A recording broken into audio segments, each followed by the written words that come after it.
Give me coffee in the morning, gotta have the caffeine. Wake me up, shake me up, dip me back on the sea. Must shit to shit, set a feeling so alive. Coffee in the morning, it's the best way to survive.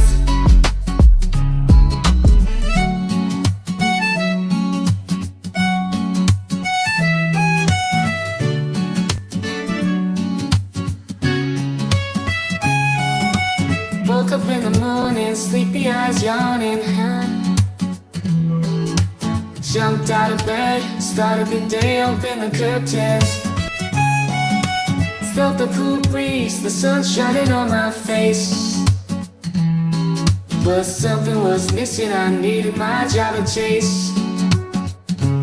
Give me coffee in the morning, give me coffee in the morning, gotta have the caffeine. Wake me up, shake me up, dip me back on the sea. Must shit to shit, set a feeling so.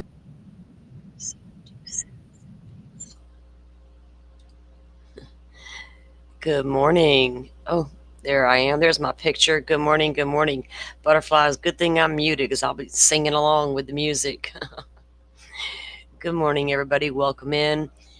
Hope everybody had a good weekend. I did. I had a relaxing weekend. Sound check, Butterfly. Can you hear me okay? Everything going okay?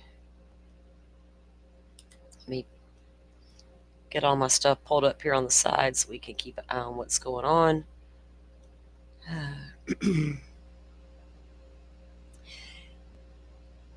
Everybody grab your coffee, your tea, whatever your vice might be, right? Some of y'all might want that hard liquor in the mornings and the coffee. I'm not going to judge.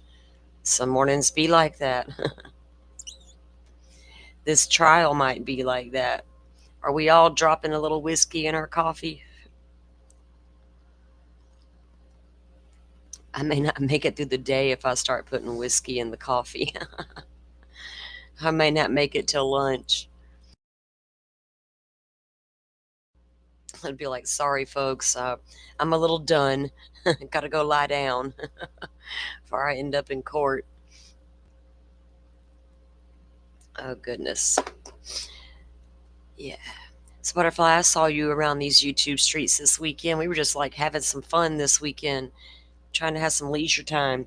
That was a good time over there with Miss Shorty over the weekend on the Kick app, watching A Body in the Snow. That was a fun time with the community. Still in bed, you need your coffee. I'm up and at 'em. Got 2 or 3 cups in, I can't remember at this point. Was able to sleep in a little bit this morning. Thank goodness. My sleep's improved. I think the trial's wearing me out. I'm like, ugh, I'm done at the end of the day. But I relaxed this weekend. Went over and had a little murder church yesterday morning with my coffee, and I was really working on my timeline stuff with this Reed case, putting everything down in columns so I can try to make sense of it all their fudgy data.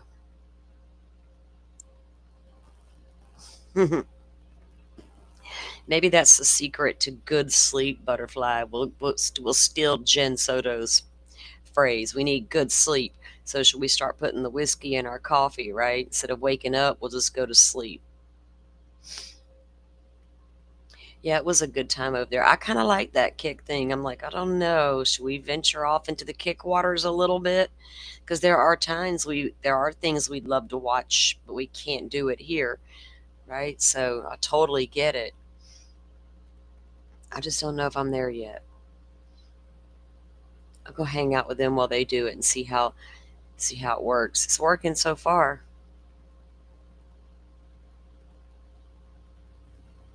It's fun to get over there and communicate with everybody and just chill out and watch something together and share our thoughts and opinions on it. We did that over at Publicly Buzzed a few weeks back when we watched that Dateline Koberger thing.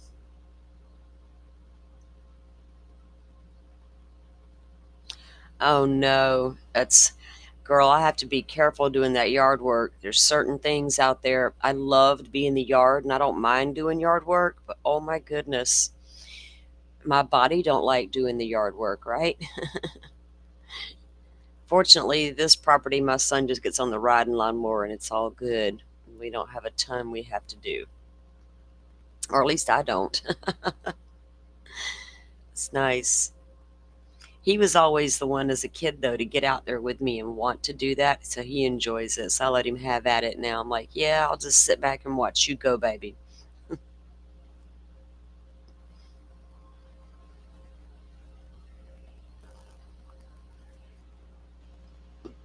Feels good to get outside and move around, though. I literally spent pretty much all day outside yesterday. I had absolutely gorgeous weather here. I could not complain. It was gorgeous and it felt so good outside. Wasn't hot and humid. None of the things to complain about, right? So I just soaked it all in and just I took my paperwork out there with me and sat at my table outside and just yeah, chilled out, relaxing.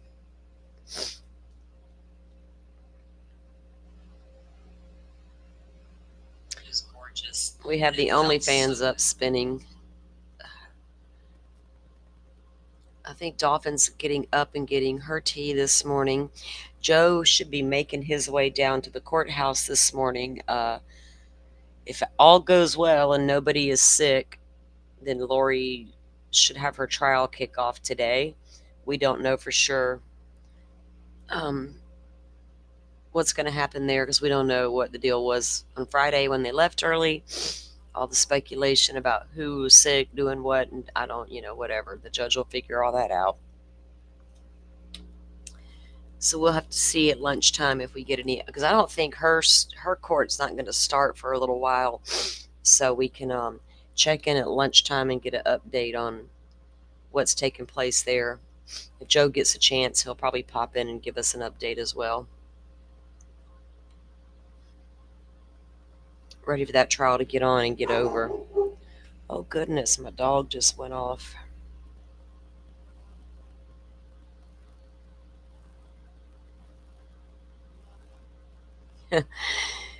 Yeah.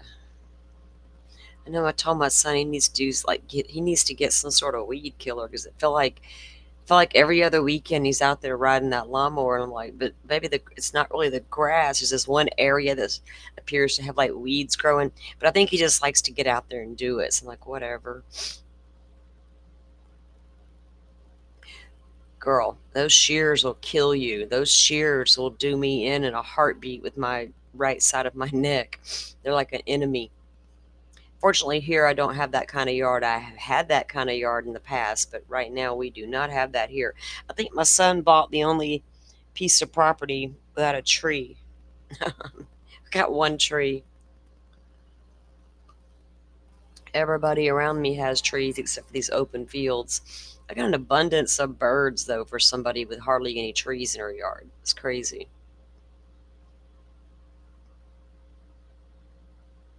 Yeah, his man toy. He loves that man toy. His dog hates it. You would think she'd be used to it by now, but no, absolutely not. She thinks that thing is some sort of demon.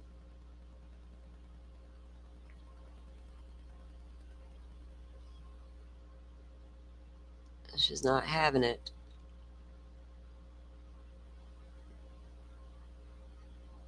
I had a dog for 13 years that I couldn't vacuum my house if I didn't go put her up first. Because it doesn't matter how many times I vacuumed, she felt like that vacuum cleaner was the devil and she was supposed to attack it. And she attacked it every time I turned it on. It was so annoying. Good morning, Miss Dolphin. Oh, good morning. How are you? How was your weekend? I got a lot of rest. I feel a lot better. I'm not doing any coughing today, so Oh, that's good. yeah, you Not sounded a lot better. choking. Good deal. Yeah, just made Yeah, some tea. How are yeah. you guys doing? Doing pretty good. Can't complain at all. I can't complain. I'm glad you got some rest this weekend because you do sound a lot better. Oh, thank you. I feel a lot better, but I'm not 100%, but Yeah, almost. Yeah. yeah. Well, good. You're on the mend, so that's what matters. We're glad to Hmm. hear you feeling better. Because if you were getting worse, we would be like, maybe you need to go to the doctor most often. But Yeah. you're doing good, so good deal. Yep. And I need to put Pipsqueak's bed back together, the one that I keep in the office for her. You know, Oh yeah, because yeah, I woke up. I went to bed early yesterday. Pretty much was in the bed off and on all day, but yeah. um, so I woke up, I don't know, hours ago, and she was in here. Like, you know how the bottom of the wheels of your chair have like the arms and like a little X, right? Uh She huh. literally put her butt in between two of the parts of the X, right?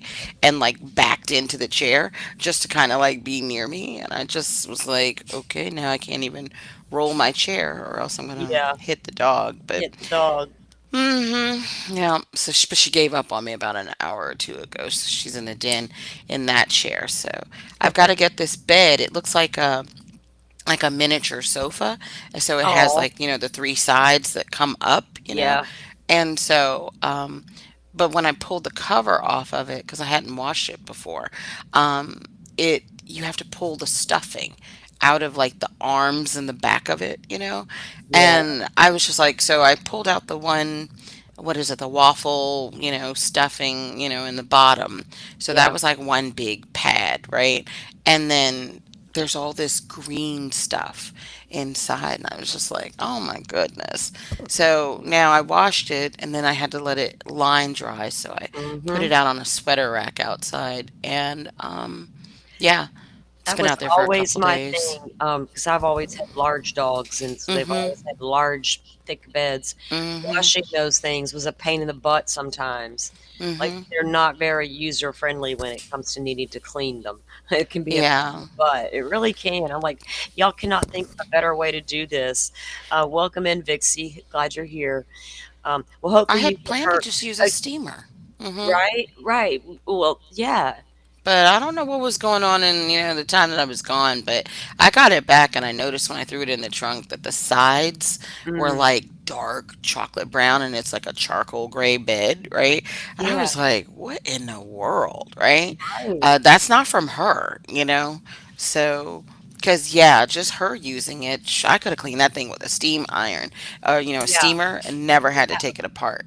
Yeah, that's perfect, actually, the perfect solution to do that with. Hmm. I used to have a good floor steamer, actually. I don't have one right now, but I I used to bought love one. that thing. Hmm. Yeah, I love the one that I had. I actually miss it quite a bit. I haven't taken it But, out of the box yet. mm, Something from Home Depot.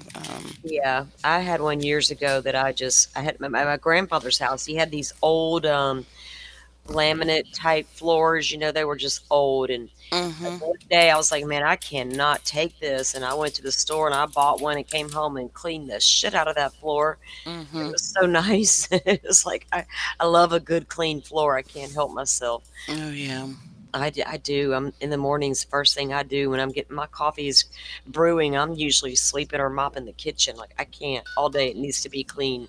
When I walk in there, I want it to feel clean. Can't do it. And plus, I live with boys, so yeah, No boys requires. in this house. Yeah, yeah. I got the two, and they kind of dirty sometimes, but whatever. My son's actually really good about cleaning the house and cleaning up behind himself, but on the weekends, I notice things get a little sideways around here. I'm like, oh, y'all need to clean up your mess before you leave. Get it out of here. I don't like doing all that on the weekends. I like to relax too. Yeah, I know. I hear that. I'm Mhm. trying to look through Home Depot because I was trying to see. Well, when did I buy this thing on the steamer? Because it's in a huge box and it has all kinds of attachments. So I was gonna just look it up because I was like, oh, it'd be easier to just look it up, but I don't see anything like Get that thing out of the box, girl, and steam them floors. expensive. Yeah. I wish we had more tile here. I cannot stand carpet, and it's my Oh son's. yeah, that's It's my it for. son's house. He was buying it. I was like, Mhm. honey, try to go get a house with all tile. He didn't want to hear it. Now that he's 3 years in, Mhm. he understands what mom meant by that carpet's nasty. I don't like it. Oh, I can't stand yeah, it. yeah. Done with Uh, carpet. There are two mm, rooms and they're downstairs. That's it. That yeah. have carpet. Oh, I was also looking on Amazon because I was thinking I need an air purifier I was looking for and those yesterday, Dolphin. That's interesting. really Yeah. there's another thing though. It's an air purifier slash something. Um Does it have like a scent with it that it releases scent at the same time it yes, but okay. there was something else. I'm sorry, let me turn that down. Um You, you ain't lying, butterfly. You ain't lying. We can shop Amazon while they're at sidebar, y'all. oh Like yeah, for sure. I I might do was my floors while they're at sidebar. done it. I've done my floors, I've done dishes, I've cooked myself meals, I've shopped Mhm. on Amazon, you name it, I've done it. uh I thought about taking a shower one day and I was like, nah, they'll go to a long sidebar and everybody will be wondering where did Salty go? Oh, you got to have a Bluetooth speaker in your shower. I know, right? Mhm. I got one. It's actually called shower speaker. Mhm. And I love that Yeah. little speaker. It's actually quite bassy and loud. I've always like $10 like years ago and the damn Mhm. thing still works. Does your clock on it? Does it have a clock on it? Because mine has No, a it clock don't. on it, Because and it's an it's old TV. always fast. It's like 4 minutes fast, 6 minutes You got fast. a drifting clock on your hands. I Oh sure do. shit. Because every time I set it back, and sometimes I set it like back, and it's like it's Yeah. still off. I don't Yeah, know why. this one came from like I don't even know where I got I know where I got this. This guy I used to date gave it to me. I don't even know why he gave it to me. Probably because I always had music on somewhere. It didn't Mhm. matter where music was needed to be on in the background. But yeah, he gave me that little speaker and I've had it ever since.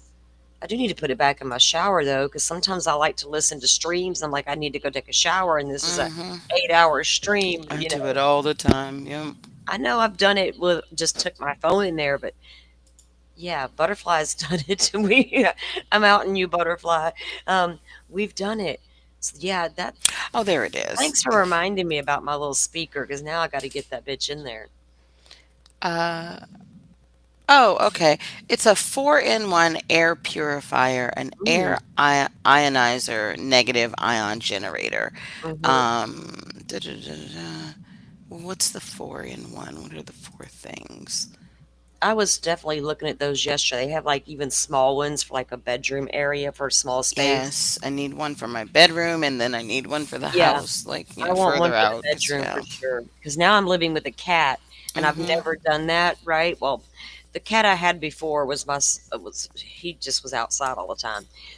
But this cat is my son's cat that he left with me, and so now that I'm living with a cat, there's cat hair. I don't like it, so I'm constantly having to get out the little thing and get the cat hairs. But I just feel like I need an air purifier in here. I Mhm. just feel like I need it. There's one on here. It says it's 1,250 feet, square feet. It's on sale for $40, like 39.99. Yeah. Um, yeah, I was just like, oh, maybe I should try one out, like in my bedroom first, and then Uh-huh. see how that goes. But That's what I was thinking. this is, I'm trying to figure out what the four-in-one is. It's like, What all it does, right? it does say it fills your room with a fragrance, so that's nice. Yeah, because Um, that's what I was looking for, something that will do both, like a dual purpose. hmm, I love a good calming scent. I don't want my room to smell like food because I don't need to be hungry all the time. mm-hmm, I'm already hungry all the time, so I don't want my room to smell like food. And my son loves like the apple crisp scent, cinnamons, Christmassy stuff as I call it. mm-hmm. I don't like that. It's okay for a kitchen maybe, but not in my bedroom. I want something calm and relaxing at all times. And I'm sick of trying to burn candles that don't smell long. You know what I mean? It's just like a Yeah. never-ending freaking battle. So that's why I was thinking like something like that. Hmm. I do have a little air mist thingy that releases essential oils or whatever, and it Right. works, but it's small. So yeah, Let me know what you end up looking at because I think send me a link. Yeah, I'll send you this link. It says it'll clean the air in a 1250 square foot space 5 times in 1 hour. Nice. And Oh, really? apparently, the negative ion generator will generate those ions and put them in the air, and then it'll attach to the bad stuff in your air Yeah, and weigh it down and make it fall to the ground, basically, so it can be swept up or vacuumed away, is what right. they're saying. So I was like, this is interesting. If you order within 56 minutes, you'll get it today. It says between 10 a.m. and 3 p.m. So I that is might really go cool. ahead and do that. Yeah. Let me see. Lavender is very calming and relaxing. You know what I love too when my Oh, that would kids, be good. yeah, when my kids, well, I think they were starting to get a little bit older, but they came out with a like a lavender baby wash, for your babies, and it was such a calming relax, and it would just relax them. I Hmm. loved that when the kids were little. I still use lavender a lot in my bathroom too. But yeah, lavender's a nice calming scent. I also like white sage and things like that. Some good Hmm. cleansing stuff too. I just don't know. I like a calm scent. My glowy candles and my low light. Give me that at night on my heating pad and my massage pad, and I could be out like a light. Yeah. So you did get one of those candle lamps. That's when the Firefly and you were talking about that we were looking at the other day, or what a week or two ago. We were looking Oh. at those on Amazon. Yeah, Firefly was talking about it. Butterfly has one. Oh, Butterfly bought one. Yeah, Nice. it's that yeah where you set the candle on. So Hmm. does it work really well? Butterfly, send me a link to that because I was curious as to how well those work. I like to walk in the room and be able to smell it each time I walk in, not go, have to sniff 5 times. Can I really smell that? I can't Yeah. stand that. I want to know when I walk in the darn door that money I spent is working because I don't like to spend money for nothing. I can't, ugh, that'll irritate me. I'll throw your candle right out there in the middle of the highway. That's what I'll do.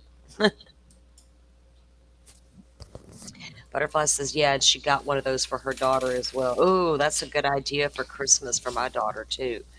She loves stuff like she has this what is it? The cashmere and something.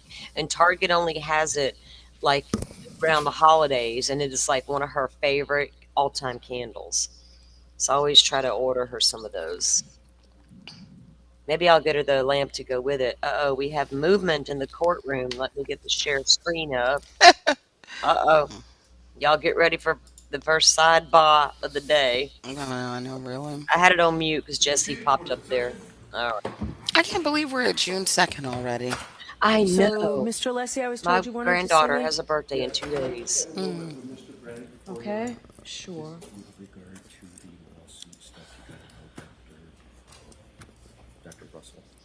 Kaylee Gonzalez's birthday's in 6 days. Hmm.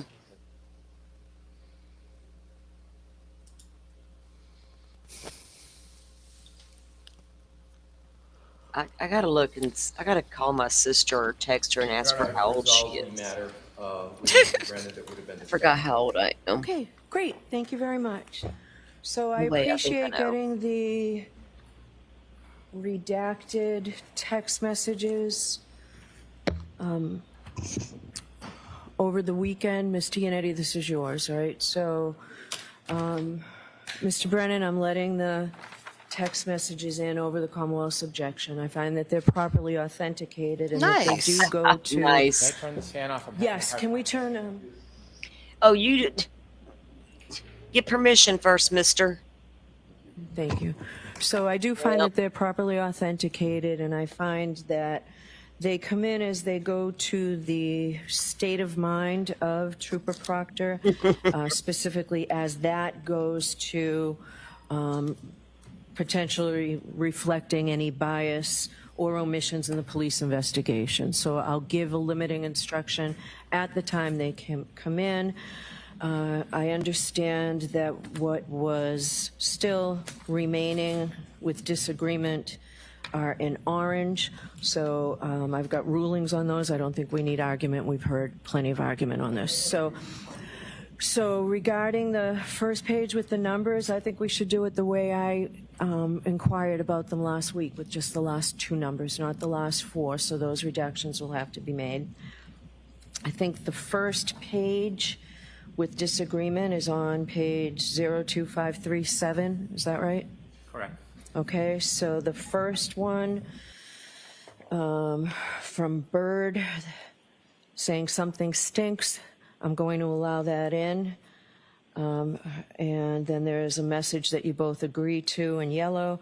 And then for the orange, all I'm going to let in out of that is gotta be, and that's where it ends.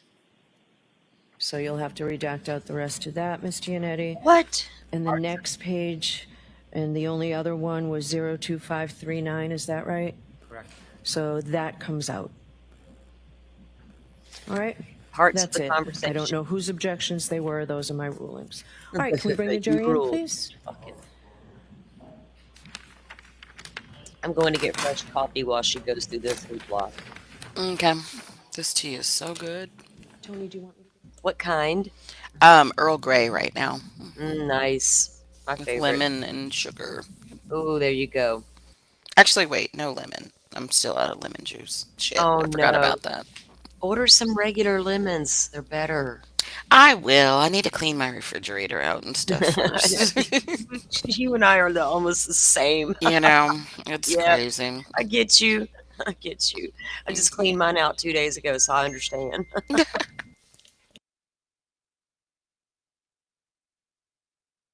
Today is trash day too. I gotta get it down there at some point before the afternoon. Assuming that these guys still pick up at the same time that they used to. Let's see.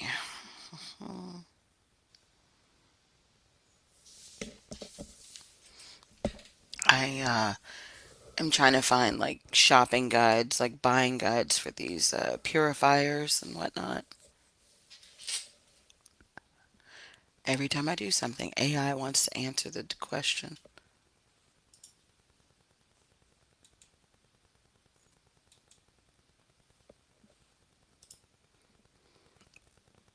Oh, Best Buy has a buying guide for one.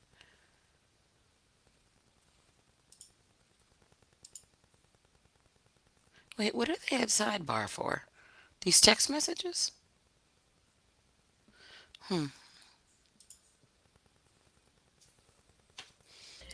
So what happened? Did somebody fall out already? Yeah, I just was wondering what they were at sidebar about. I Oh guess my these God. text messages. I heard her saying something about redactions, and then those were her rulings, and she didn't remember whose they were for, but whatever. I was like, okay. And then next thing I know, Yeah, ugh. they were bringing in the jury, I thought, when I walked away. Yeah, the Commonwealth had filed. They didn't want Proctor's damn messages in. That she's going to let some of them in, redact some. And it sounded like one of them, she took out everything except one comment. I'm like, well, we don't know the whole conversation. That's weird, lady. Hmm. How are we supposed to get the gist of it if we can't hear the whole text? I think they might have been in the first trial, though. I wonder how often you have to clean these things out. Which one? The purifiers, like, don't you have to rinse the filters or There's something? probably a filter, and it's probably a long time in between. It probably depends on your level of Like like what dander all. and Yeah, allergens and stuff. yeah, yeah. My room gets dusty real easy, and I don't know Hear ye, why. hear ye, hear ye. So All I'm thinking persons that having might anything help to as do well. before the Honorable Beverly You need to Minogue, get out of it more. Justice of the Superior Court, Tell holding me, in Dedham within I, and for the County of Norfolk. I'm a clean for Draw I near, clean give your constantly. attendance, I have and you my shall be window heard. open right God now a save little the bit. Commonwealth of Massachusetts. But I'm This saying court the is dust is divided into coming from dead proceedings. skin, so. No, I'm outside all the So good time. morning again, I'm council. Good outside a morning, Ms. lot. Reed. It's just this house, the way it's. I live around these dusty Hope ass you had a fields nice too. weekend. It Hmm. just Do you have those questions appears I to need stay to ask? dusty for Was some everyone reason. able I to can't. follow Ah. my instructions and I refrain need it to from stop. I'm discussing not this used to case with this much anyone since dust. we left on Friday? Everyone said yes or nodded I've affirmatively. even Were you minimalized my also shit able down so I to don't got follow dust the as much. instructions and refrain Hmm. from doing I any hate it. independent research or investigation into I need to this? hire me a dusting Everyone said lady. yes or nodded affirmatively. Did anyone happen to Oh, see, hear, or read Best Buy anything has a about this really nice case guide. since we left last week? All right, thank you very much. Ms. Tianetti? Thank you very much, Your Honor. Wait, is she perky? Yeah, she had her gummy this morning. Jesus. Okay. Probably Buzz got gummies in his damn emojis. I gotta get one.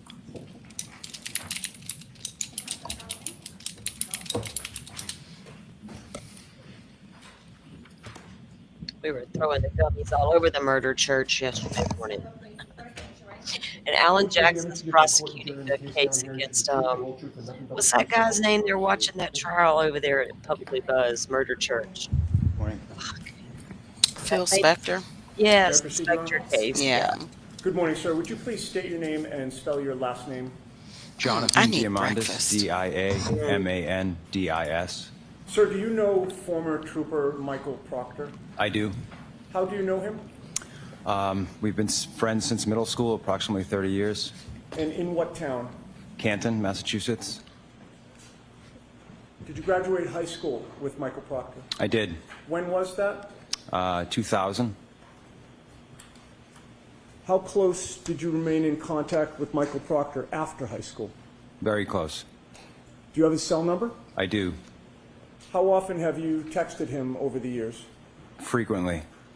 And when you text him, is that direct one-to-one or part of a group chat or both? Both. And I want to direct your attention to one particular group chat that had 9 people on it. Do you know the one I'm referring to? I do. And what one is that? It's one that's been in existence for many years. We've been texting on that text chain for 10 plus years, I would suggest. Okay. And over those 10 years, the members of that group chat, I'm not asking you for names, but if you could tell me where are these people from? How do you know them? We all grew up together and went to school together at some point. All from Canton? All from Canton. And with regard to the 9 people on that group chat, you're one of them? Correct. And whether or not Michael Proctor is on that group chat with the rest of your high school friends as well? He is, yes. May I have the exhibit that was marked for identification, please? I apologize, I don't recall the triple letter. Would have been the last one from Friday.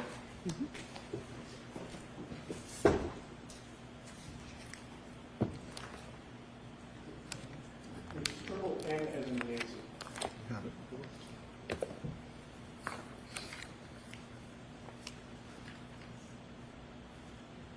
And Your Honor, may I approach the witness for the purpose of handling Yes. this?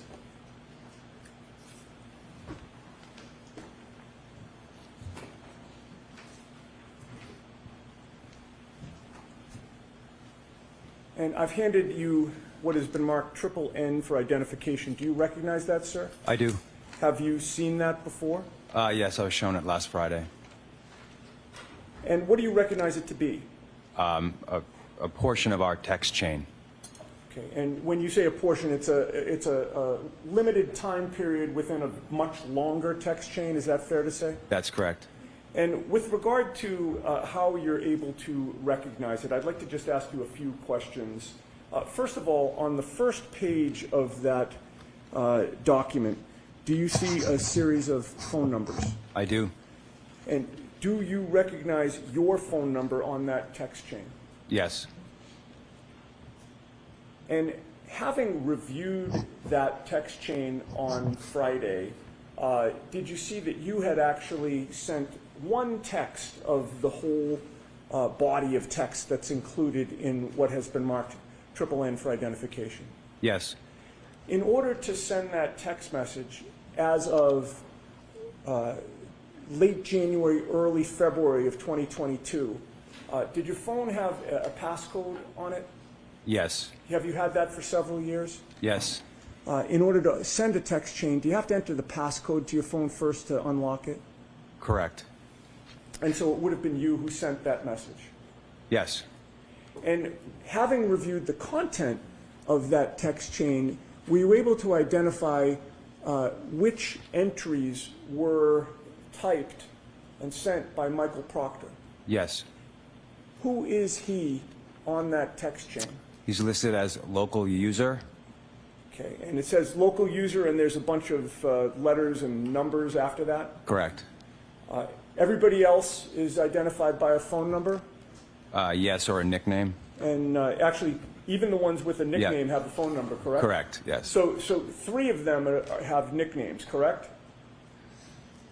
Yeah, I see two on the first page here. Do you see of the Oh, third on the bottom, yes, I see three. So you see Yeah, three there? Yes, yes. And so of the 9, we have 3 nicknames with phone numbers, right?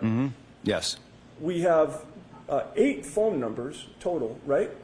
yes, And 1 local user. correct, And you've testified the local user is Michael Proctor. correct. And having known Michael Proctor for as long as you have, does he have any nicknames? He does. And what are his nicknames? Chip and Bear, Chip, C-H-I-P, yes, and Bear, B-E-A-R. correct. And having reviewed that text chain, is that a true and accurate document Chip off the old block. documenting the texts that were sent in that chain for the time period that is listed on Triple N for identification? Yes, Your Honor, I would offer that subject to our discussions outside the presence of the jury. Okay.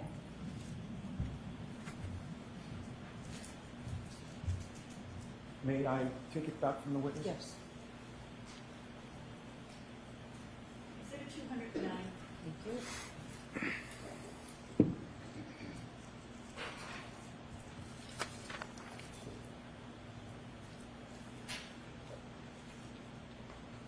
I have no further questions. Thank you, sir. thank you.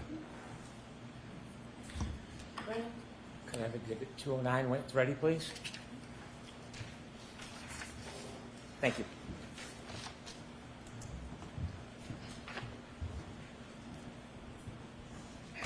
Good morning, sir. Good morning. Have we met before? On Friday, I saw you, we didn't meet.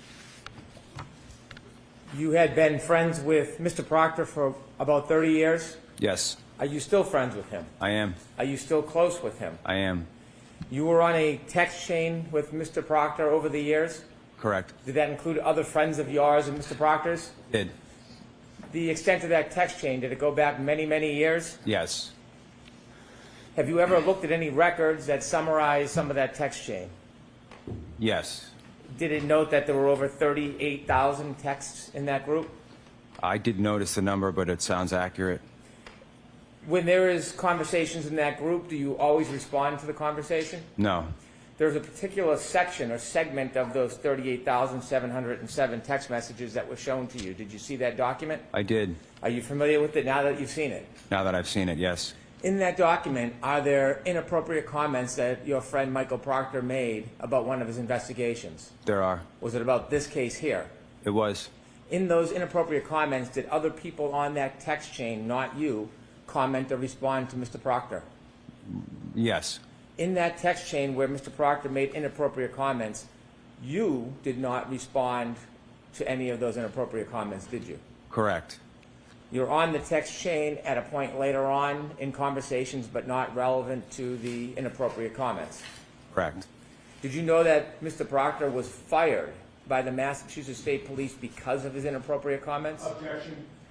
I'm going to allow that. May we approach, please? Sure.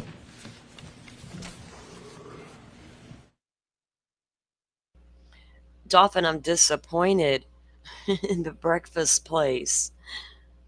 Oh, I know. man. I'm so upset. What?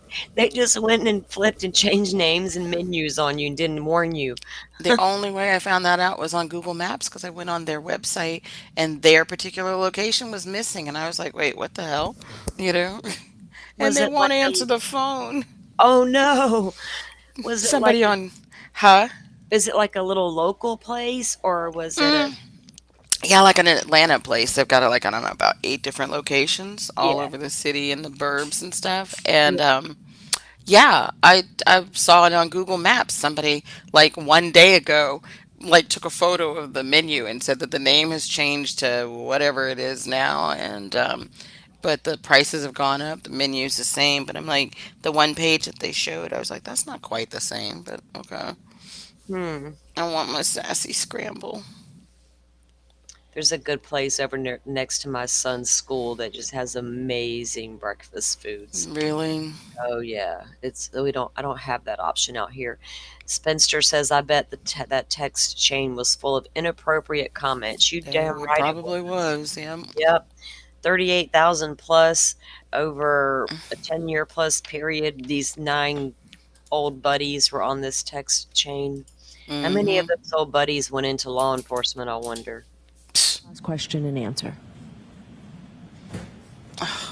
Einstein brothers.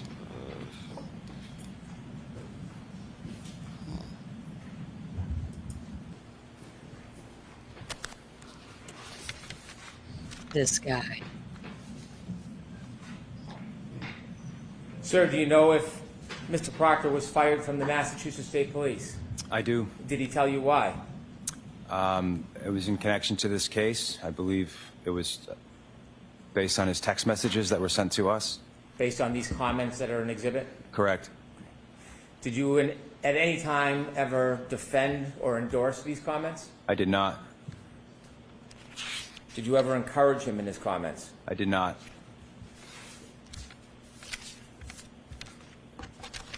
May I approach? Yes. I'm handing you exhibit 209. Thank you.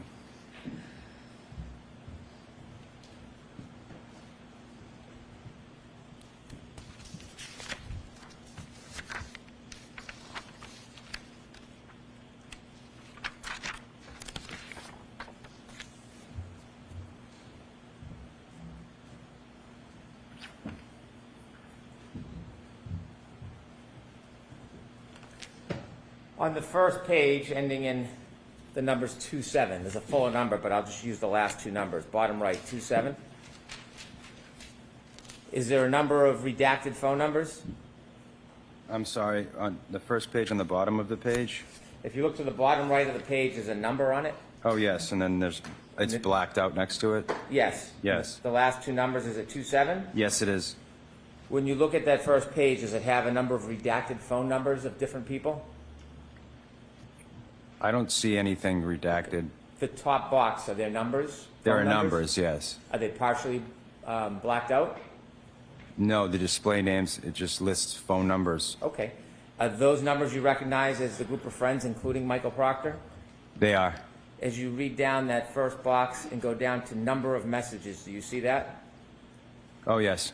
Is it 38,707? Yes. Is that for a time period between October 18, 2021 and August 31st, 2022? Yes.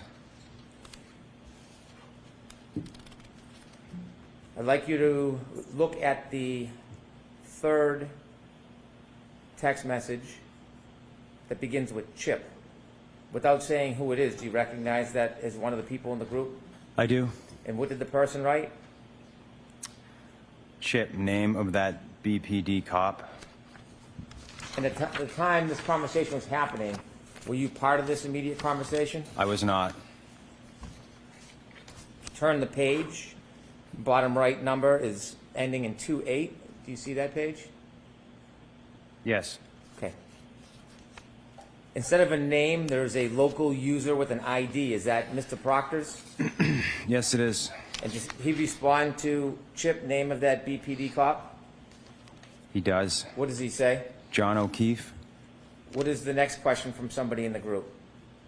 How old? And what does Mr. Proctor respond?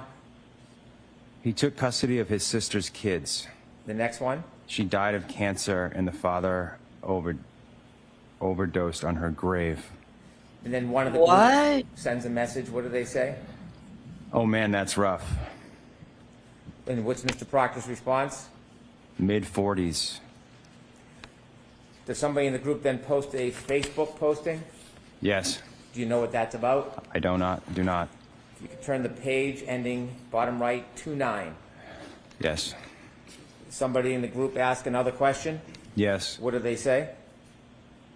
What's that? Don't have the book anymore.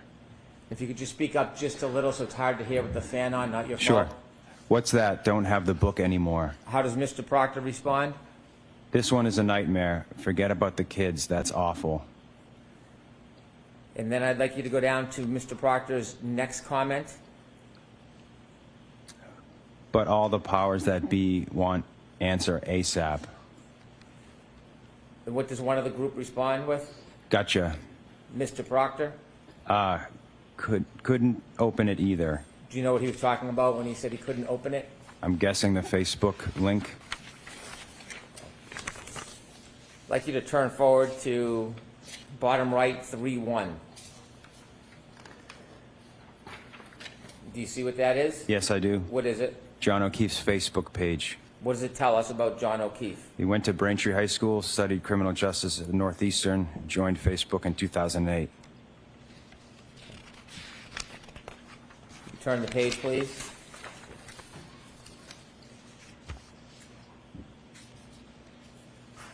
The first line from Bird, and I'll note this is January 29, 2022 at 10:56:39 p.m. Did I read that accurately? Yes, And what does the person say? I'm sure the owner of the house will receive some shit. And could you read Mr. Proctor's two responses? Nope. Homeowner is a Boston cop too. If you could turn to the next page, ending on 33.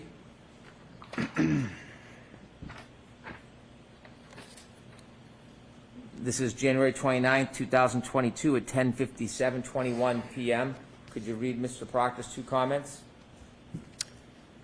She waffled him. I looked at his body at the hospital. And one of the group asks a question. She waffled him, in quotation marks. And how does he respond? He was banged up. Somebody in the group asks another question. What do they ask? I thought he was drunk. Did he get beat up? And Mr. Proctor's response? Nope. Turn to the next page, ending in 34.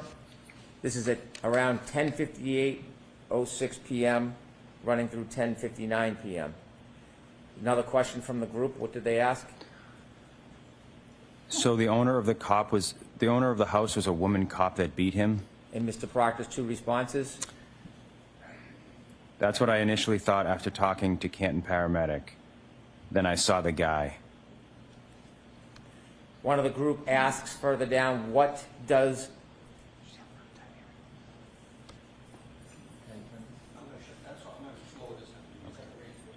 Sir, if you could either speak much louder or bring the microphone closer. We have a couple fans back here. It's just difficult to hear you. Okay, sorry about that. That's not your fault. If we can keep our voice up. Telling him it's not your fault, you wuss, because you were. So one of the group asks, what does, quote, she waffled him, quote, end quote, mean? And then asks, what's the story? Does Mr. Proctor return? He does. What does he say? She hit him with her car. Turn to the next page, please, ending in 3-5.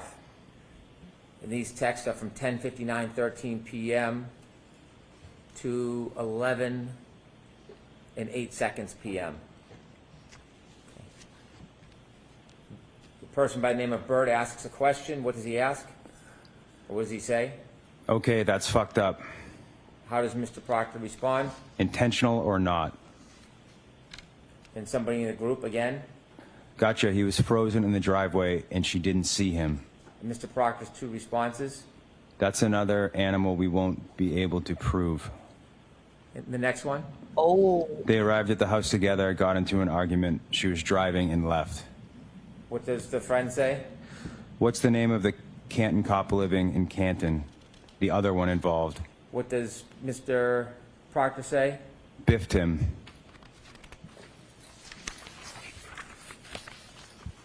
Turn to the next page, ending in 3-6. These run from January 29, 2022, 11 p.m. and 11 seconds to January 29, 2022, 11 p.m., 39 seconds. Okay, the first comment by somebody in the group. The BPD have any jurisdiction here because it was their own? And then if you could look where there's a comment from Whitey at 11 p.m., 27 seconds. Liz has got the blueprint. Liz has got the blueprint. Do you know who Liz is? No. Okay. And what's the next comment by Mr. Proctor? Not cat. It's the total opposite. They have to rescue themselves. Would it mean, Recuse themselves, thank excuse you. me. Recuse themselves? Yes. And then a comment by somebody in the group? Laughed at. Liz has got the blueprint. On the next page, Mr. Proctor's comment? Same with Canton.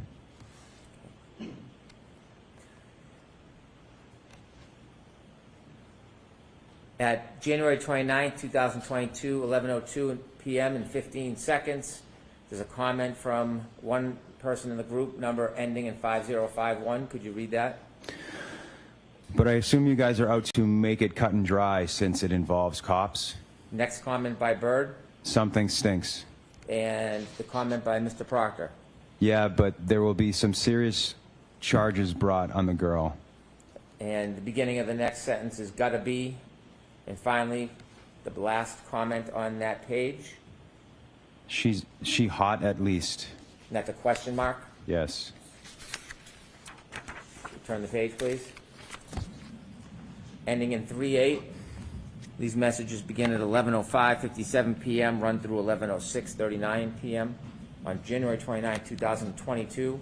Does it begin with comments from Mr. Proctor? It does. Could you read all of them, please? He sure don't want to, These are does not he? my words. I'm not really comfortable reading these. Do Yeah, I have can to tell. say these words out loud? So I'm going to I- see you at sidebar. Yeah, you get your wimpy ass together, and you got to call out your friend right now, because those messages are deplorable already. What do y'all mean you're gonna make it cut and dry? Why do you got to make it anything? I need to know more about. I want to know the whole damn text thread. Where's the feds? I got questions. Cringe alert, Spencer says. They're going to get me going first thing in the morning. Jesus Christ. He's uncomfortable. Poor man. Big man. Uncomfortable. We can trash Karen all over the place because she has a flirtatious, drunken text with a weirdo man that she regrets. But we're embarrassed to read Proctor's statements. Go ahead, Mr. Brown. Thank you. Sir, I'm appreciating that you're not comfortable with these words. These are not your words, are they? No, they're not. You didn't see them at the time. I did not. You've never condoned them or adopted them. No, In fact, you would denounce these, Bullshit. wouldn't you? I would. I don't want you to say words that are not yours, so I'll say the words, and I'm going to ask you if I'm reading accurately. Is that better? Yes. Is that a fair Wow. way to do it? Yes, it is. Thank you. Okay. Your Christian values won't allow it, sir.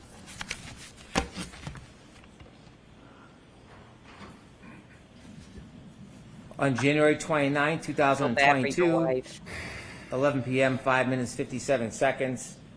And this page ends at 11 p.m., 6 minutes, 39 seconds on January 29, 2022, ending in numbers 3-8. Did I read that correctly? Yes. Mr. Proctor says, from all accounts, he didn't do a thing wrong. She's a whack job, and then uses the C word to describe. Is that accurate? That's accurate. He then says, yeah, she's a babe. Weird Fall River accent, though. No ass. Are those the words that he wrote? Those are the words. And there's a response at the bottom from one member in the group stating, oh, she's skating. Yes. Let's turn the page, ending in 3-9. These begin in January 29, 2022, 11:06 p.m., 55 seconds. Is that accurate? Yes, it is. Mr. Proctor responds, zero chance she skated. She's effed. She's fucked. Yes, Is that what he said? it is. And then one person in the group says, no ass bitch. Accurate? Yes, that's accurate. Wow. Mr. Proctor, there's a response, laughed at, quote, Well, no if it ass is, it bitch. is. Yes. I mean, can we get up so we can take a look at your pants, mister? We can talk about what might be in them. Yeah. Come on. Dudes are so fucking weird. If you could turn to the page that ends in 4-3.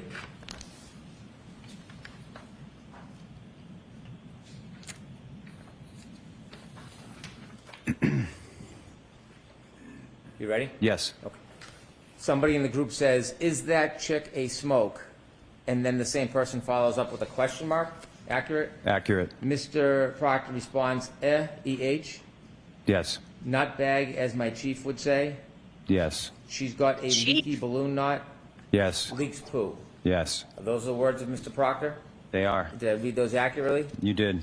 And then a person in the group says, what are you guzzling on? And this is on, well, let me take a step back to be more clear. The comments I just read, those weren't on January 29th. Those were on February 2nd, 2022. Correct. And the time is 12:50 p.m. 12:50 and 5 seconds p.m. begin the page. Yes, yes, beginning of the page, yes. These are different in time than the ones we read before, the series of text messages. Correct. Okay. And then at the bottom, one of the members of the group says, what are you guzzling on?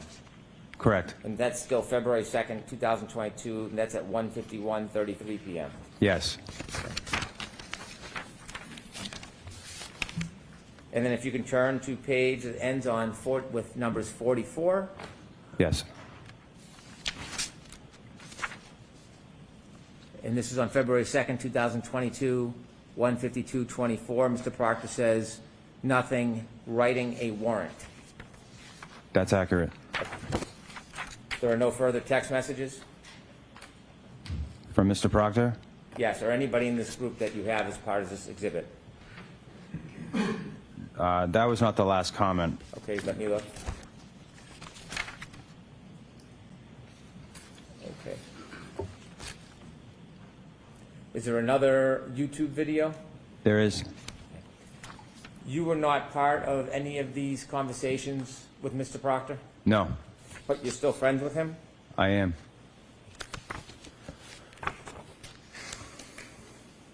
In your conversations with Mr. Proctor, has he ever suggested that he planted evidence in this case or any other case? No, In your conversations with Mr. Proctor, has he ever suggested framing a defendant, including this defendant? absolutely not. In all your conversations with Mr. Proctor, has he ever suggested tampering with evidence in this case or in any other case? No, absolutely not. And Mr. Proctor was fired? He was. Thank you. I have no further questions. And he wasn't going to tell the one guy that might grow a conscience until.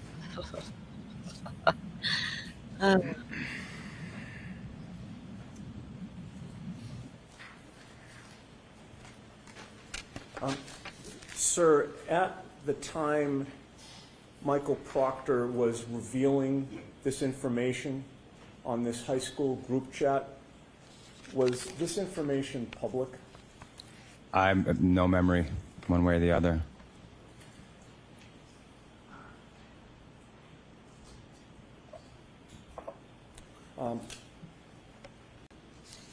At the time Michael Proctor was texting these messages to you and your other high school friends, were Ms. Reed's medical conditions public? Did you know anything about Ms. Reed's medical conditions? I didn't know anything about this case at all.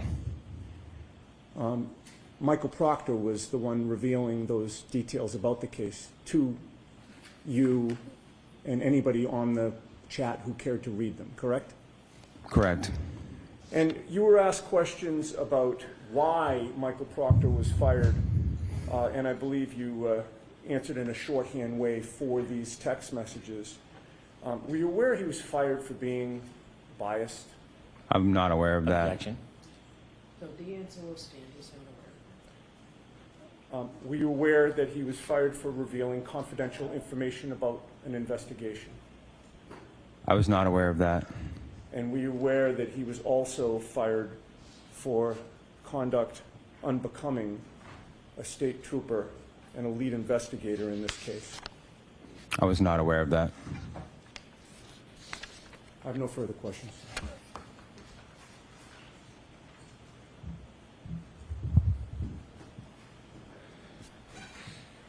You're not aware that he was fired for conduct unbecoming because of these text messages? My understanding was it was due to the text messages. I don't know the other details of the situation. Do you know he was not fired for any accusations of planting or tampering with evidence? I do not know that. Do you know that he was not fired for doing anything to compromise the integrity of the evidence in this investigation? I do not know that. All right. So, sir, I am going to let you step down, and then, folks, I have an instruction for you that I should have read at the time the No, text messages came no in. takesy You backsies, can leave them Bev. right with Madam Court That's your Reporter. fault. And you're all set. Thank you. Lord, today ain't the day, ladies. A full moon approaching. All right, so I've told you folks previously, but I've got an additional instruction here. And I think so you know this, and you'll hear it at the end of the case as well. Before you consider any electronic communication in your deliberations, you must first find that it is more likely true than not that the person who authored or created or transmitted the communication was in fact the person alleged. And here we've heard it be Michael Proctor and high school friends, the testimony was, I believe. If you do not find it is more likely true than not that the person alleged to have created or sent these messages, then you may not consider the electronic communication in deciding this case. And also here, this text message chain was not being admitted for the truth of what's in the chain, but solely for the limited purpose of weighing the text as they go to Michael Proctor's state of mind, and more specifically, whether or not that state of mind reflects any bias or omissions in the police investigations. So, all right, is there another witness this morning? Okay. Yes. Officer Kelly Dever to join us, please. Okay.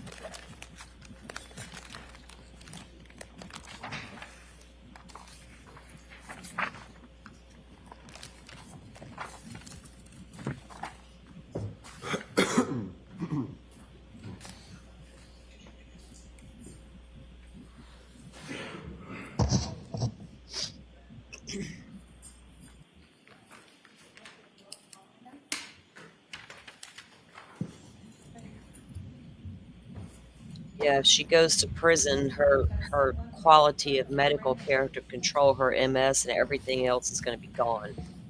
You solemnly swear the evidence you give the court during the case now and hearing from the truth, the whole truth, and nothing but the truth, so help you God. I do. Good morning. Who do we have here, guys? Good morning. And what's her name? May I inquire? Yes. That's Kelly Dever. Good morning. Could you state your name and spell your last Oh, name? the one from Friday. Kelly Dever, last name D. She witnessed something in the Sally Port. E-R. And what do you do for a living? I'm a Presently? police officer, Where are you employed? Boston Police. How long have you been so employed with the Boston Police Department? 2 years and a little over 2 months. Where'd you work before that? I worked for the Canton Police. Were you a sworn officer at that time? At what time? When you I worked was for the employed there? When you were employed by the Canton Police Department Yes, I was. as a sworn police officer? Yes. Okay. What was your duty assignment in January of 2022? I was a patrol officer. You're familiar with the case that's presently before the bench, correct? In some capacity, yes. Commonwealth versus Karen Reed. Yes. All right. Did you ever prepare any kind of report based on any of your conduct or your connection with this case, if there was any connection with this case, while you were a Canton police officer? No. Were you ever interviewed by any member of the Canton Police Department in furtherance of their investigation related to the death of John O'Keefe? No. Were you ever interviewed by the Massachusetts State Police? No. Let me finish the question. I got to finish the question, then you can answer. It works a little better that way. Were you ever interviewed by any member of the Massachusetts State Police in furtherance of their investigation into the death of John O'Keefe? No. She ready to go. Were you ever interviewed by Fired up. either the Canton Police Department or the Massachusetts State Police with regard to any of your observations on January 28th or January 29th, 2022? No. And you never wrote a report about your observations or any observations that you had on January 28th or January 29th, 2022, correct? No. That was a double negative. Let me try that a different way. Did you ever write a report about your observations related to January 28th, 2022, January 29th, 2022? No. Thank you. As a matter of fact, the first time you were ever interviewed in connection with anything having to do with this case or this investigation related to the death of John O'Keefe was by a separate law enforcement agency, not the Massachusetts State Police, not the Canton Police Department, correct? Yes. That was in August of 2023. Is that right? Yes. Do you remember the exact date? No. August 9th, 2023. Does that sound right? About right? I know it was the summer of 2023. Okay. So Do you think it would refresh your recollection to take a look at a report of that interview? yes, because I've never seen it before. Just insofar as the date is concerned, may I approach? Yes. Thank you. Take a look at the bottom of that page. Just glance at that and tell me once you familiarize yourself with that face page of that report. Okay. May I approach? Yes. Thank you. Do you have that date in mind? Yes. Does that refresh your recollection that it was August 9th, 2023? Yes. Okay. I want to direct your attention, Officer Dever, to January 28th, 2022. Where were you working? What was your duty assignment on that day, January 28th, moving into January 29th? Well, 3.5 years later, I remember I was on patrol. I don't remember anything further about this night. Did you work overnight, like a late shift going into the morning of January 29th? That was my assigned shift, so yes. Okay. Who else was working with you on that particular day, if you recall? Sergeant Good, Officer Mullaney, Officer Seraph, and Officer Pasquarelli.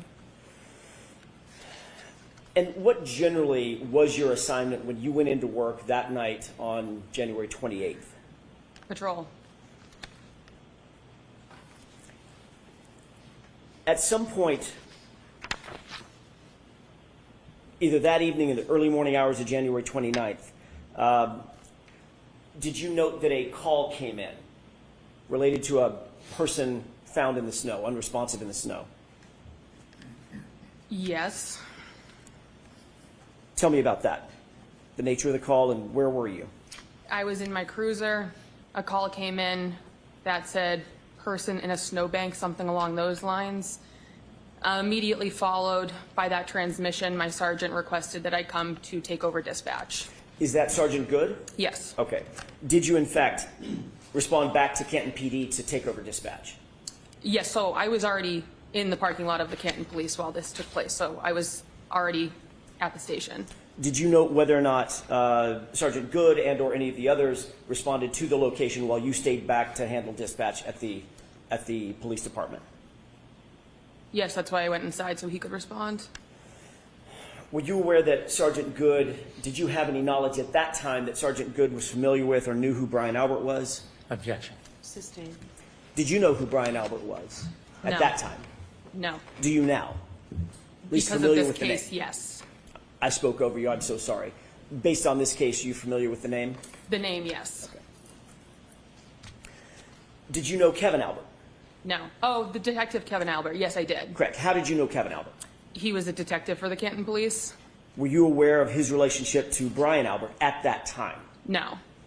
Are you now aware of his relationship with Brian Albert? Yes, from the media. And what is that relationship as you know it? Sustained. Did you know Brian Higgins at that time? Yes, in passing. I'm not asking if you're social friends, asking if you knew who he was. Yes. How did you know who Brian Higgins was? He had an office in the Canton Police. Was he a sworn police officer? Not for us. Was he a sworn federal agent? Yes. Worked for ATF? Yes. Okay. How long had you known and been familiar with Brian Higgins? Say, for instance, by sight, to be able to recognize who he was. Sometime during 2020 is when I was probably first familiarized with him, because that's when I was employed with the Canton Police Department first. Okay. Pass him in the hallways, hi, bye, things like that. Yes. Sustained as to form, Mr. Jackson. Understood. Did you know him by sight? Yes. Could you recognize him if you saw him? 2.5 years later, no, but at the time, yes. I'm not asking you about right now. I'm asking you back in January 2022. Could you recognize him by sight? Yes.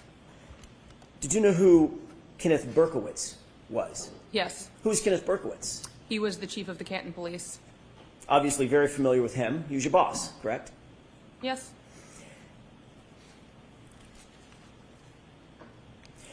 When Sergeant Good instructed you to take over dispatch, explain what that meant. It meant I walked inside and I sat down in a dispatch room. Describe the dispatch room. What did that array look like? There was chairs and computers. Monitors? Yes. Does the dispatch area also have monitors of internal security camera footage? I know there was camera screens, but I don't know if they were on TVs or computers or where in dispatch they were. I don't recollect where they were or how they would be accessed. They were in the room somewhere. I can't be more specific. I don't remember. But you do recall seeing that there were monitors that were showing different views of internal security camera footage of Canton PD, correct? The specifics, no. Were there? Yes. I don't know what you mean by specifics. I'm asking you, were there monitors that you could look at that showed security camera footage from inside Canton PD, different areas, hallways, corridors, offices, the Sally Port, for instance? So, 2.5 years since You keep saying 2.5 years later. So let her finish her answer and then ask a question. Sure. It's been years since I've been in that room. They were somewhere in the room. Where cameras were in the Canton Police Department, I don't recall. The media's provided me information since this case took place, and I can't speak on what's my recollection and what's been media provided. There are cameras. I don't know where on my memory where they are. So has the media informed you that there were internal security monitors at the dispatch location? So the objection is sustained. Next question. What do you recall from the dispatch room, as you put it? What do you recall being there in terms of monitors? I remember there was a computer screen that had information about current calls, and then there was a 911 screen next to that. Those are the two computers that I would have been positioned in front of during this time.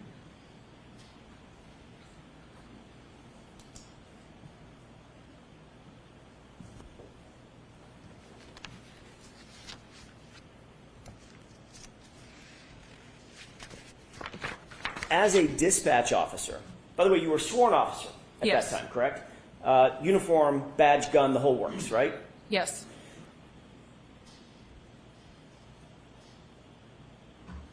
Had you ever been in the Sally Port at Canton PD? Yes. What's the Sally Port?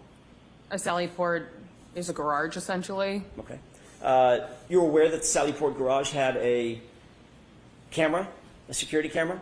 It would make sense because that's where we bring prisoners to drop them off. Well, more than just makes sense, I'm asking you, do you recall that it had cameras that serviced the Sally Port garage? Security cameras. It's where we brought prisoners, so there would be cameras, yes. Okay, you're saying there would be cameras. I'm asking you, were there cameras? According to the media, yes. I've seen the footage, so yes, there were cameras. All right, so hold on. So I'm going to strike that, officer.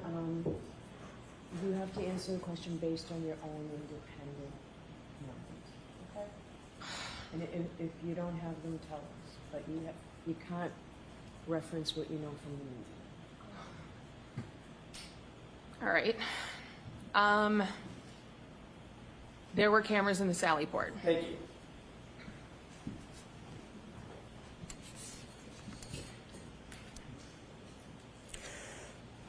Ms. Dever, do you want to be here today?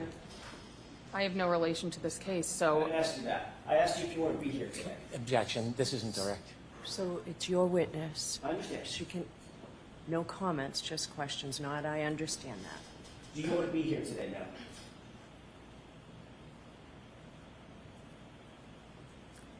I am put on the stand in a murder trial. I don't know why I'm here. I have no connection to this case. You have no idea why you're here? You've never talked to me. Nobody on the fence seems talked to me since prior to the first trial. So I don't have any idea why I'm here. No clue whatsoever, as you sit here, why you might have been called to the stand. No. Are you uncomfortable testifying? No, it's part of my job. You're a professional police officer, correct? Correct. That means you're a professional witness to a certain degree, correct? In the crimes that I've gone on the stand before, yes, I have been. And you understand the oath? Yes, I do. What is that oath? The oath is to tell the truth. The whole truth and nothing but the truth, correct? Objection. Sustained. I'll rephrase it. Is there more to that oath when you raise your right hand as a witness? I'm objecting. So I'm going to see you outside bar for just Sure. I don't like this lady's attitude. I don't either. Why does she have an attitude? If you don't know anything, you didn't go in there and truthfully say what you saw or did not see. End of story. Leave the stand. Mm-hmm. Wow. I mean, she sighed so loud at Bev. Oh, wow. Yeah. What in the world? We have seen some crazy witnesses in These this people. case. I Mm-hmm. know, right? The level of it, I was like, damn, they're making themselves look suspicious and Mm-hmm. as if they've got something to hide. You know, Yeah. it's weird. They're making themselves look bad. I'm not picking up what they're putting down at all. The attitude is just unreal. Yeah. I'll be right back. My You're DoorDash good. is about to pull up. You're good. I get being nervous or not wanting to be there and all the things, but dang, if you're honest, what do you got to worry about, right? She's a little hostile, all right, right, Butterfly? She's a little hostile. Well, you could tell on Friday when they brought her in and she was stood there at the podium and had received her subpoena. I could tell right then she didn't want to be there, but I didn't know what she was going to testify to either, or what could she testify to. But the fact that she was placed into dispatch, who do we know showed up at the Canton Police Department later and went into dispatch? What was he doing, rummage around in the dispatch room, getting keys and all the things? What all could she see from those? And what's the media telling this lady how her job went down? Ma'am, did you know that dispatch room you were, told to go in and man has cameras and video monitors? The hell is that shit? The media told me. Well, they tell you how to do your job? Creating more drama for herself. Man, some people love it. I'd like to know, was her father a police officer? Pawpaw, maybe? Granddaddy? Uncle? Somebody? Because this girl's full of attitude. And the fact that the feds and talked with her, maybe she doesn't have much to offer, but still they need to find out if you do or don't. The feds figured out you were working in the dispatch room that night, which is more than we can say for Canton. They're not going to come clean. So maybe she doesn't know anything at all, but you make yourself look a little shady with your suspicion that you've thrown upon yourself.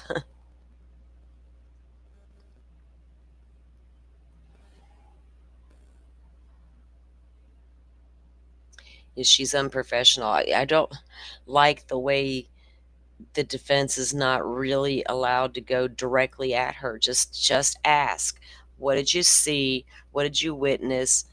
Who do you think was there? But of course, if she doesn't even recall, if there were big monitors for her to watch while she's sitting there doing her job, then she's not going to remember. I don't have my own memory versus what the media told me. You mean what you saw on the news that night? You don't know which is your own memory versus what you saw on the news. That's weird. Now I got to trust her ability to be a law enforcement officer. If she can't trust what's real and what's fantasy.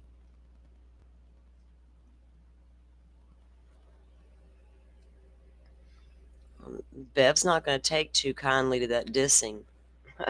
This girl's going to learn. Secretly, Bev's like, go at her defense. Just rip her a new one. See what you can get out of her.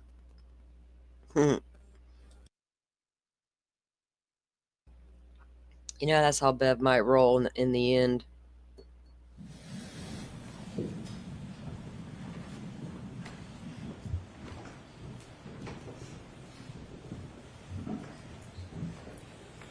Thank you, Your Honor. May I inquire? Yes. Thank you.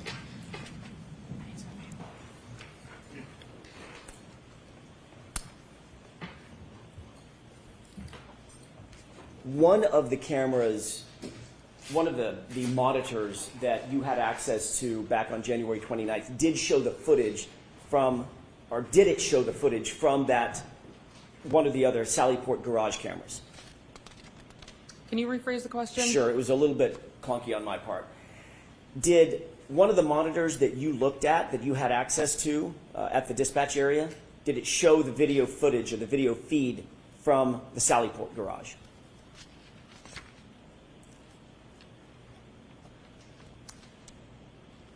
So I already said I don't remember where in dispatch the screen with the cameras was. There was a camera in the Sallyport. So if I'm going to make the assumption, then yes, of course.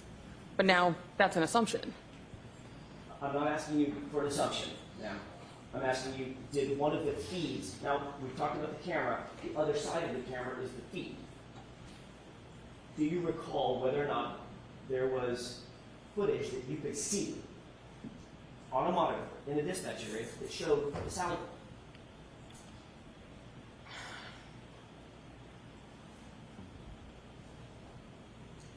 I'm going to go with yes. Okay.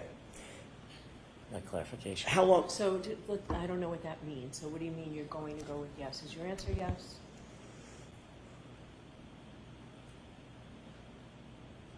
Get her, Bev. Get her, Bev.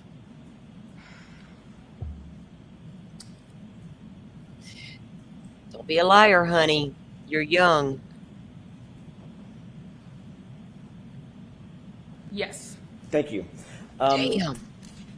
What time about did you take over the dispatch desk that morning? Immediately following when the 911 call came in. Would have been 6-ish in the morning. Does that sound about right? Sometime, I would say towards the later of my shift, but it was the middle of winter and dark out, so I don't know if it was 4, 5, 6. Understood. But it was still dark out. Yes. Once you took over the dispatch desk, did you stay there even past your normal shift ending to support the investigation that was ongoing?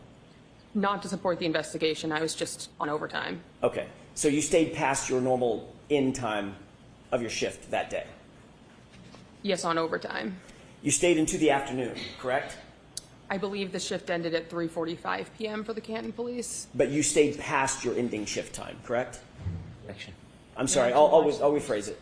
Did you stay past your ending shift time?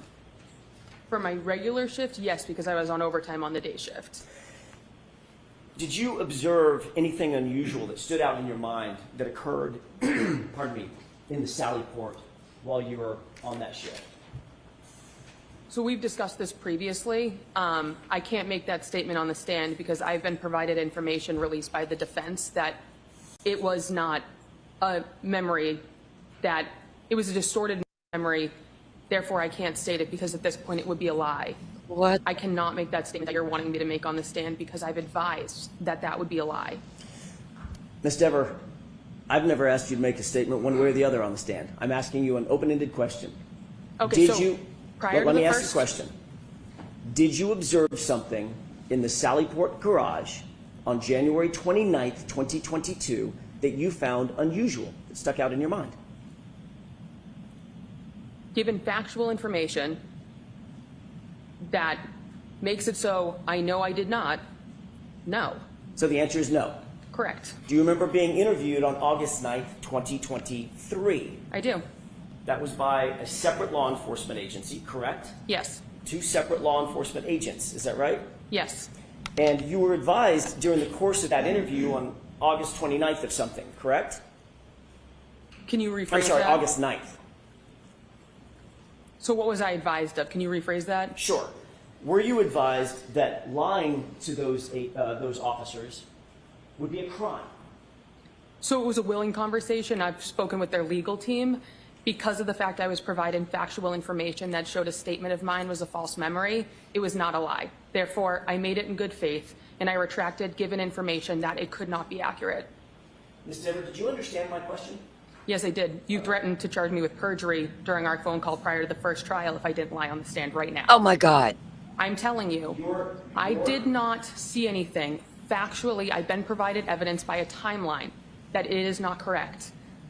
Ms. Dever, my question was this. Were you advised that it was a crime to lie to those law enforcement agents? Yes or no? No. They never told you, they never admonished you that it would be a crime to lie to them? Objection. Sustained. As to form, Mr. Jackson. Sure. Did they advise you of anything? Any consequences of lying to them? So we had a willing conversation. Yes or no? I don't recall. So, okay, there's your answer.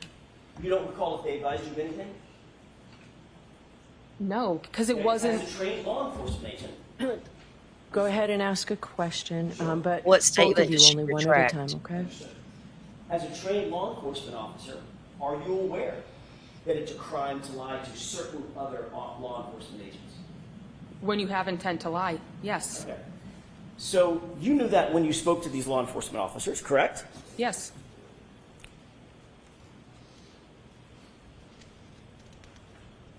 Did you tell these law enforcement officers that you, in fact, saw Brian Higgins and Chief Berkowitz go into the Sallyport with the Objection. SUV? May I finish my question? He can finish this question. Go ahead. Did you tell those law enforcement agents on August 9th, 2023, that you saw Brian Higgins and Chief Berkowitz go into the Sallyport together and alone with the SUV for a wildly long time?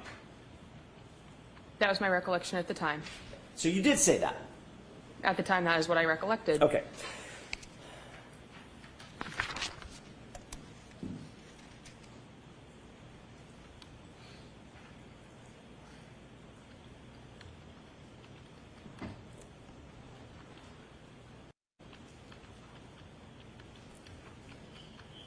Did you indicate that you noted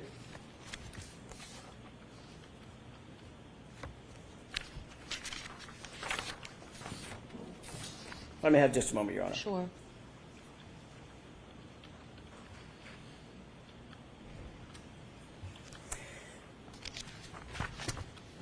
You and I spoke, along with Mr. Unetti and Ms. Little, on a conference call last year sometime. You remember that? Yes. Between the time that you were interviewed on August 9th, 2023, and when we spoke sometime in maybe it was April or so of last year, does that sound about right? Yes. Did you have any conversation with any other party about your potential involvement in this case? No. Did you have a conversation with anybody in the commissioner's office at Boston Police Department? Not about anything malicious. I didn't use the word malicious. Why do you say malicious?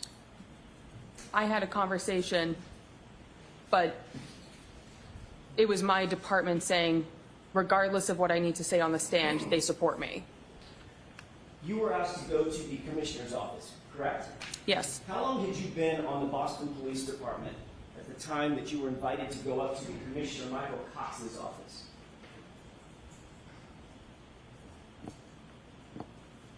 It had to have been before the first trial, so, and I know it was when the agency released information to outside people. That's not my question. Okay, so I don't recall. Okay. You don't recall how long you had been on the force, generally, at the time that you were called up to the commissioner's office, on the Boston Police Department? No. Was it 5 years, 2 years, 2 months? Give me a ballpark. So I've been on the department for 2 years and 2 months. I would say somewhere in the range of a year. Okay. Did you find it unusual for would you call yourself a rookie back then? Yes. Did you find it unusual that a rookie police officer would be called up to the commissioner's office personally? to discuss a matter? It was a reflection of how good of a leader he is. It was not anything that I found unusual, given the fact he is someone who wanted to show support for his officer. So all of your, I'm guessing all of your training class or all of your entry classes at Boston PD, they've all gone up to the commissioner's office as well? I don't know anyone else who's been in this particular circumstance. You don't know any, do you know anybody else who's been called up to the commissioner's office at your level at the Boston Police Department? Objection. Sustained. Do you know of any of your colleagues with your level of experience that are called up, that have been called up to the commissioner's office for a specific instance? Objection. That's sustained. Now, when you went up to the commissioner's office, did you respond to his indication that he wanted to see you up in his office? It wasn't a direct line of contact from him. Okay. Did you respond? Did you ultimately go? That's what I mean by respond. Did you go to his office? He's my boss, so yes. Okay. And who else was in that office? Me and him. The two of us. General counsel of the Boston Police Department? No, it's just me and him. Did you, during the conversation that we had last year, did you say that general legal counsel for the Boston Police Department was also there? Objection. Not during that Sustained. conversation. We Objection. Next question. Sure. Was there another time that you went to the commissioner's office where general legal counsel was there? No. Have you ever met general legal counsel for the Boston Police Department? Yes. Was it in the commissioner's office? No. When was it? During my conversation with the agents. You took a lawyer with you to talk to this other law enforcement agency? I'm going to see you at sidebar on this. Okay, so I got up to get my food and came back to this. Has she said anything yet? Or is she still being combative? She's still being combative. So apparently she had made a statement that was retracted, and they're trying to get to that, I think. But so far, I do know that she originally had stated she saw Higgins and Berkowitz, his trauma buddy, go into the Sally Port alone, and they were in there for quite a while together. And the truck, not Karen's truck, but the different one, was parked in there. Now, they're still trying to get to what she allegedly saw. And she's over here trying to say that she can't be sure that's her actual memory because, the defense put so much out there on the media. Like, lady, Alrighty then. Okay. yeah, if you can't tell if it's real or Memorex, you don't need to be a cop. If your memory's that bad. I saw it on the news, therefore I can't remember if it's my own memory or not. You don't need to be testifying in any trials going forward. Or investigating them. These people are weird. Mm-hmm. And then why her going to the commissioner's office and then why did she retract that statement? So did the news report that Higgins and Berkowitz went into this Sally Port, blah, blah, blah, and that's where she got it from? And then she's like, oh, well, maybe I don't remember that anyway. No, lady. No. I wonder if she's been threatened. Well, probably. She saw shady things. We need you to say you didn't see shady things. And why'd she leave Canton PD? Yeah, and now she's a Boston police officer, which is where John O'Keefe worked and Brian Albert. All the rest, well, except for Higgins, the rest were Canton. And Massachusetts State Police. They're all involved. Every damn agency in the area. Got to have somebody from every agency to make the conspiracies work. Got to have our buddies here and buddies there and buddies everywhere. That's how they network. I can't figure this girl out, though. What gets these people to go and retract original statements? What gets them to be so combative? Is it just because you're pissed because the defense is wanting to talk to you and that's so intimidating you have to come with attitude? Coming with that attitude makes you appear like you have a problem, you're hiding something. I think it would be a given to be a little nervous and a little intimidated by the whole process. I think that would be a normal reaction, but to go this far, Her sitting here saying that she doesn't know why she's there. That's Yeah. ridiculous. if now it's, come out that, she saw something, or she said she saw something, but then she Yeah. took it back. Yeah, was interviewed early, and then telling the defense, "You threatened to charge me with perjury." Hmm. Oh, so conveniently now the media planted ideas into your head, and you can't decipher what you heard on the media and what you actually saw at your job. And she's only worked for Boston PD for like 2 years or Yeah, whatever. She can't remember how long she was at Canton, but she said maybe a year yeah. or whatever. They're like, So, "Get the hell out of yeah. here, sister. Hmm. Take your cute little story that you saw some shady shit and go." Like, what? We don't need her anywhere in the U.S. working. All her body cam will be on the news in a couple of years. My goodness. Karen Reach, you might be right, honey, about all these people. I never said you weren't.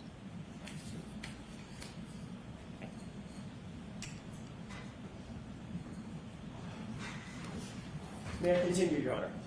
Yes. Thank you. Ms. Dever, when we left off, I was asking you about the meeting at the commissioner's office.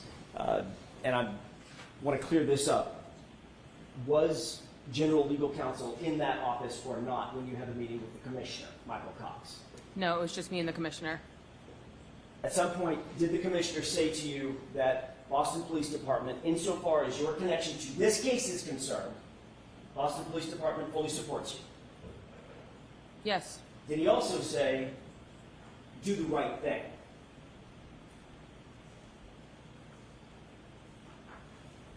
That's a direct quote, so I can't recollect if he said a direct quote 2 years ago. A year ago, when you talked to us, the defense, did you tell the defense that when you were called up to the commissioner's office, he told you two things? Commissioner Cox told you, number one, the Boston Police Department supports you, and Officer Deaver, do the right thing. So he said my name correctly. He said Dever, and That's my mistake. Let's see.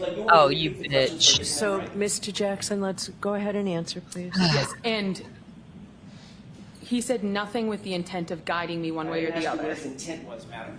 I asked you what he said to you. What were his words to you?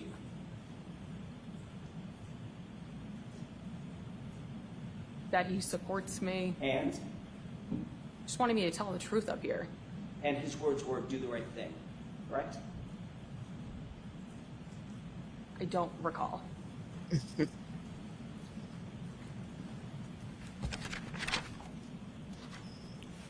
How many other times have you testified in a court of law during the course of your job?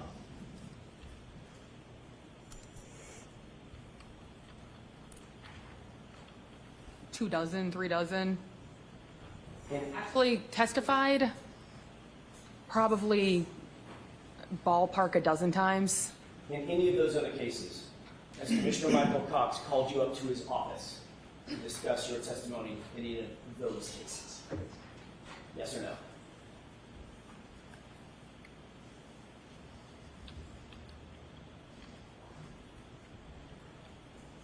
Look at that smirk. That's not a yes or a no answer. Well, yes, it actually is, Ms. Dever. So no comments, okay? Just, You understand the question? The question, yes. The implication, The question is, in any of those, I'm asking you an open-ended question. In any of those cases, Officer Dever, not including this one, has Commissioner Michael Cox ordered you up to his office to discuss your testimony? no. Thank you.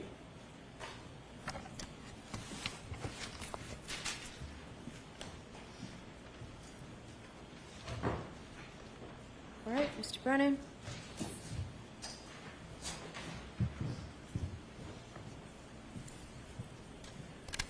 Good morning. Good morning, sir. My name's Hank Brennan. We have never met before. Correct.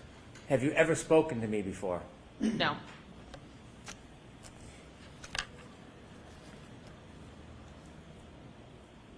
The defense team, Attorney Jackson, asked you some questions this morning. Yes, It sounds like you've met them before. only by phone call. How many times have you spoken to Attorney Jackson or anybody on the defense team before today? Prior to the first trial, it was one phone call where we discussed the case. Outside of that, there may have been one other phone call before the first trial, but it wasn't a discussion of the case. And then prior to this trial, I received a phone call that said, confirm you will be available for one of these days.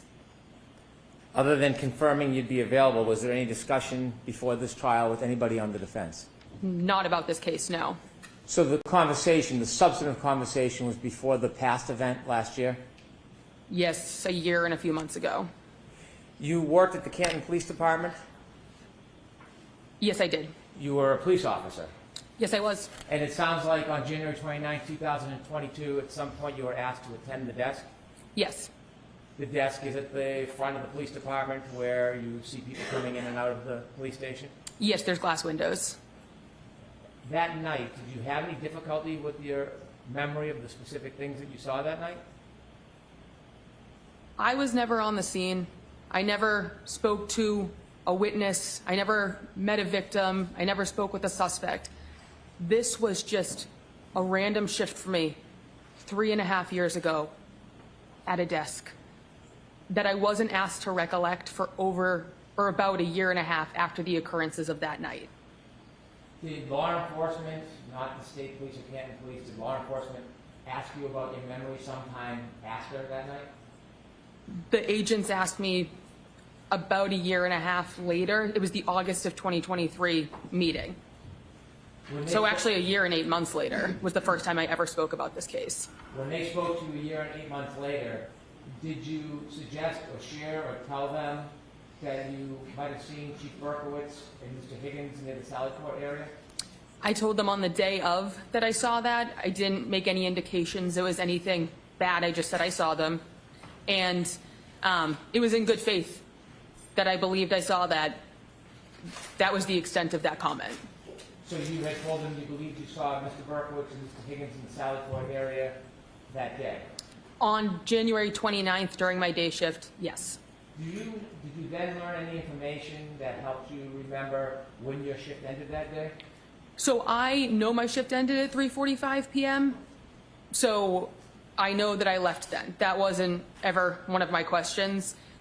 The defense released a timeline right prior to the first trial that the vehicle on that day did not arrive in the Sally Port until about 1.5 hours after I left, meaning it is not possible that I saw that.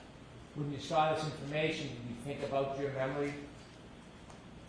When I saw that information, it made it clear to me that there was a distortion of the timeline, and the false memory I created, I provided in good faith, but I retracted immediately, being provided evidence that it was not possible. Who did you retract it to? Who did you tell? So I told the defense team prior to the first trial. I also contacted the agents. The agents assured me that good faith.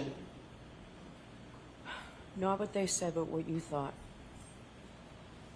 Not what they said to you. But Did they threaten to put you in jail when you told them about your mistake? No, I even spoke with the legal team, and they said that I made a comment in good faith. There was absolutely no way that I could be charged with anything of being malicious. Before we get to your conversation with the defense team, now I wasn't there in that conversation, was I? No, Have you ever shared that conversation with me? I've never shared it with anyone. Before we get to that, you seem a bit anxious today. Are you anxious? Confused as to why I'm here, but anxious now. Are you, have you received any negative pushback because of you sharing your memory? Objection. I'm going to allow that. No, Have you received any unwarranted attention from the public or media? not to my knowledge, but I didn't go digging to find it. When you mentioned the media sent you something, what did they send you? So I've seen things in the media. No media has ever been directed for me to find it. It's just this case is unavoidable as a local person on the internet who sees things that get shared. So inevitably, you were contacted by the defense? Yes, prior to the first trial. You mentioned that somebody had suggested you be charged with perjury? Yes, Who did that? one of the male members of the defense team. Why did they say that to you? Objection. Sustained. What were you discussing when you were threatened with perjury? They were essentially telling me what they were looking for me to say on the stand. What were they looking for you to say?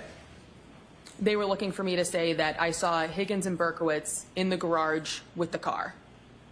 Did you share with them that that wasn't an accurate memory? Yes, How did they respond? they became very aggressive, raised their voices, and the one word that I can very definitely remember is they said that they would charge me with perjury. What did they want you to say? They wanted me to say that statement, although I knew at that point it was not an accurate statement given the timeline. How many times were you threatened with perjury? At least once during the phone call, but once you say it once, it was enough. What else happened during that phone call? Tell us the tenor of it. Tell us the content of it. That was essentially the thing I remember most because I understood that was what they wanted me to provide for the trial. I was never called for the first trial. Therefore, I'm not exactly sure what else there is for me to say when the one thing that they wanted on the stand, it is factually not correct and cannot be provided. When they threatened you to charge you with perjury, tell us what your state of mind was, your demeanor. Disappointment that legal counsel would go that route with someone who is, from a factual timeline, saying something is incorrect. There was no retracting based on emotion. It was very clear, given the timeline, it could not be correct. Now, you work for the Boston Police Department? Yes. And by the way, when you were with Canton, did you ever talk to anybody about reading or planting evidence or doing anything like that? No, and this conspiracy theory came out a year and a half later. I was gone. Did anybody from Canton ever try to suggest to you you should or shouldn't say something to help a hurt side of the case? No, because I was never spoken to until far after I left. Did you ever see anybody in this case or any time when you were with Canton doing something improper and tampering with evidence? Not in this case or any case. If you had, would you have reported it? Objection. Yes. Sustained. Move to strike. I'll strike that, ladies and gentlemen. So you transferred to the Boston Police Department. Has anybody from the Boston Police Department ever suggested that you should lean your testimony one way or another? No. Has anybody from the Boston Police Department ever given you any rewards or favors for defying the defense position? No. Has anybody ever suggested that you should say anything whatsoever that would be unhelpful to the defense? No. Has the Norfolk County District Attorney's Office ever encouraged you to testify in any way other than the truth? No. When you spoke to the chief of the Boston Police Department, did he in any way ever tell you to shape your testimony? Not at all. When you met with the Boston Police Department Commissioner, did he ever ask you the substance of what your testimony would or wouldn't be under oath? He made it very clear he did not want to discuss the case at all. When you spoke to the people at the Boston Police Department, have they ever weighed in any way on what they think you should or shouldn't say? No. As you're testifying here today, are you under any tension, undue influence, stress, threat? There is discomfort with the way that there's attempting to guide what my testimony is, but I don't feel any need to fall into it because I'm here to speak the truth on the stand. That's my livelihood. When you were threatened with perjury, how long was that conversation with the defense? I believe it was just about an hour on the phone. My phone log on my physical phone would not go back far enough for me to be able to retrieve the date or the time that that phone call took place. That conversation lasted an hour? Approximately. How did it end? Not on a good note in the slightest. I remember it was a pretty hasty hang up on both ends.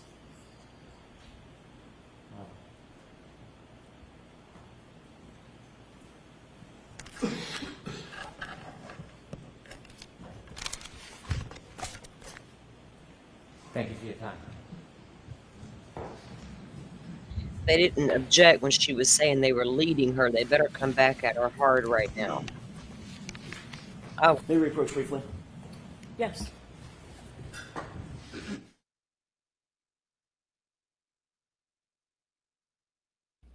would they ask for a sidebar? Mm-hmm. Yeah. So she sat up there in front of the jury and everybody and said, "Oh, the defense has been trying to lead me in my testimony. They want me to say this." And they're just sitting there letting her say it. I'm like, okay, maybe y'all got something up your sleeve.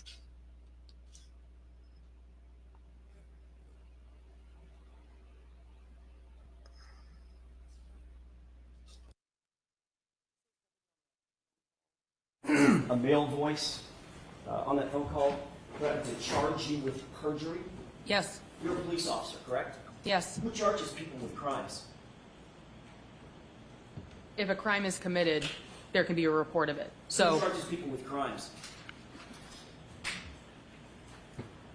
in the end, it's going to go through the court system. So the district attorney, the ADAs, that's who pursues it in a court Right. setting. Have you ever seen a defense attorney charge anybody with a crime? So you can seek out reporting someone for it. Have you ever seen a defense attorney charge someone with a crime, ma'am? Personally, no. Get her. Right. Fact of the matter is, nobody ever threatened you with perjury, did they? Oh, they did. Yes, That's a- 'cause that's I a con- contacted the FBI regarding it. Oh, did you? Oh, shit. did. You have a report? I have an email conversation where I sent the 2 questions I had. She responded, "I will pass these along."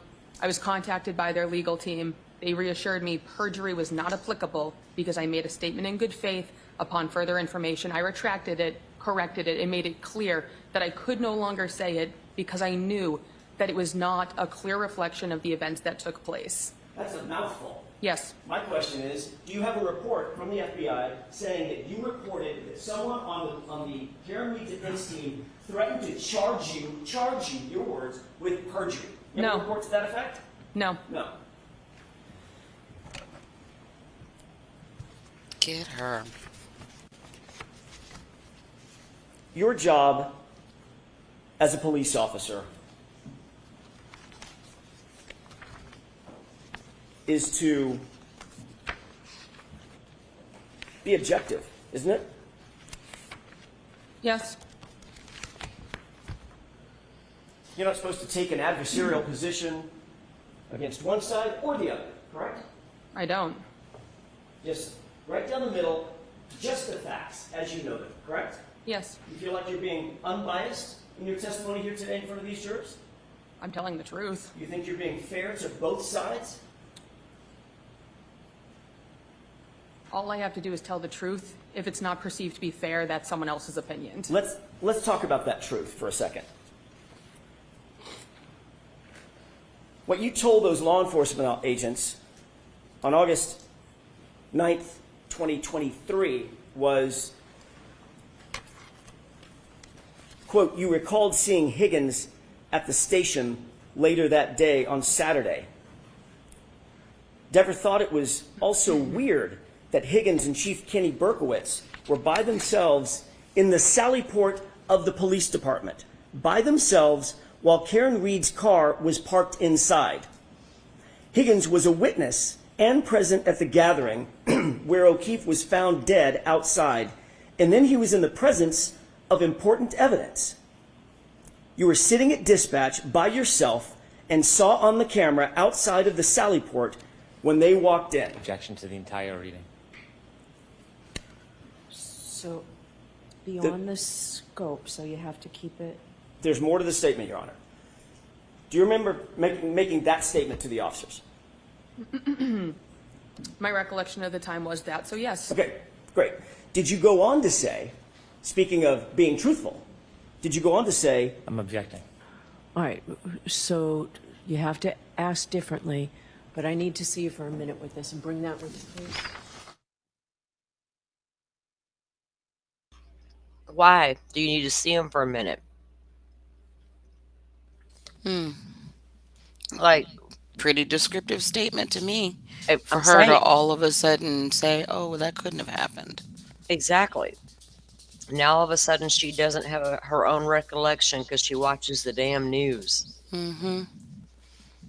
And it was a Saturday. Was the 29th of that year? Was that a Saturday? I believe it was. The 28th would have been the Friday. Friday night they were at the bar and then left and went to the house and then on to midnight, you know. So by the time they found him, it was Saturday morning. Yep, yep, it was. Mm-hmm. Mhm.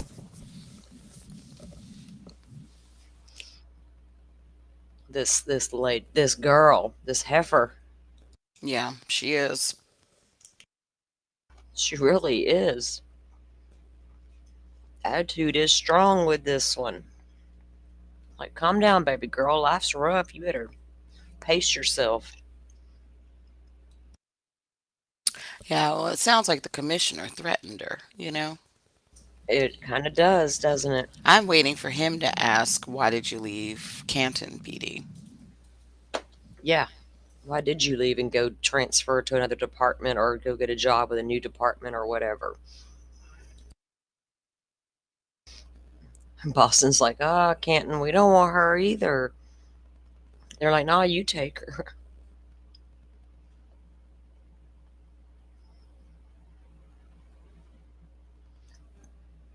Yeah, I didn't, Butterfly, I didn't hear her say that it was the FB. They keep saying the other agency, right? Which we all know it was the feds.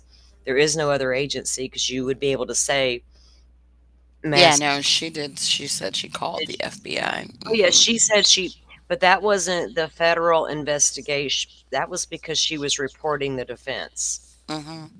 That wasn't saying the FBI is the one that questioned me about everything. That was that whole feds investigation. That's why she was questioned. When the feds were investigating what they were investigating, they realized she was working that night. And like she said, they questioned her about what she saw. And she made statements about what she saw. And now she's retracted them because the news got her confused. But then she turned around and called the FBI to complain about the defense because, you know, they threatened to get her on perjury. Well, wait, what was the timestamp on the Sallyport video? Do you guys remember? Now, off the top of my head, I don't. Because she said her shift would have been until Yeah. 3:45. But I mean, She who's stayed to say they past. didn't ask her to stay a little She bit said she later? she stayed past her shift because of overtime, but by the time she left her shift, the SUV hadn't gotten there yet. Mm.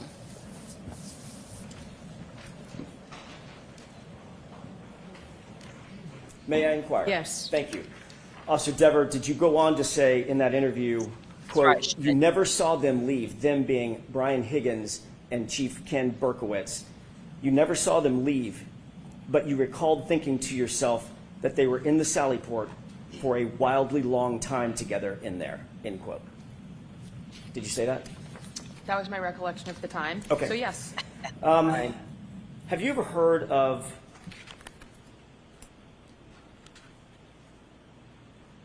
By the way, you indicated under questioning by Mr. Brennan that you knew what they wanted from me, meaning the defense, what they wanted from me. You Yes. understand that? Yes. Do you remember on that phone call that we read directly from the exact same report that I just read from? You remember that? And I told you the same thing then. That's not Yes. my question. Objection. Sustained. My question is, just answer my question, Officer Dever. Did we read to you, were you read the exact same thing that I just read to you on that phone call? Like you can't remember my name, I don't remember. I can remember your name, Miss Dever. Okay, so the answer Holy- is I don't remember.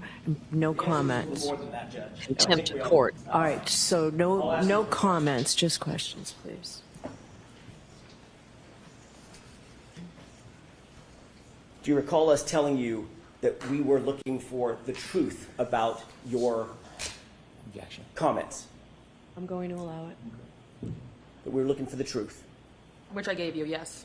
Did you also say on that phone call something to the effect of, I know you're going to tear me a new one because I'm changing my testimony? Changing, no. But you're trying to do that. Did you say, I know you're going to tear me a new one? It's what you're trying to do, so yes. Actually, what you said was, you're going to tear me a new asshole. didn't you? I don't recall that, so that's putting words in my mouth. I'm not asking you to put words in your mouth. I'm asking you if you remember saying that during that phone call. Oh, I don't I know recall. you're going to tear me a new asshole. I don't recall. Okay. But you do remember saying something to the effect of, I know you're going to tear me a new one, right? Yes. Okay. Have you ever heard of something called the blue wall of silence? Objection. Sustained. Do you think it's important for police officers to protect one another in the field and out? Objection. Sustained. Have you spoken with anyone, not Mr. Brennan, he's covered that. Have you spoken with anyone from the district attorney's office about your involvement in this case? Ever? No. Never? Unless you're going to provide a person, I've never talked to any of these people. Have you talked to anyone at the DA's office at all, in any regard? Not to my recollection. How about indirectly? Not to my knowledge. Are you friends with any people that you're aware of that are connected to this case? Are you personal friends, girlfriends, boyfriends, personal friends with anyone that's connected with this case? Here come the connections. Other people who's been on the witness stand, one person, yes. Who's that? Sarah Levinson. How long have you known Sarah? We became friends in middle school. Do you watch any of the trial, this trial? Clips in passing, but no, it's 6 hours a day. So I work during the day shift now. So you've seen some of the footage of the goings-on in this case, correct? Yes, nothing with her. I did not watch her testimony. No, but y'all have talked about it, I'm sure. I remember her testimony. I don't know what that means, so no. You're a sworn peace officer. You don't know what sequestration means No. in terms of witnesses? Not No. watching the proceedings in order to affect their testimony? No, I wasn't aware. But you You did lying tune in bitch. to the case, correct? In small clips, yes. And you did, in fact, on August 9th, 2023, have a fulsome conversation with two sworn police officers about your memory of what you saw, your observations on January 29th, 2022, correct? I don't know if they're police officers necessarily, but yes. Law enforcement agents, how about that? Yes. And that conversation is reflected in this piece of paper that I just read to you, correct? Yes. Thanks. That's all I have. Okay.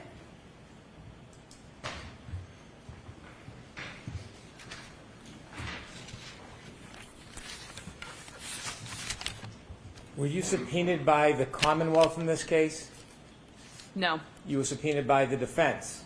Yes. Did they tell you that there was a sequestration order or that you shouldn't watch any of the footage? Did they fairly inform you about what the ground rules were? No, and I wasn't part of the first trial, so I had no idea about anything to do with this trial. When you spoke to those law enforcement officers back in 2023, do you know that they made a report where you had informed them that you knew Sarah Levinson, and that report had been provided to the defense a long time ago? Did you know that? Yes, I informed them very clearly.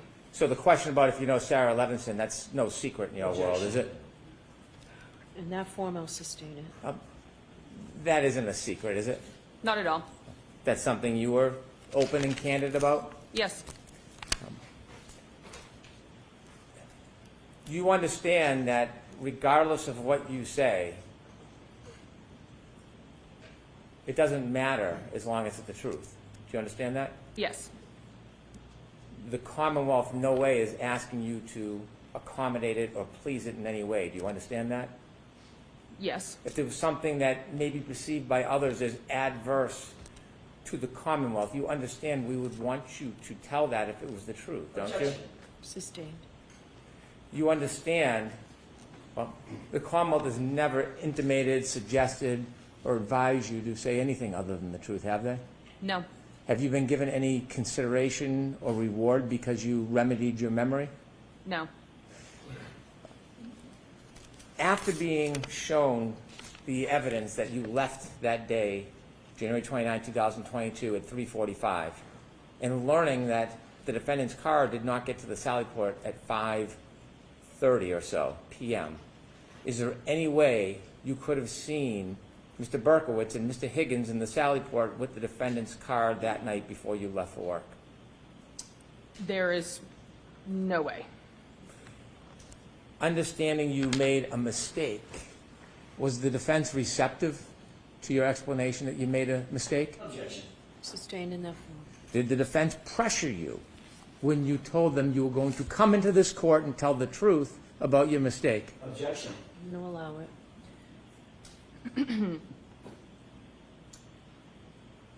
Can you rephrase it? Yes.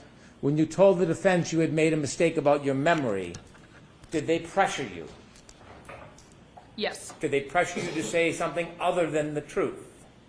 Yes, they wanted me to repeat a lie at that point, given it would have been with malicious intent to repeat it. Understanding a lawyer has no power to charge with contempt, does that change the reality of whether or not you were threatened? Let me ask it a different way. You were asked questions about whether or not you knew who could take out charges for a crime. Yes? Yes. Okay. Regardless of whether an attorney has that power, were you threatened that there would be a charge of perjury if you didn't comply with the defense wishes in this case? Yes. And knowing you were going to come into court, given this experience you had with the defense, is that why you felt like they were going to tear you? Is that the phrase we used? Yes, because they did not want me to tell the truth. So I told them that knowing they were kind of trying to eat me alive into repeating something that is not the truth. Rather than to come in here and be attacked, wouldn't it have been easier just to said what you had earlier thought was true? Objection. I'm going to allow that. Wouldn't it be easier just to come in and accommodate them rather than be threatened? Well, of course. So why did you come in here? Damn, Bev. My entire job revolves around what I say on the stand right now. If I was to lie, I lose my job. I lose everything. I'm here to tell the truth. I cannot lie while sitting on this stand. Thank you.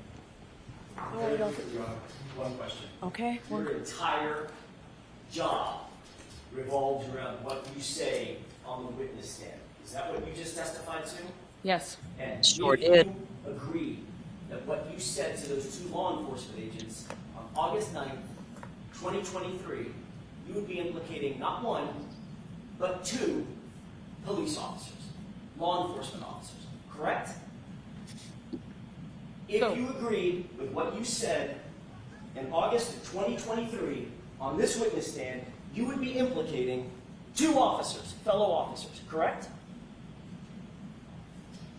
So I'm confused as to what you're asking. You would be implicating, if you agreed with me, you have not agreed that that was the truth.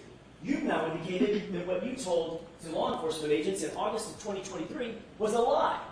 No, If you agreed with that statement here on the witness stand, you would be implicating two officers as having been in the Sallyport, weirdly, for a wildly long time with the SUV, implicating not one, but two fellow officers, correct?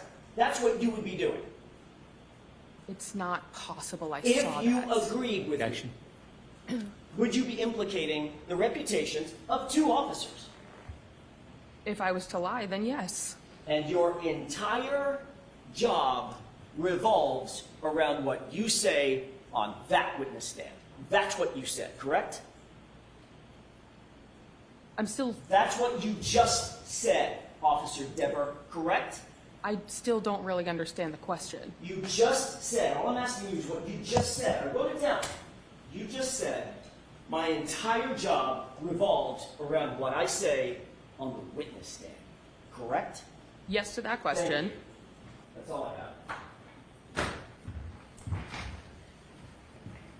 I'm confused. When you spoke to those agents, you didn't implicate Chief Berkowitz and Mr. Higgins with doing anything criminal, did you?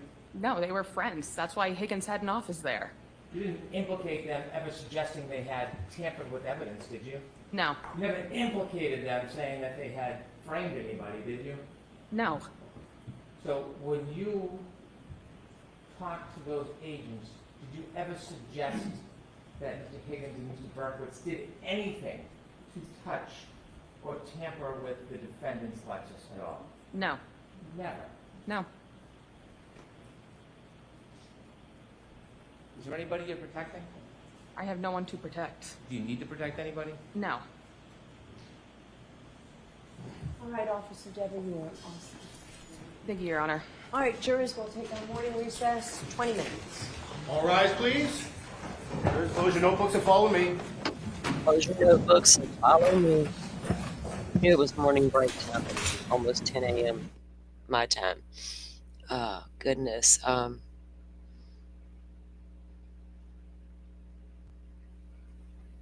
Sorry. Let's see.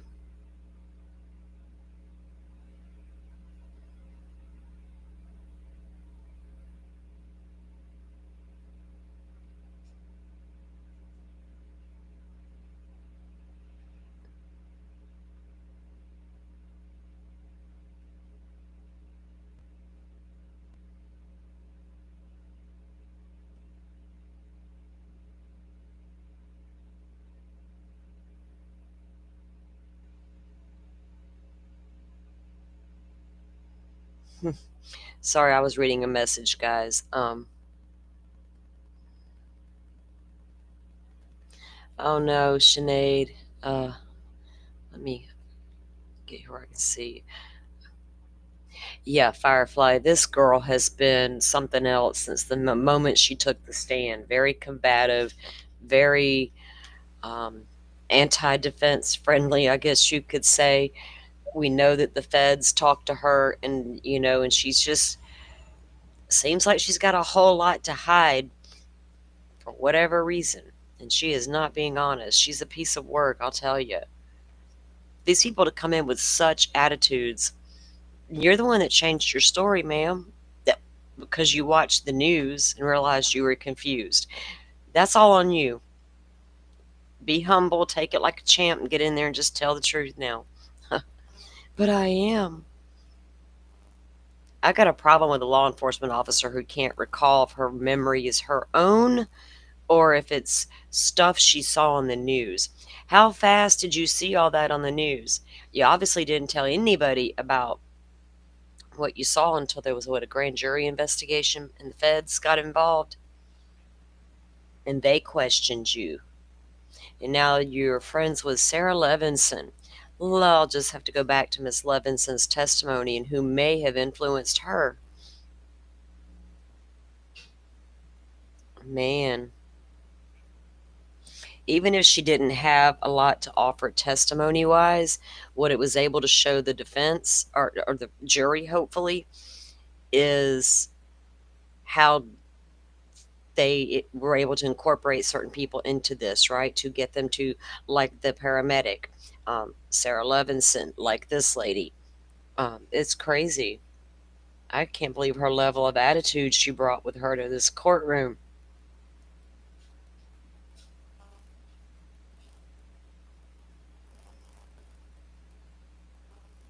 And the jury's well aware. You know what? Also, the jury has to be wondering, why? They know we're on trial number 2. How come it didn't work the first time? What were the problems? And then the jury keeps hearing about, oh, each witness, you were talked to by another agency, right? And they're like, what? Why was it so hard to prove this case to start with? That's one thing the jury's probably asking. And then they can take that into account when they see all the holes being poked in this story, this theory.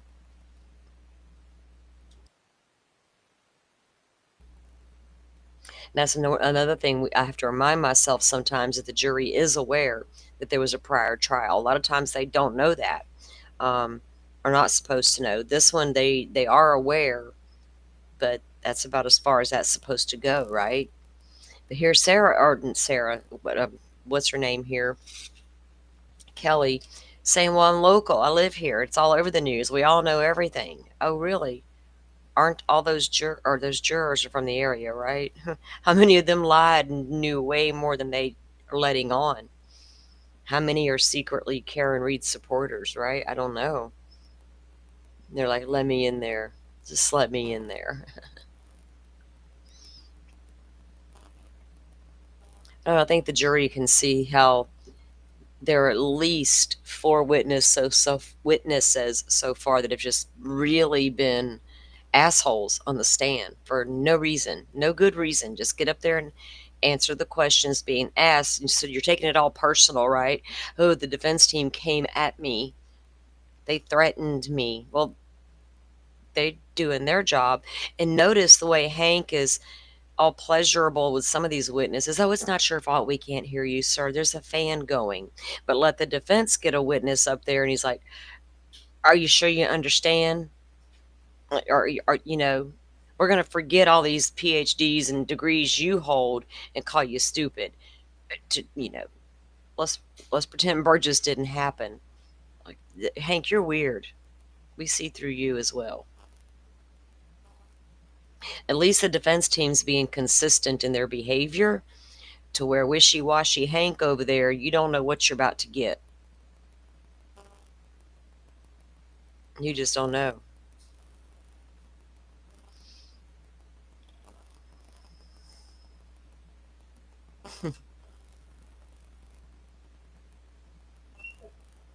Do y'all think that the defense case will last more than 2 weeks? If they're gonna call all the people they plan to call, it may take a minute to move through all those witnesses. Oh, Lord, Hey, thank you so much for watching the Karen Reed trial with us, but I wanted to tell you guys about something hold real on. quick. We talk a lot about personal safety here all the time. Did you know that your Jesse, personal data Jesse pushing the skincare products now. Data security. Yeah, the other day he had one on all about his skincare products. Oh, really? Oh yeah, it was. I've already called him a porn star, right? He gives me that vibe. So I'm like, damn, now he's over here pushing skincare products Mm-hmm. for, Mm, the men that don't want the dry skin. They, they got to have something too. I guess. I Um, reckon. I yeah, like, I was just trying to throw the trash out and everything, and then they go to recess. Ugh. they're on morning break. Mm-hmm. Yeah, I got in the, that's the only thing I got left to do is take the garbage out. I was laughing because I went out and I threw a bag out, right? Then I came back in, and then like I don't know, 30 seconds later, my sunroom cam goes off, right? So I look, a deer came out from the side, right, and like walked over to check the bin to see if I put anything Yep. out for them. I'm like, oh my goodness, they're like lying in wait now, you Oh know? yeah, they expect it now. They probably got your schedule down pat as well. If they Mm-hmm. can get it there, Yep. they'll be waiting. Yep. Oh, checking again. It just went off I again. heard it. Oh my goodness. They're like, "Wait a minute, lady. You need to go buy." Look, around here, a lot of the guys for hunting and different things, it's legal. You can put out Hmm. the deer corn, Oh yeah. get you a sack of that, and put it in the. No, they'll be trying to get in your garage to get to it when you're not out there to feed them. Like if you go, you're like you're storing it in there. They're like, "We're gonna get in there and get that shit." She's looking to the right towards the door like, where is she? You leave that door open, I promise you, they're gonna walk in your house. Cause I just got I got Pipsqueak's bed off the little line thing that I had out there for it to dry. Yeah, And so yeah, she's like came down from the same spot and she looked over. Oh, that's so cute. yeah. I've got something else that I need to throw out, but yeah, I guess I could go feed her. The garbage people, they don't usually come till about one something. Yeah, everybody's here. The dog is looking at me all funny. I think like maybe what? She I know. she just like come to the door and she's just standing here looking at me like I'm supposed to be doing something for her. I'm like, you have everything, dog. Go away. Mine is bothered by the fact that this bed isn't in here. You Yeah, know, so I'm yeah, oh like, yeah. yeah, I gotta Something's get it amiss, in. Mom. Something is Hmm. amiss. Our world is not right. Well, and I've been back now for quite a while, and the bed hasn't been in here. Yeah, So, she's like, "What's wrong with you, man?" yeah, She's yeah. like, you're slacking." She I'm like, saw me bring it in, so I'm like, yeah, I might just go feed the deer and then go grab the stuffing and bring it in here and just do it in here. yeah, Yeah, so I can get her back on her like nice little plush bed. yeah. Then she'll lay there and chill, and she'll be all happy again. Mm-hmm. She won't side eye you as bad. No, did that say front door? They're surrounding Yes. the house now. They're like, she's. Oh They my God, yes. called in the reinforcements. They're surrounding you because Oh my God. Twice at the back door and once at the front door.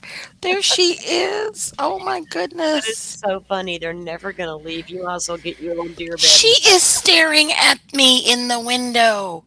I told you. Oh my God. Yep. You're gonna. Oh, That's so funny. You need to videotape that shit for us. she is still right there staring at me in the window. Not going anywhere. She knows you done got your breakfast ordered. She saw that delivery and she's like, "Where's mine?" Oh my God. That was crazy. Because I thought, okay, she'll run off, right? Nope. Staring me dead in my face in the window. She's gonna go around to the backside again now and then she's Yeah, she's like, yeah, I better be out there in a few minutes. That's so funny. All the animals around here have got me trained. oh yeah. Once they figured you out a while back, Hmm. they're like, "Okay, we got something good going on here, guys." Yeah, she is hangry. I mean, yeah, this is beginning to. I'm serious. You're right. It's a schedule, right?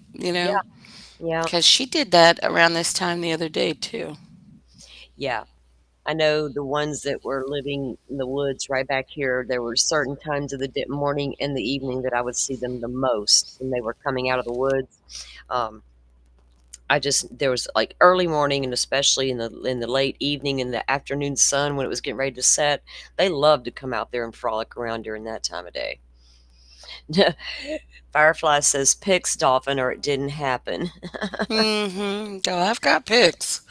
I just can't believe that she just was like, because the office is a little, off to the side of the front door. So, and Yeah. it's up a little higher, and there's some steps that go down into the front yard, on the other side. And it's like when I, move the blind, I know she saw me. And then it's like, because I pulled the shears back and I'm looking at her, she's looking at me. Then she took a step forward, and I'm still looking at her. But then when I got up and moved the blind a little bit, then she like ran down the steps. So she's still in the front yard. Yeah.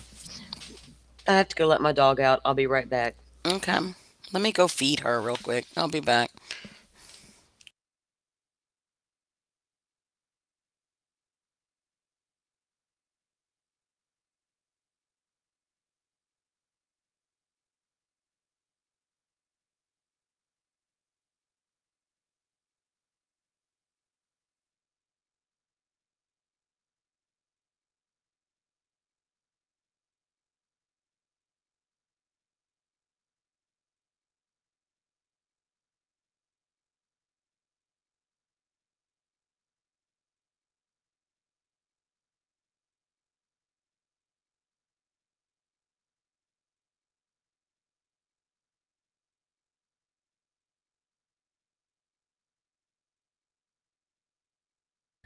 Okay. She said nowhere to hide. Those chickens get demanding and they're loud. My brother had so many chickens in Alabama. I did not care for his darn chickens. They got on my nerves. He let them free range run around the backyard sometimes. I'm like, dude, can you collect your chickens? And then he wanted me to run all over the yard and collect all his eggs for him. I'm like, I'll show you where they're all at. You can go get them. Those ladies look mean. I'm not about to mess with their chickens or their little eggs.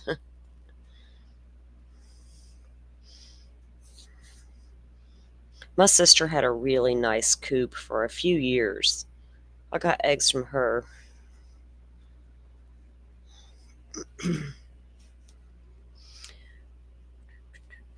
You collect a lot of eggs, Firefly? Oh, you'd think living where I live, I would have me some chickens, but I'm just not in the mood to take care of chickens.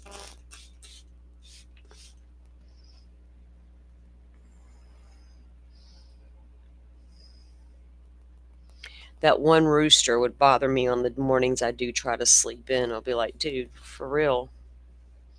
My aunt had she lived in the city, but she had a couple of chickens in the backyard, and my cousins they had gotten this rooster. Well, my cousin moved in to help take care of her, and this rooster would apparently wake my cousin up every morning out there. Then I ended up going over there to help her out, and boy, he was relentless. One day he literally flew the coop, never came back, and she swears he took up home down the road. She's like, I'm telling you, that's that damn rooster. He moved and went down there. I was like, well, good riddance, because he was a pain in the butt. 2 chickens left. Yeah, my brother's little collection of chickens started to dwindle over time, but I think that's because he let them run around. Yeah, roosters are assholes. They're cool. They just walk around, strut around, but they're loud. Everything's too loud. Let me take this down for a second so I can get it refreshed in a minute. All right.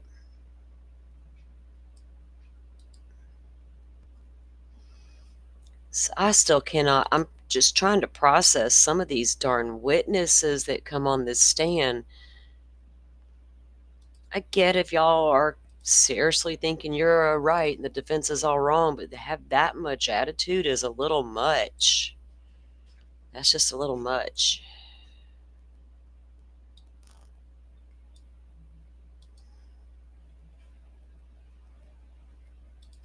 I mean, she had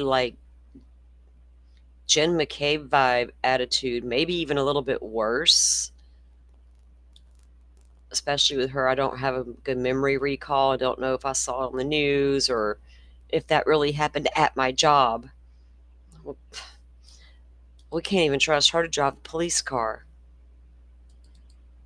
She won't know the difference between a simulator car and her real car.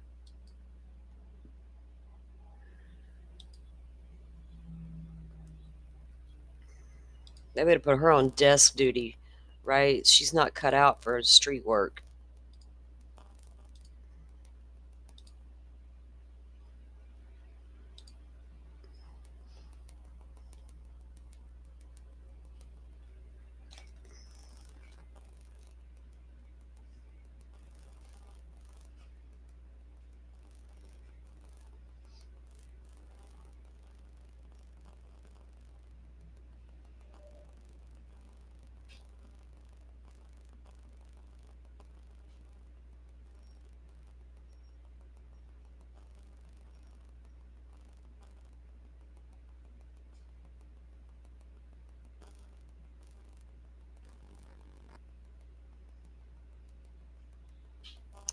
Oh, Arizona does plan to call Nick Balance from the FBI to testify in Lori's current trial.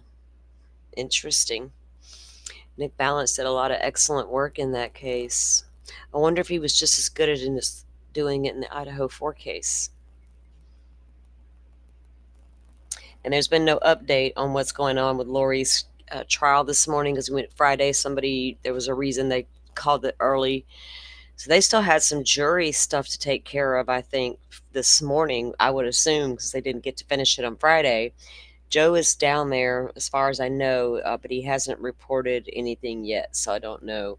And it's just like 8 a.m., just after 8 a.m. there. And I don't think they were scheduled to go into court until 10 their time. So it'll be a while before we know anything, I think.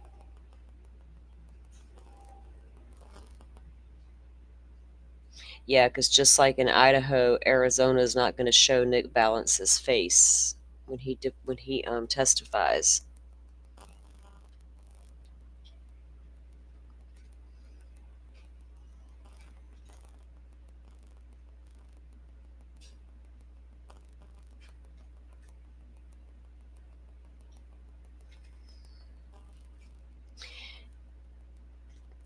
The Gilbert Police Department of Arizona reached out to the FBI for help analyzing and mapping cell phones, Wi Fi location data, and GPS location. Cellular Analysis Survey cast member Nick Balance was assigned to this case. He created a PowerPoint for the days leading up to and including the day of this shooting. Awesome, because those phones were in Idaho. Oh, I'm back. Okay. It is official. She is my dear. Okay. Is she okay? Did we Yep. name her? We got to name her too. We do have to name her. She wasn't even in the back, and I put some food out, and I start calling her from the back, and then I went around to the front, and I called her. Still didn't see her, right, or anything. So I was like, okay, you know, and then I like turned around and I went back into the sunroom, put down the the bag and the scoop and everything, and then Yeah. I was like, oh, let me grab the sweater rack. And so I went to bring that in, and then I turned around to lock the door, and damn if she wasn't like just walking around from the front side of the house, and she was up on the hill looking right at me. Right, she stopped and she was looking right at me, and I turned, I got her on video and everything, and then she kind of like she was still on the hill, and she went kind of back, and she went behind my car, but she was up on the hill and just like looking down. And I'm like, oh my God. So I went back in the house because I was just like, okay, let her go eat. But I called for her and she came. Isn't that crazy? That is crazy. She's in She the knows. front somewhere. Yeah. Oh yeah. She knows. They've gotten used to you, your scent, the sound of Mm you, everything. They can hear when you're opening the door. hmm. Mm hmm. They hear all of that. That's so cool. Yeah. That is super cool. She's done took up residency. She's not going nowhere. She Oh, likes your yeah. roads. She likes your yard. She's like, we're good to go. Well, I mean, they've been in the yard for years, and Exactly. everything. And I Uh-huh. told you one had her babies in the yard, Mm-hmm.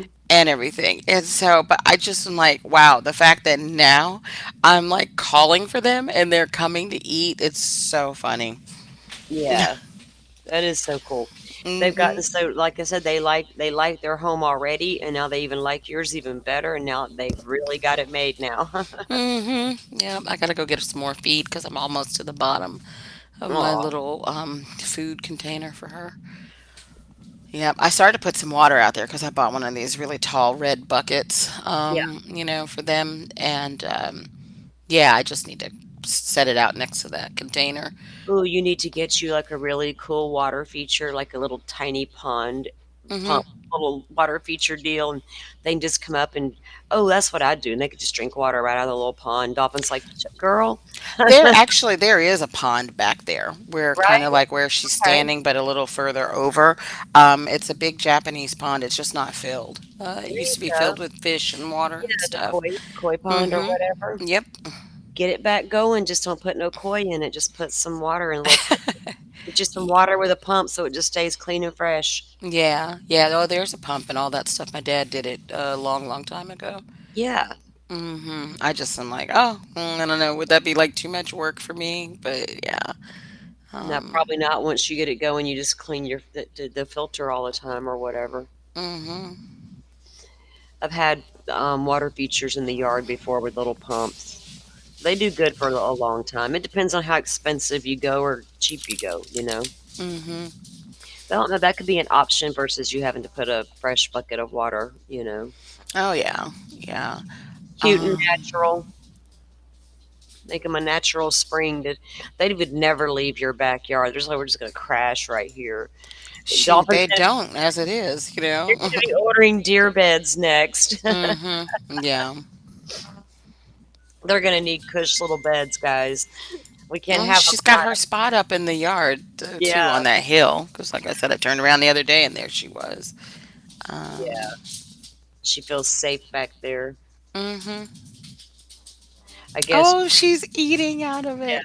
See, they don't come as close to the property anymore as they used to, since especially since that guy moved in who decides he's target practicing every day out there. And yeah, I Oh think yeah. yeah. Well, up here, that's just what they do. It's just a thing. These guys are hunters. If you live in the country, you just have to deal with it. It's not a big deal to me because I'm so used to it. But he has done it enough where it's done pretty much scared them off. They're not going to. I wouldn't go hang out at the edge of the woods in a field where I know a guy is shooting. hmm If I was a deer, I'd be like, no, that doesn't sound like fun anymore. Oh yeah. She's because I put the shoebox thingy right at the edge of the patio between the patio and the driveway. So like her butt is right in front of my left front headlight right now. And she's just like looking over at the camera, occasionally looking up and then yeah, looks Yeah. down to get the food. Oh, that's so cute. Let's see.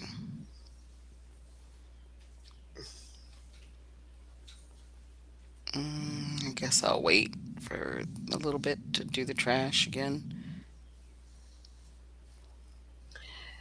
Uh, Good morning, Rachel. How are you? Butterfly says, I need to explain what I meant by my FBI comment. Okay, Oh, hey Rachel. let me see here. She only has two chickens left. What, the roosters have done something to the chickens?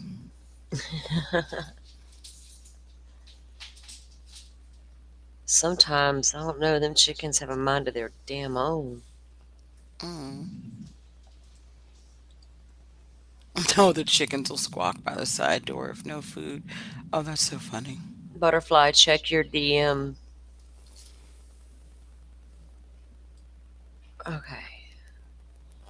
Let me pull that feed back up so we can keep an eye on it. Check it down. Okay. They get on back after their break and get some testimony in before their lunch.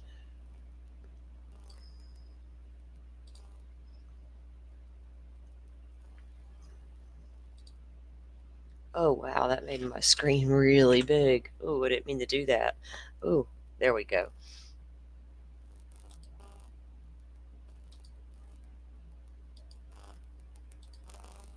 And then we got my stage 5 cleaner here, standing up against my leg.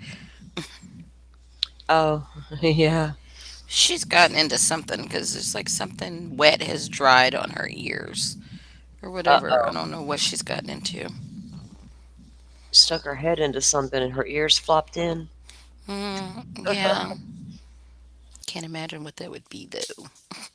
Yeah. All right. So here, let's see. Welcome, Miss Butterfly. Your camera's on. I know, I'm trying to turn it off. I haven't used this one before, so give me just a second. You're good. I just didn't know if you wanted it on or not. No, There you okay. go. Okay, so you wanted Can to you talk hear me? about your yeah, we can hear you good. Go ahead. Okay. Oh, hi, Dolphin.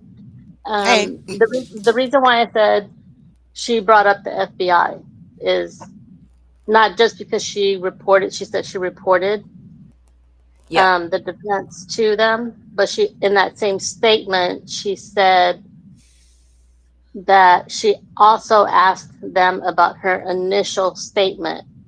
Oh, you're right. Oh, I missed that part. And that would Her have initial statement being right. 'Cause yeah. remember they said other agency. Well, no one named the other agency, right? They're And not she says, allowed I to. called it. Mm. Yeah. Yeah. So I'm sure that the jury already had a good indication it was outside of Canton, Boston, and Mass State Police. What other Right. agency could there be? And now with this testimony, now they're getting a little more clearer on who that agency really was. But they have to be asking questions about this. That's a good catch. Her even saying that she had to call them or felt that she needed to call them was crazy enough.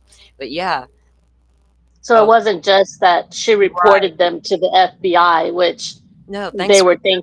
thinking, yeah, that they were thinking, oh, what, the FBI? What? Well, no, you had already talked to them, so Right. Well, thank you you for were coming up and confirming. talking about that. So that Sure. we all might miss something or not hear it the way. So I appreciate you because it's hard to type it Right. into chat. I get it. Yeah, yeah.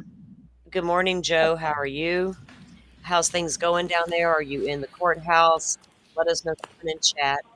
It looks like you're coming back up to give Okay, us. I'm gonna drop back down. Thanks. Okay, we'll get you back up in a little while. Thank you. Thank you for coming up.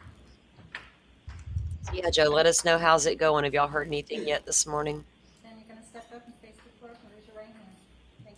Yes, Rachel, they did touch on that after a lot of combativeness to get there. I do. It was a crazy testimony, put it that way. Good morning. Good morning. Oh, is this the dog bite lady? I've never seen her before. Dr. Russell?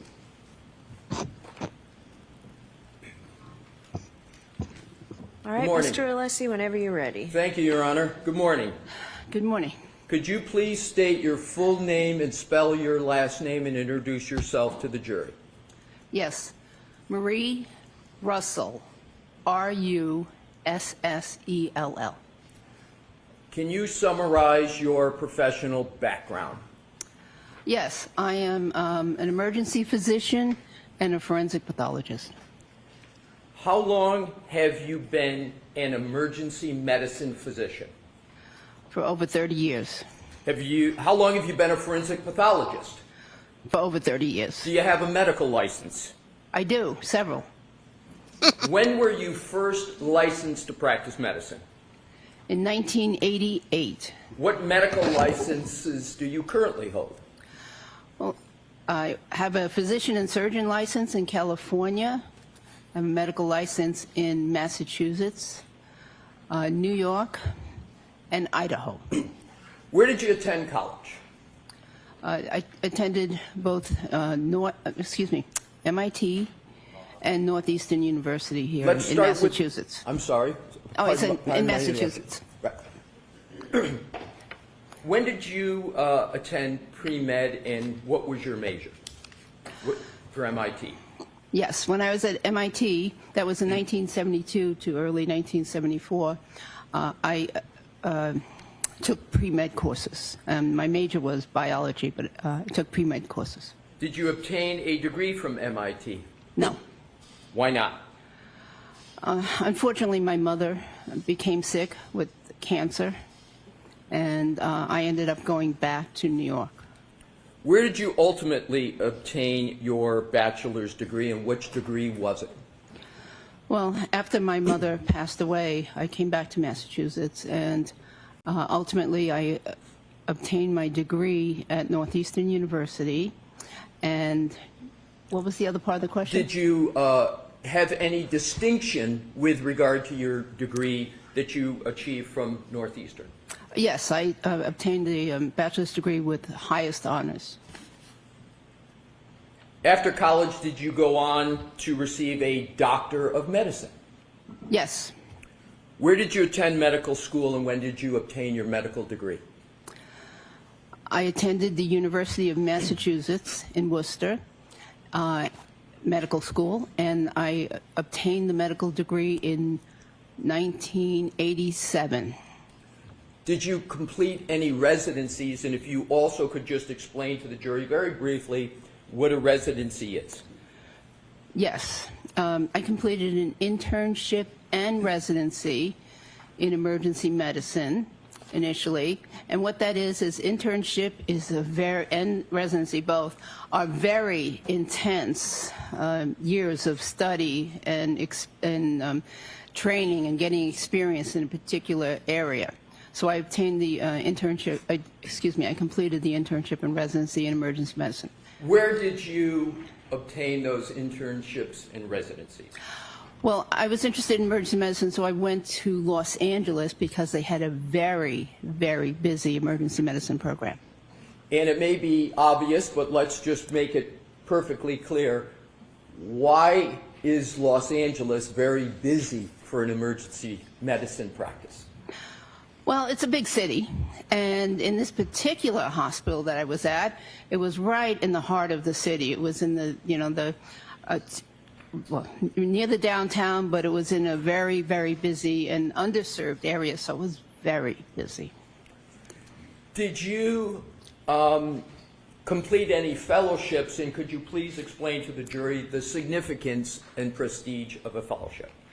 Yes, so after my residency in emergency medicine, I then decided to do a second residency. And that was in pathology, in anatomic pathology. Pathology, of course, is the study of disease. And so I did the 2 years of anatomic pathology, also at the same busy medical center. And after that, I did a fellowship, 2-year fellowship in forensic pathology at the Los Angeles County Medical Examiner's Office.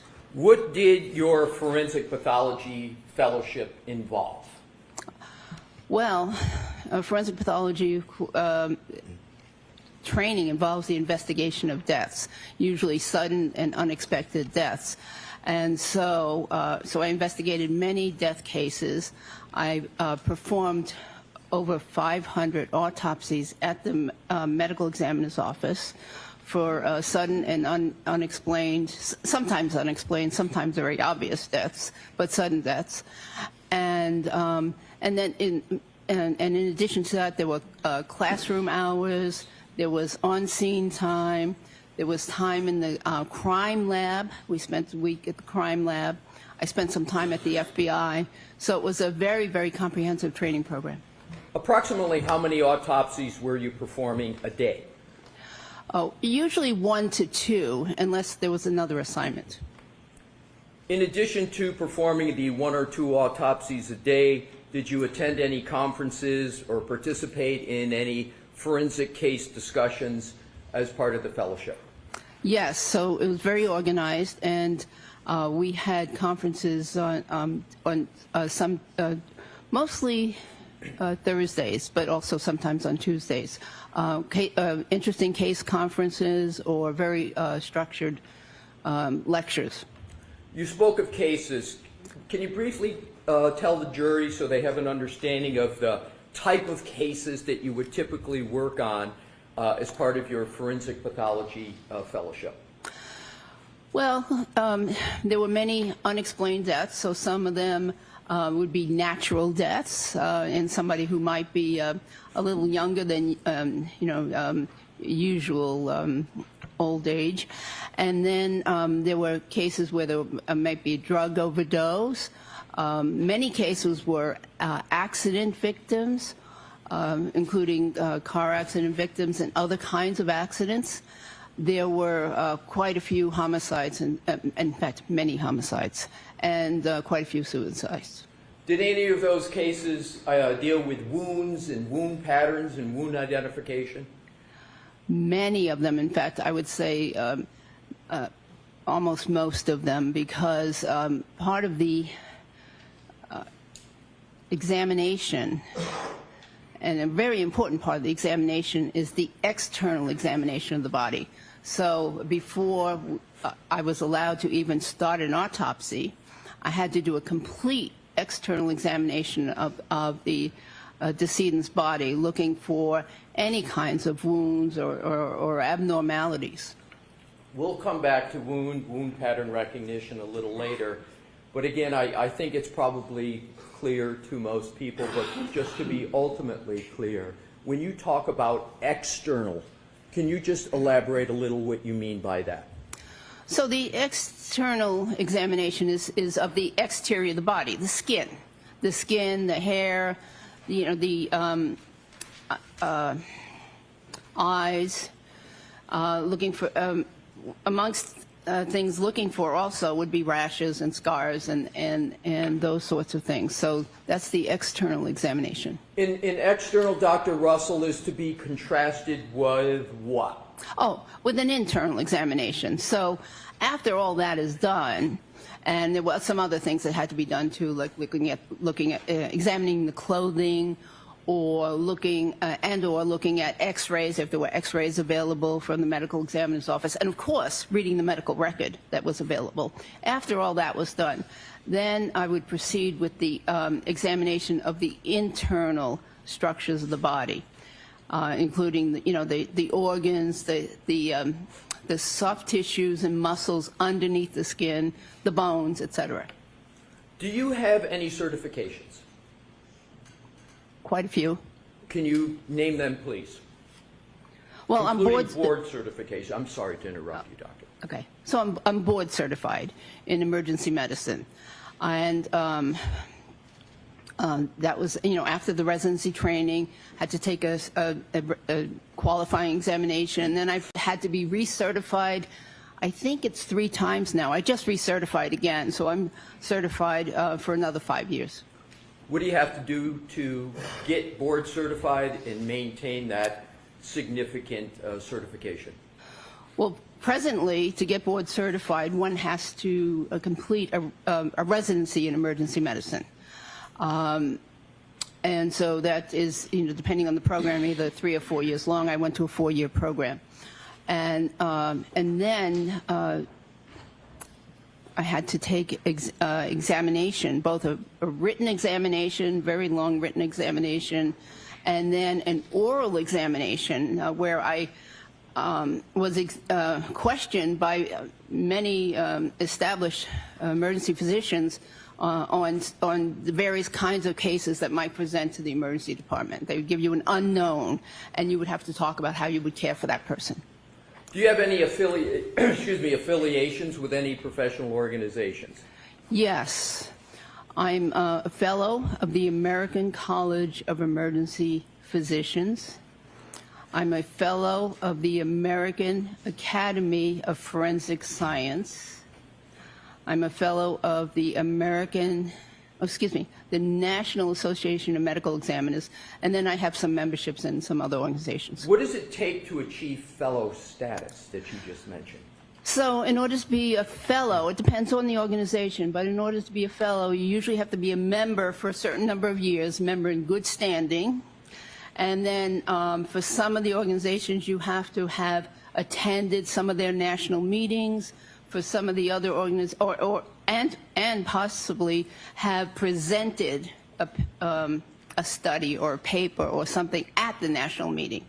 Other of those organizations, it's a little bit variable, membership for a certain number of years. In addition to all of that education, background, experience, do you have any specialized training and experience with regard to investigations of death?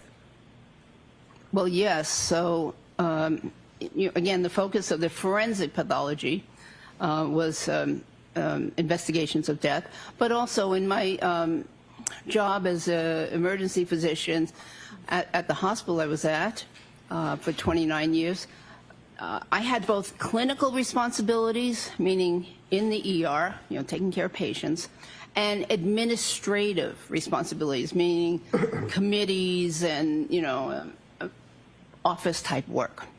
And so one of my responsibilities during that time was to be director of the Quality Improvement Committee. And as director of the Quality Improvement Committee, of course, I had to do death reviews. So analyzing, studying the people who came to the emergency department and was subsequently either pronounced dead or died in the emergency department.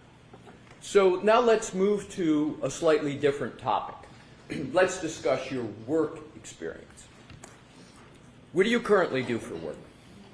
I work for the Medical Board of California, and I do some private consultation work.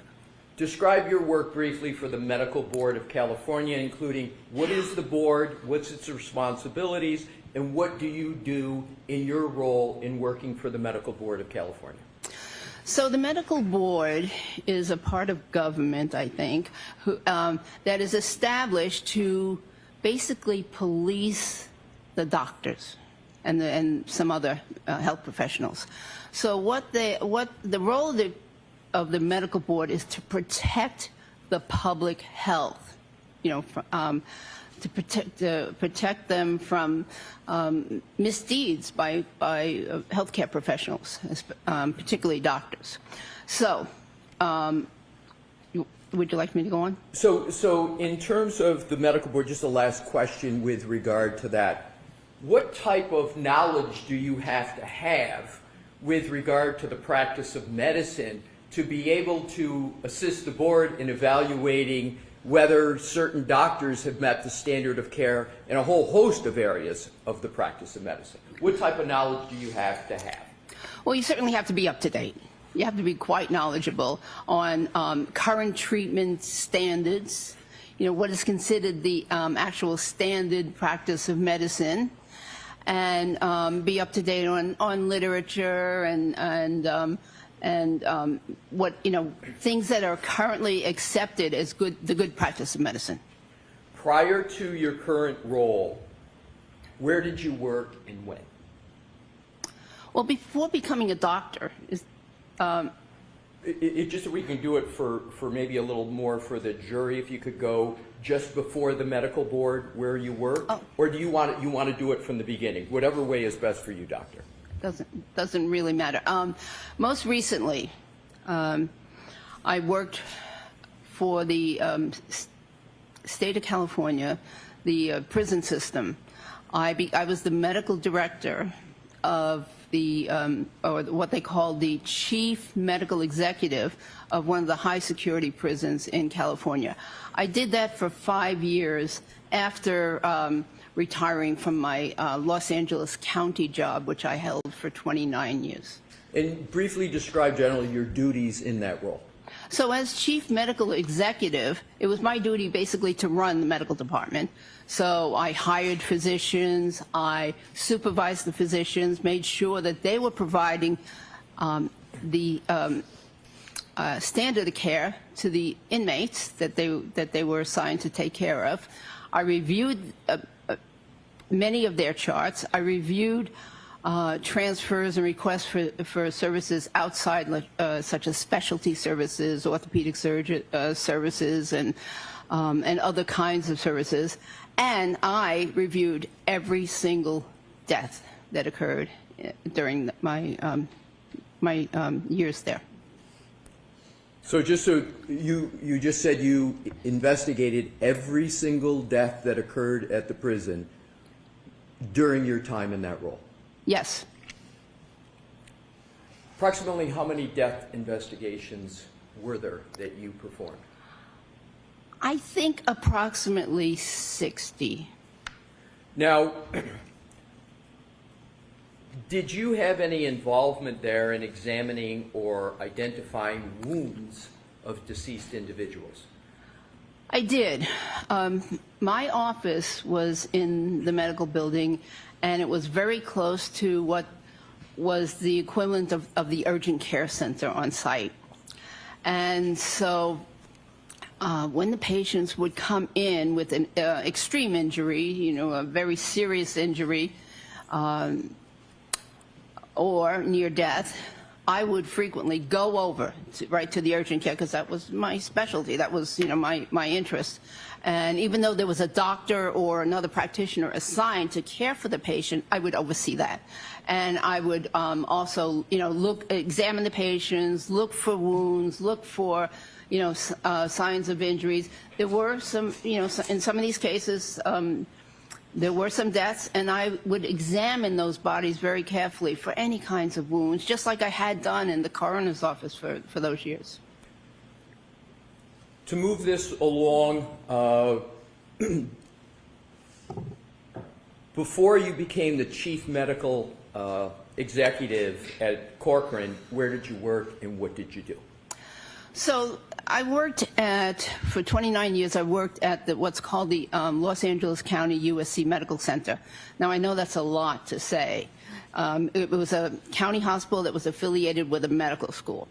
It used to be called, prior to that, prior to when I got there, it was called General Hospital. It was a 19-story building, General Hospital. Well, no.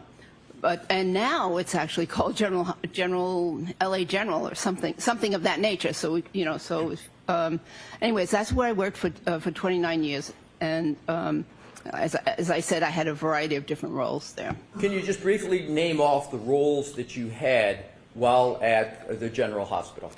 So, as I mentioned earlier, there was always a clinical component to what I did. I always had shifts in the emergency department where I had to see patients and supervise interns, residents, physician assistants, nurse practitioners. So in addition to seeing my own patients, I would also supervise them as they were seeing their patients. So that was the clinical role. Then there was an administrative role, and my administrative roles ranged from director of what they called life support training, which provided training to the trauma surgeons and the neurosurgeons regarding things such as advanced trauma life support, and also to ER doctors. So director of life support training, director of QA. For many years I was director of the jail unit, which was a very unique unit at this hospital.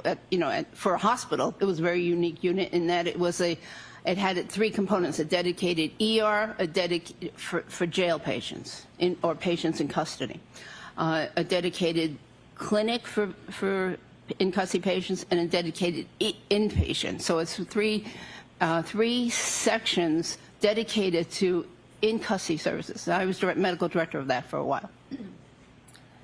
In addition to all that, were you also a professor? I was an assistant professor. Assistant professor. And what did you teach? Just a brief summary of what you taught. Well, most of my teaching was clinical, bedside teaching, rather than in lecture halls. I would occasionally give lectures to the residents, the residency group, which was about 50 doctors. And those residents are medical doctors, correct? Yes, they are. Yes, Yep. they are medical doctors. So I would occasionally give lectures to them, but a lot of the teaching was actual bedside teaching. Switching gears just a little bit and segueing, over your course of your career as an emergency department physician and otherwise, did you treat individuals with animal-inflicted injuries? Yes.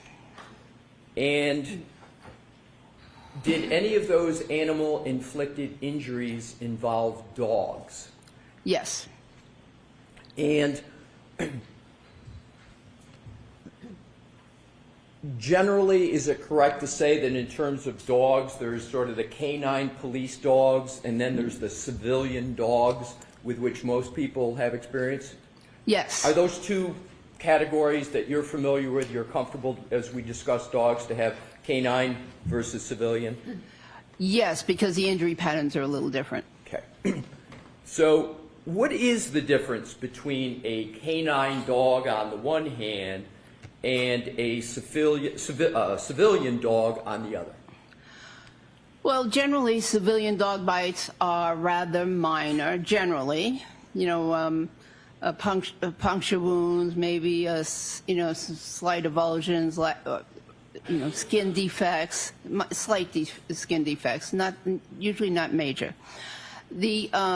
Whereas in the canine or trained police dog bites, the wounds I saw, were extensive wounds where there was extensive ripping, tearing, crushing of tissue, and many times even injuries to the muscles and blood vessels underneath.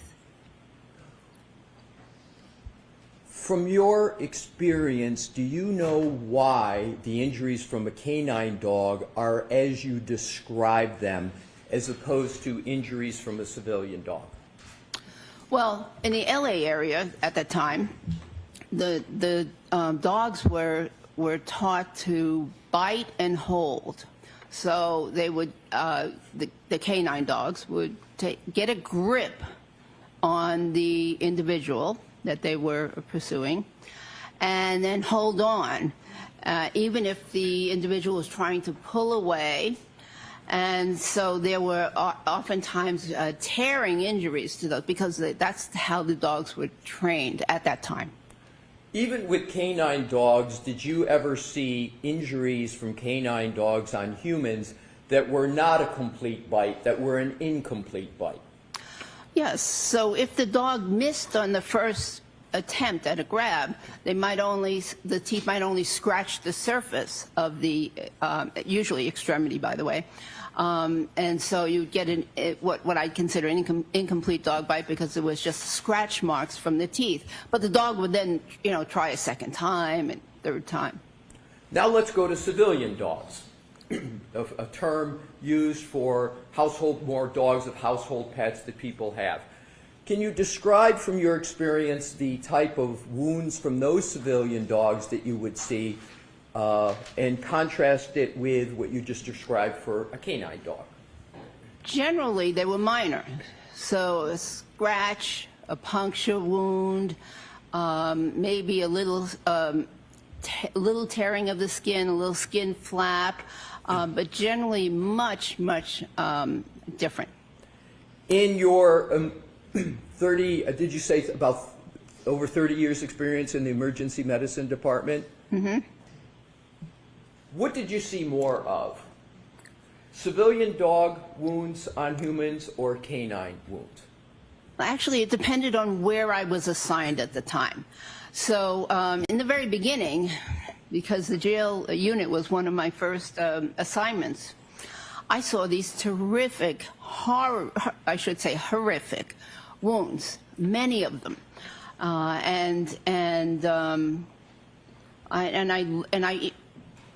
I learned that what was in the textbooks about how to treat them was so wrong, because these patients many of them needed hospital admission, intravenous antibiotics, and many of them needed surgery.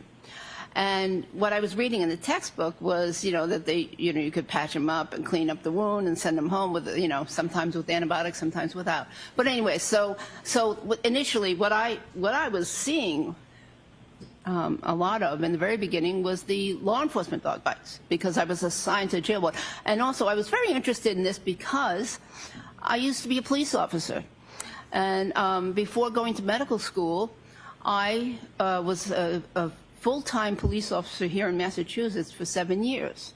And so I had this interest in law enforcement type injuries sustained during the arrest process, et cetera, et cetera. So you had an early interest in with regard to dog-inflicted wounds on humans and a police officer. Where were you a police officer in Massachusetts and when? In the city of Malden. I was appointed as first woman police officer in 1977 to 1984, full-time. And while you were a police officer, were you doing that full-time and anything else while you were a police officer? Were you pursuing school while you were a police officer, your college education, or was it separate? No, I was a full-time police officer working the night shift. And I was attending Northeastern University part-time during the daytime to pursue my degree. Were you a sworn duty police officer? Yes. Full member of the police force? Yes. Did you attend academy? Yes, I attended the Boston Police Academy. And how many years were you a Boston police officer? No, I wasn't. Sorry, I'm not Boston, the Malden. I was a Malden police officer for 7 years, full-time. Now let's go back to your emergency department and other experience. Can you approximate how many dog bite injuries you provided treatment for while an emergency department physician? Overall? Overall. Well, I don't know the exact answer, but I estimated it at a very conservative number of 500 dog bites, because, would you like my methodology? Oh, please. Oh, okay. So I considered that even though I worked there for 29 years, I would take 25 years, and 40, maybe 40 weeks out of the year, because the other weeks I might be assigned something special, a special rotation or a special assignment or vacation or some kind of course. So 25 years, 40 weeks per year, that's 1,000 weeks. So even if I only saw one dog bite at this busy trauma center, that would be 1,000 dog bites in my career. But I just took it in half. I cut it in half and said I think at least 500. In addition to the 500, did you oversee other physicians or healthcare professionals like physicians' assistants, nurse practitioners, who themselves were treating and observing dog-inflicted wounds on humans? Yes. And approximately, just the number, approximately how many of those, in addition to the 500 you just calculated? Well, I generally supervised about 3 to 4 people per shift. You know, med students and interns, residents, whatever, all those people. And so I would say very conservatively another 500. In terms of other work, I want to shift just a little bit in the emergency department. Did you encounter injuries from persons involved in motor vehicle accidents? Many. And you mentioned you were in Los Angeles, and in terms of those, can you approximate how many humans you saw and treated and diagnosed in the emergency medicine department from motor vehicle accidents? Well, it was a very busy level 1 trauma center. What is a level 1 trauma center? So level 1 trauma center is the highest designation that a trauma center can have. And there are many requirements in place in order for a medical center to be a level 1, including 24-hour in-house neurosurgery, 24-hour in-house orthopedics, and an active research program, and many, many, many more requirements. And a certain level of training for all of the ER docs and all of the trauma surgeons. So we were level 1 trauma center, one of the busiest in the west of the Mississippi. And we were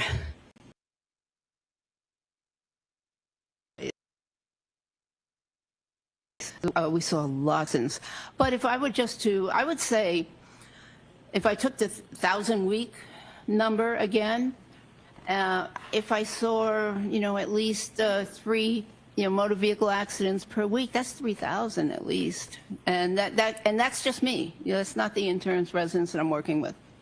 So, shifting again a little bit, as medical director of jail medical services at General Hospital, can you just describe a little bit?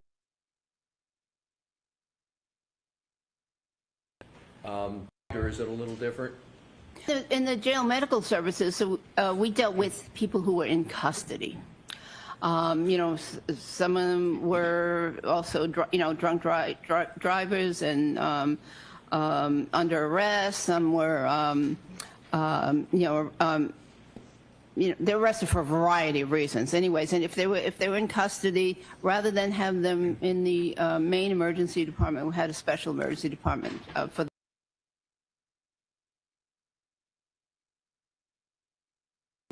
cases. In terms of being a professor, is that your time as an adjunct professor at Cal State Los Angeles? Is that where you were an adjunct professor? Yes. So while I was doing all this, I also had a part-time job teaching a course called Legal Medicine to graduate students, master's. A criminalistics master's program at Cal State.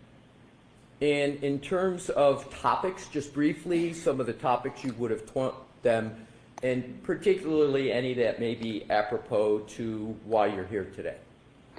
So knowing that many of these students were going to go on to work in crime labs or be crime lab directors someday, what I needed to do was to teach them about the aspects of a crime scene that dealt with the body, or someone who did or killed, and so we dealt with things such as time of death, post-mortem changes, wound analysis on the body, looking for different patterns of wounds or types of wounds that could direct them into to steer them in their investigation.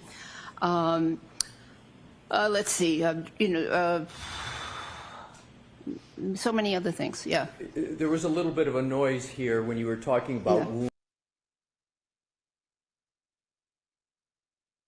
Repeat that as.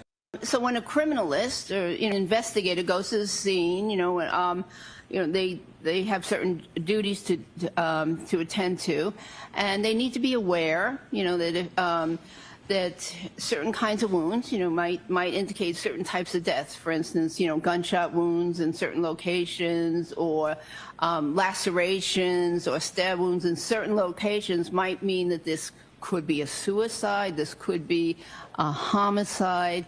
They need to know, if there's something that might look like resemble a bite mark, that maybe that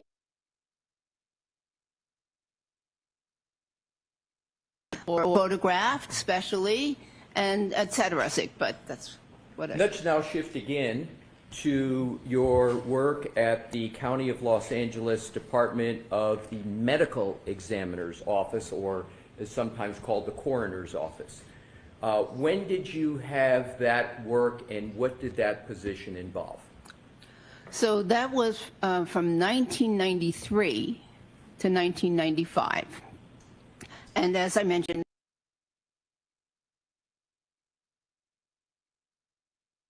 cases myself, but we also reviewed cases, and I, given my curious mind, when I would do my autopsy, I'd also look at whatever other cases were going on, and there was typically 10 to 15 cases going on any given day, and so I learned a lot, not only from my cases but from other cases. Did you ever conduct an autopsy of any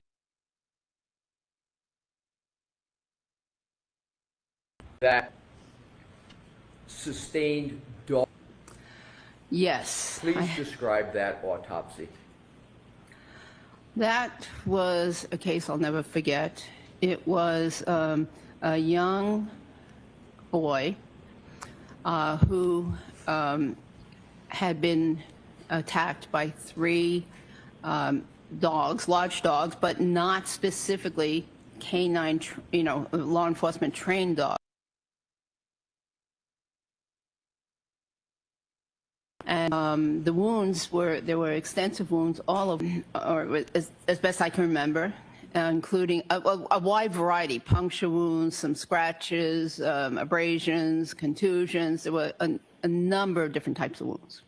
So let's now go, we talked about dogs and motor vehicles. I want to go back, please, to motor vehicles. Did you, as a forensic pathologist, did you ever conduct autopsies of decedents that were involved in motor vehicle accidents? Yes. Approximately how many? Hard to say. I'm not sure, really, but probably at least, motor vehicle accidents, probably at least 20 or 30. Did you conduct autopsies of victims of motor vehicle pedestrian incidents? Yes. Now, prior to working at the coroner's office, you worked at the jail emergency department at General Hospital.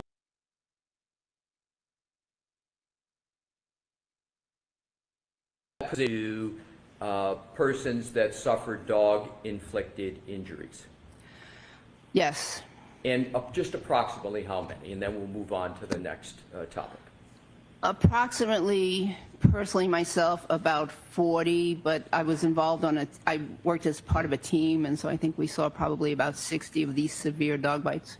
We're going to shift again to keep it moving, have you authored or edited any publications on dog-inflicted injuries on humans?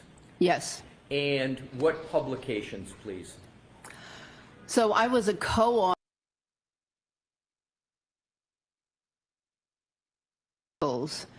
in major emergency medicine. One of them was describing the law enforcement dog bites, injury patterns, and another one was more focused on the management of the law enforcement dog bites.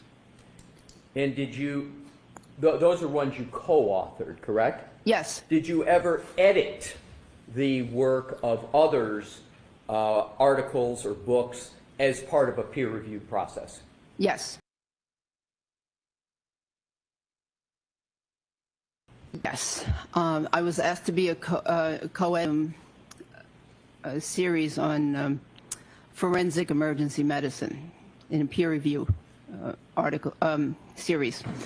And one of the chapters in one of those issues was on was on bite wounds. It was written by Dr. Gerald Vale, V-A-L-E, and who was a renowned board certified.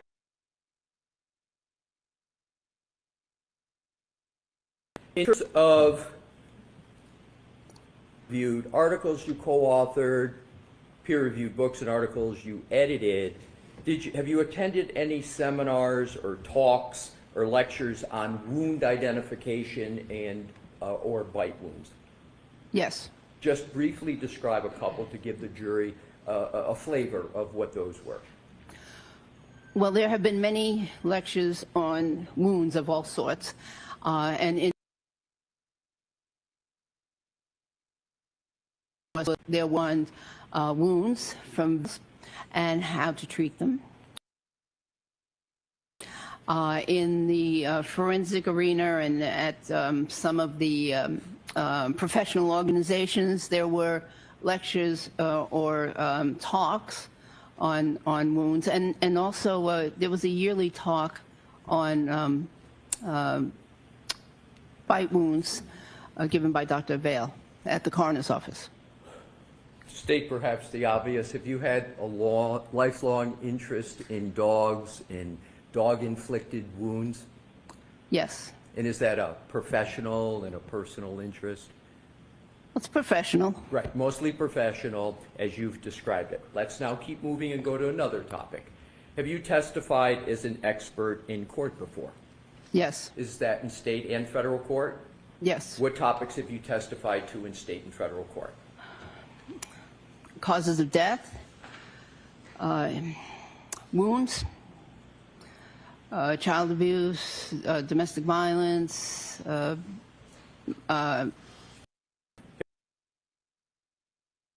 You testified in medicine? Yes. Have you testified as an expert regarding forensic pathology? Yes. Have you been found to be qualified as an expert in each of those categories in the courts in the United States? Yes. Have you ever not been qualified to testify in any court in the United States? No. Have you ever testified as an expert regarding identifying dogs?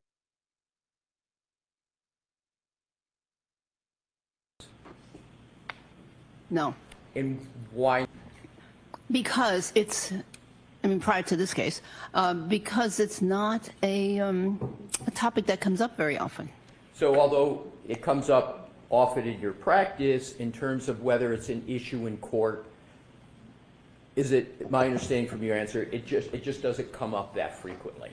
Correct. Are you aware of any other physician practitioner that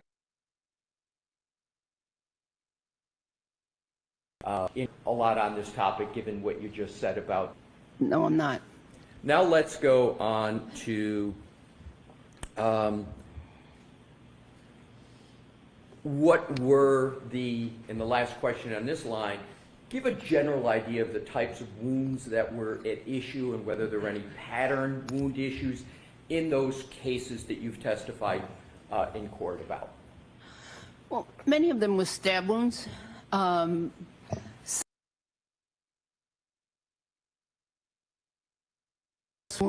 from, from a variety of mechanisms, assaults or motor vehicle accidents again, a lot of wounds from accidents, and then, of course, gunshot wounds.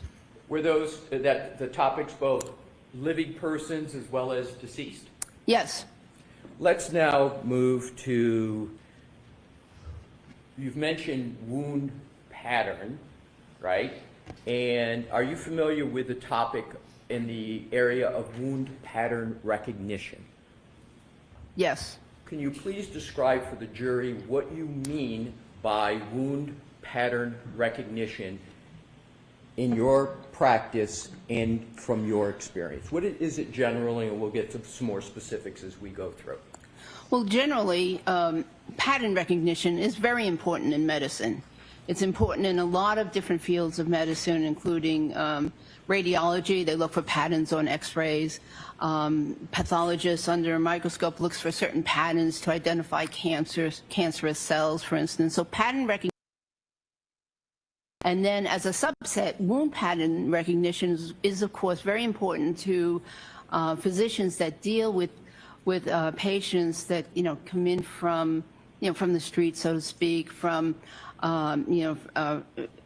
who may have been assaulted, may have been child abuse victims, may have been domestic violence, elder abuse, those kinds of victims, because sometimes it's important to or you learn that what actually happened is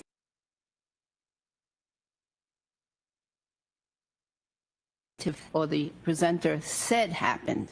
And so figure out what happened in a case. And so you have to be able to identify certain patterns and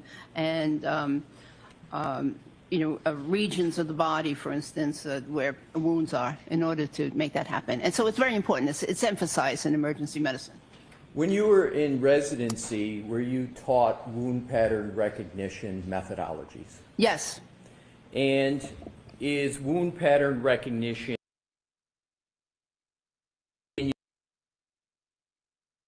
to learn and gain experience from your over 30-year physician? Yes, it was emphasized in both emergency medicine and forensic pathology, in both fields. Very important.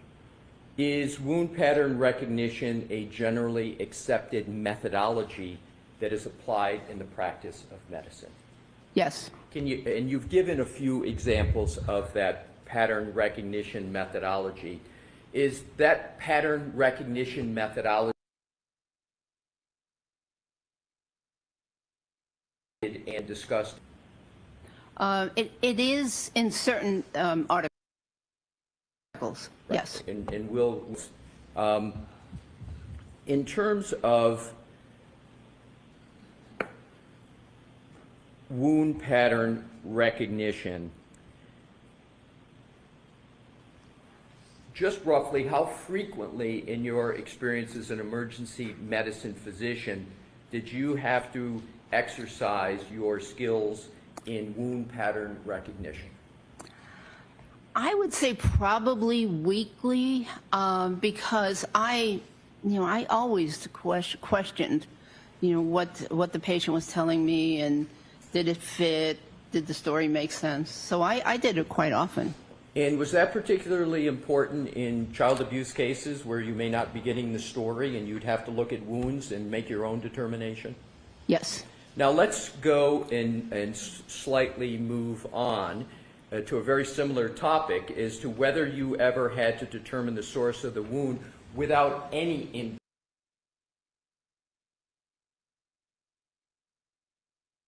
Yes, many times. Many patients arrive to the emergency department. And that's one example of.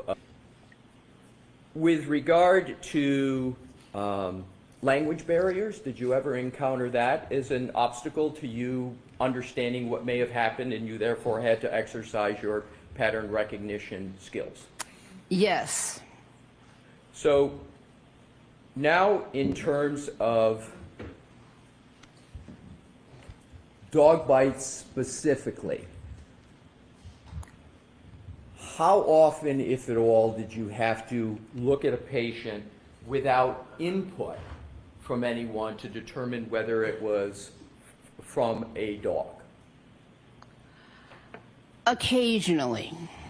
And can you recall any specific instance, or is it just you're recalling that you generally had to do it, but you can't recall a specific instance? The second of that, that I generally had to do it. Sometimes, you know, there was a language barrier and people couldn't describe what it was that bit them. Different types of bite wounds is very, very different. The situation, you can't give any one specific. You remember this person was this age, etc., but you know that you did that on more than one. I'll withdraw that and go to the next area. Let's now talk about wound pattern recognition in the area of forensic pathology. What role does pattern recognition play in forensic? Let the jury know what you mean by analysis as regards pattern recognition. Okay, so forensic analysis or forensic injury analysis is the analysis of injuries from a medical legal perspective. In some areas of medicine, the doctors are taught to just treat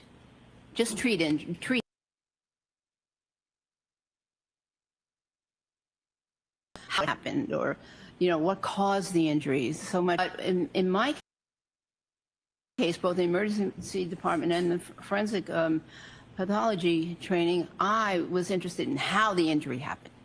That was a very important factor to me. Why is pattern recognition important in the field of forensic pathology? Well, you could look at a wound all by itself, an abrasion, for instance. Abrasion is a scratch. And in and of itself, it might not tell you how the wound occurred, all by itself. But if there are a series of scratches or a series of lacerations or cuts, they can tell you more about how it happened. And have you applied wound pattern recognition skills in your practice as a forensic pathologist? Many times. Could you just give the jury a flavor by just a few examples? Maybe two.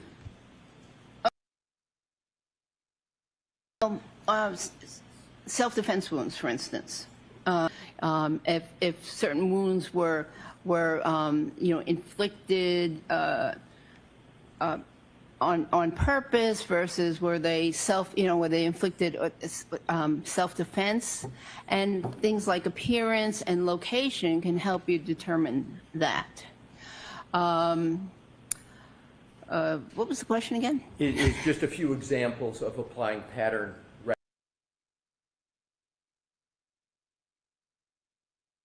Yes, Thank people. you, doctor. Oh, more? No, more. Who was struck by cars.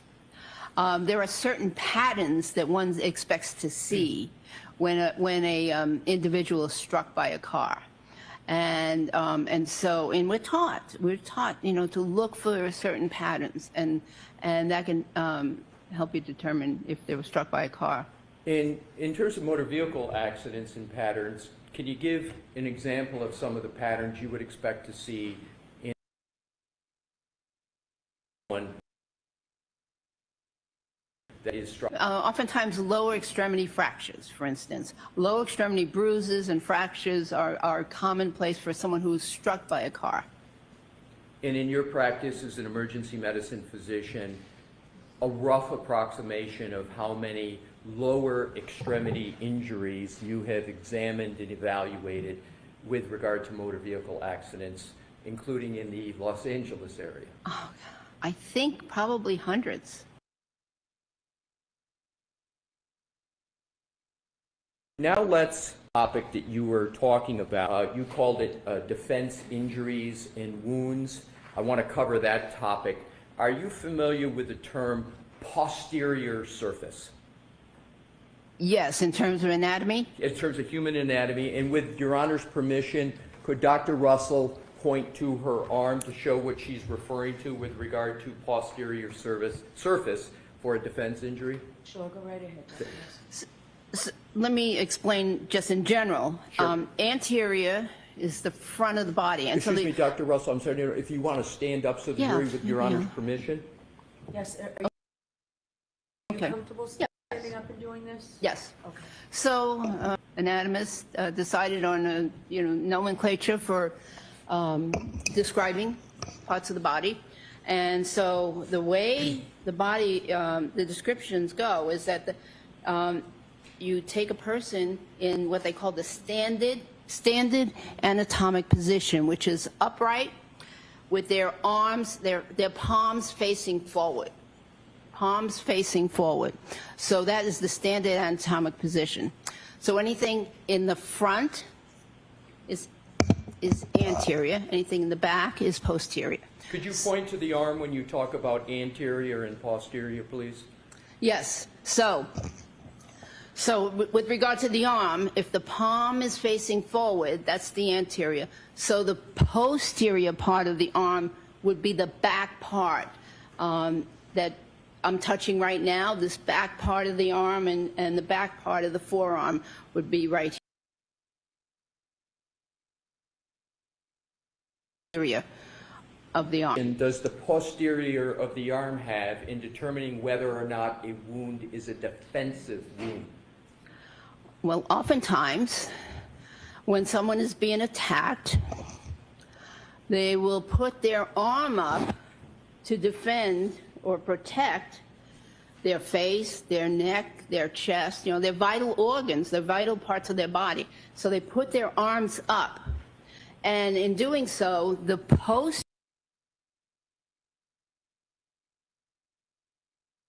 comes presented to whatever is attacking them. So this is the part of the arm that oftentimes gets injured when someone is defending themselves. Thank you, Doctor.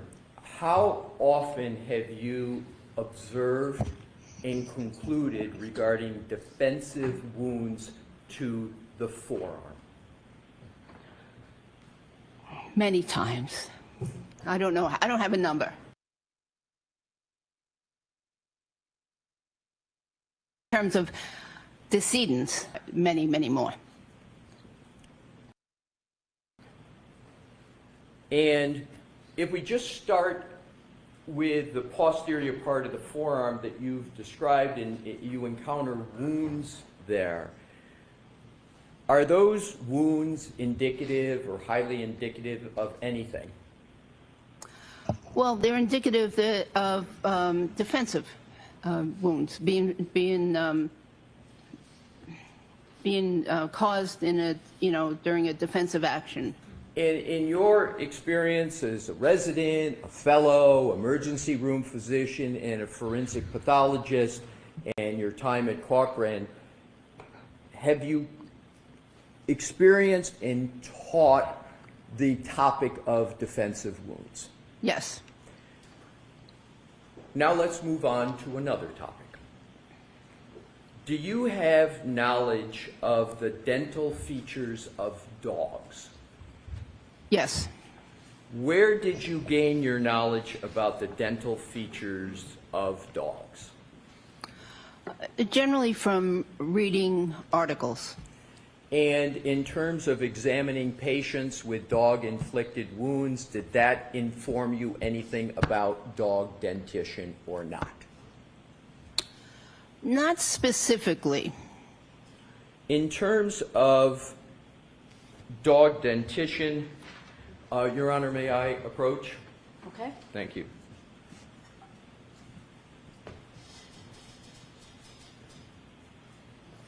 May I approach, Your Honor? Yes. Your Honor, may I have this depiction marked as an exhibit for identification? Okay. So for ID? For ID only, yes. Is it 000 for identification?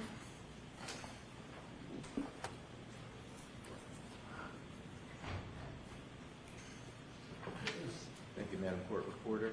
Your Honor, may I hand it to the witness? I'm handing you Dr. Russell what has been marked for identification as 000 as in orange. Dr. Russell, do you recognize that depiction? Yes. What is it? This is a diagram of canine dental anatomy.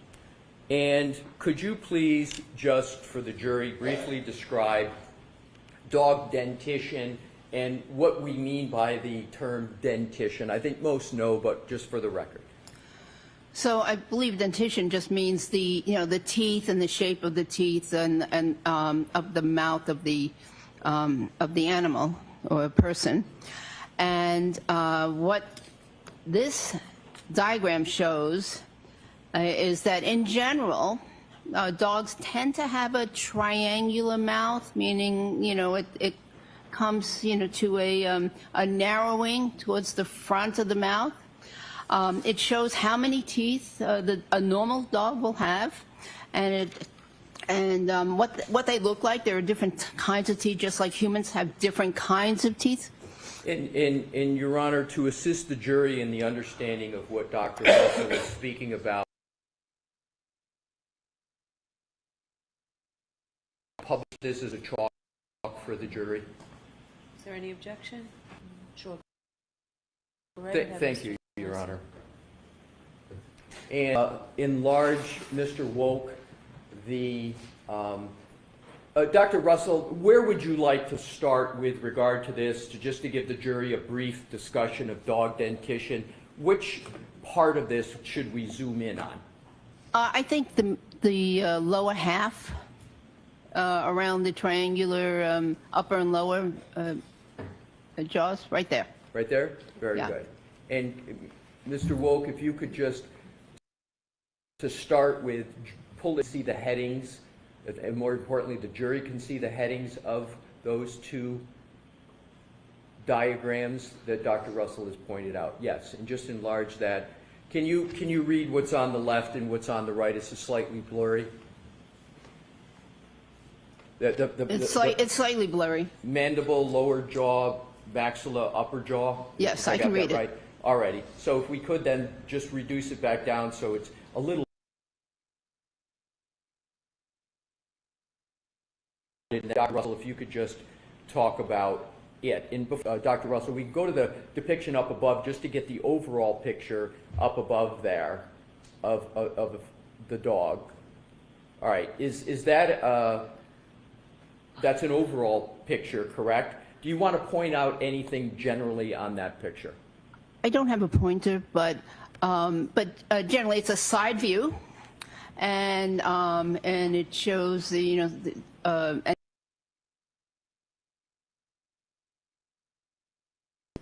and it shows that there are some prominent teeth, and then there are some smaller teeth in front of that. Excuse me if I couldn't interrupt. Pardon my interruption. Yes. I'm just going to try to locate in the courtroom a pointer, Your Honor. If There's nothing on that standoff to us? I've got one, Your Honor. May I approach? If there's one on this. No. Yeah, I didn't see. May I approach, Your Honor? Thank you.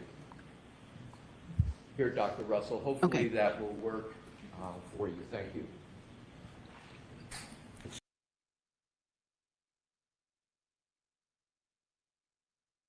Side view, and it shows, and this is a skeletal view, obviously, and it shows these prominent teeth, which are called the canine teeth.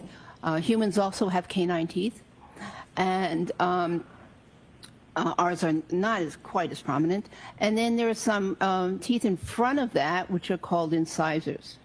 So that's the overview. Right. And just to put this in context, we are dogs. Have you had the opportunity to review of the right arm of the decedent in this case? Yes. And is one of the topics you're going to address whether those wounds are from a dog? Yes. And so this background in terms of dog dentition part of what you're going to cover for the jury later on? Yes, and I want to make one more comment, if I may. Please. Just when a dog bites, they usually don't bite with all of the teeth. They usually don't get all the teeth impacted on the individual. So that's important to know. Oftentimes it's the anterior or the front teeth. Why, doctor, is it the case that a dog doesn't always have a complete bite, get all of the teeth? Why is that the case? Well, there's oftentimes movement. Oftentimes the dogs aren't really trained on biting techniques. And so, there's oftentimes the person who's being bitten is pulling away and trying to avoid the bite. So oftentimes there's only impact with a few of the teeth in the front. Great. Please continue, doctor, with your... Dr. Russell, could I ask you to use this screen? Oh, yes. The other one, please. I think it's easier for counsel. Oh, okay. So overview, these large canine teeth, these are the anterior teeth, and as I said, it's very rare for all the teeth to be involved in the bite. It's usually just the front teeth and canine teeth. Are there certain teeth that are on this depiction that cause certain types of injuries, abrasions, tears, punctures? Is there any relation to the teeth in any of those categories, or can it be just general? Well, oftentimes, because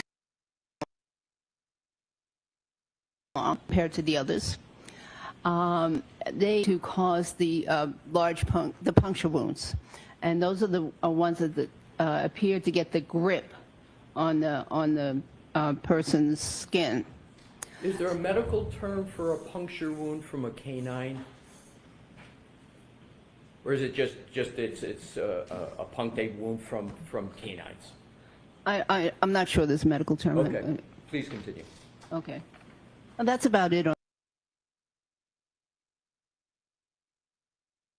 Is there any view on this exhibit that you would like to discuss?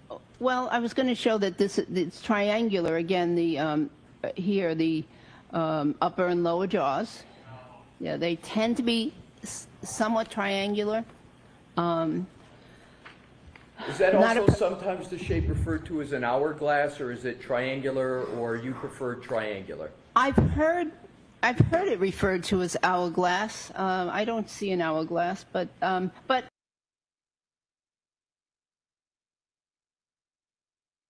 breeds, because the different dog breeds have different. But this is just a generalization. Okay, please continue. I don't know that there's anything else. All right. And so you think... actually, yes. So here you can see, go back, please. So here you can see, again, the canines, and it's oftentimes this is the upper jaw, the maxilla jaw. It's oftentimes these teeth that do the impacting. I'm sorry, I didn't hear you say it's often these teeth that what? That do is oftentimes the part that actually makes. That's all. Thank you. We can take that to Wolf. Thank you, Your Honor. Now let's go to dog-inflicted injuries on humans generally. What type of injuries to humans can be caused by dog-inflicted bites? Well, there are lots of different types of injuries. So they could be extremely minor, from a minor scratch to puncture wounds by individual teeth, to actual puncture and punctures by several teeth. There could be several abrasions because there are multiple teeth involved, and if they don't puncture, they at least scratch. They can scratch the skin. That's what I call abrasion, is a scratch.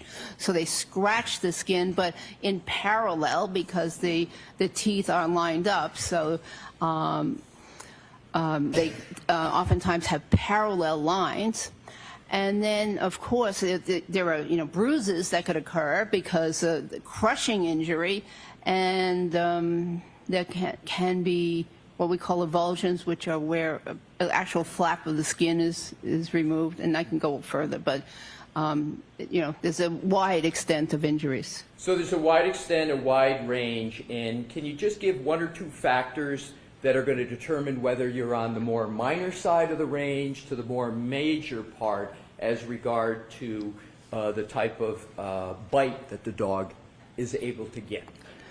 Well, I think that when there is penetration of the skin and pulling away of some of the tissue, I would consider that a more significant bite because of what's needed for treatment. Just bear a moment, please. Thank you. So, in terms of the nails and claws of a dog, what type of injury, if any, can those cause? So the nails they're also somewhat pointy or triangular in configuration or shape, and so they can cause scratches, and actually they can cause even deeper wounds if the nail the skin a certain way, but most of the time just scratches. What type of medical experience, peer-reviewed article experience, your whole professional experience with dog-inflicted wounds on humans, do you have experience with just a part of the range or the whole range of injuries that a dog can inflict? Well, I think I have a very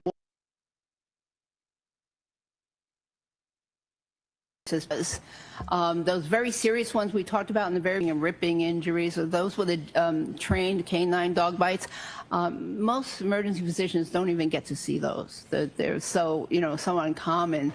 But I was, but because I was assigned to jail ward, that's how I got to see them. But in the majority, in the main ER, most ERs in our main ER, we saw the more minor type of injuries. So,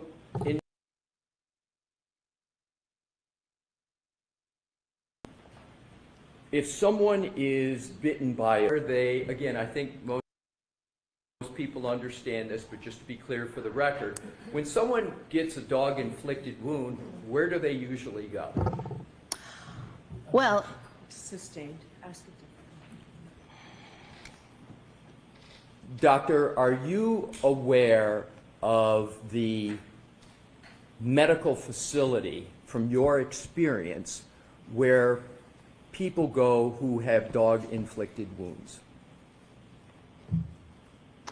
Well, if they feel like they need medical care, they will either go to a family doctor or most likely the emergency department, because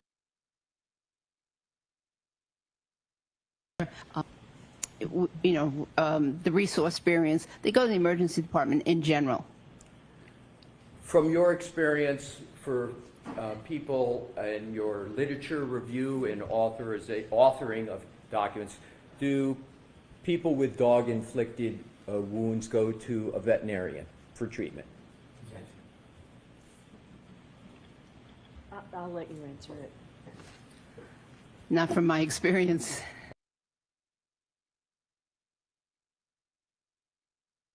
And to keep this moving along, I'm involved in this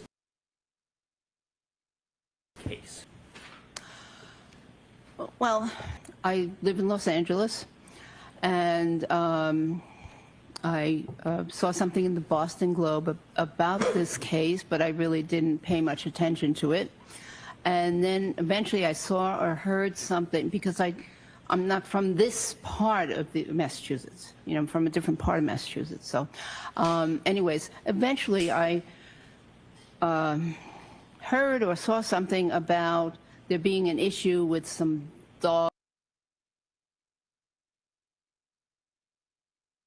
possible dog-inflicted injuries. So that got my attention. I thought, that's interesting. And so that's how I initially became aware of the case. Let's talk about the Boston Globe. How is a person from Los Angeles reading the Boston Globe? And why? Is it like a one-time thing, or why is it you're reading the Boston Globe? I had a subscription. I would, not always read it. I lived in Massachusetts. I went to school in Massachusetts. I worked in Massachusetts as a police officer. So I have some interest in Massachusetts, but none of that was in this geographic area. It was all north of Boston. So that was the area I mostly paid attention to. Did you reach out to anyone after reading that article? And what do you recall from the article in the Boston Globe, if anything? I'm going to sustain that objection. Did you reach out to anyone after having read something in the Boston Globe? Yes. Again, I thought the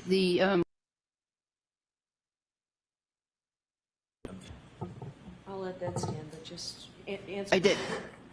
Go ahead. Andrew. Okay. Yes, I reached out to one of the DAs in Los Angeles County. And at that point, what, if anything, did you know about this case? I didn't know much. I just knew what I mentioned, and I knew that the decedent was a police officer, had been a police officer, and that interested me also because I was a police officer. Please keep your voice up, Dr. Russell. I said that interested me also because I had been a police officer at the time. Go ahead. So that's about all.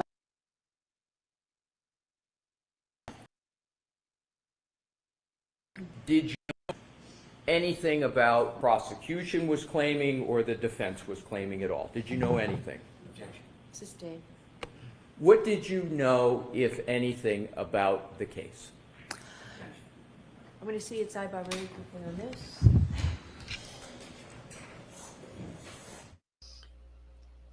Why are you objecting? Don't you want to know the answer too, sir? I mean, good Lord.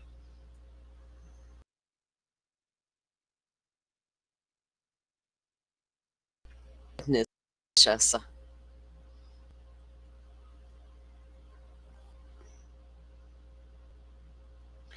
I mean, the lady's got good credentials, and no one's going to be able to say 1,000% what happened to John's arm. But they can sure give their opinion.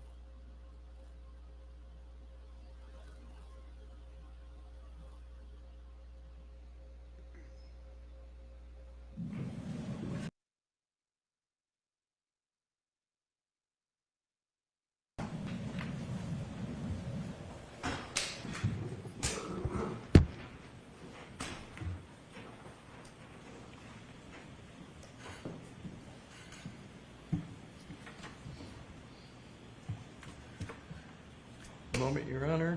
Okay.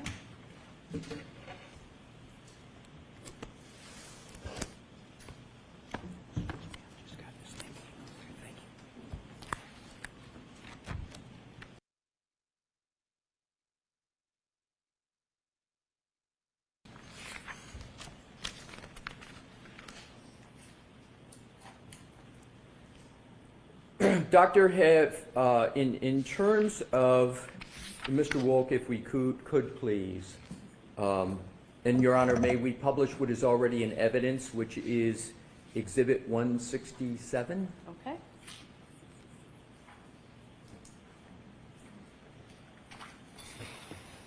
Dr. Russell, do you recognize Exhibit 167?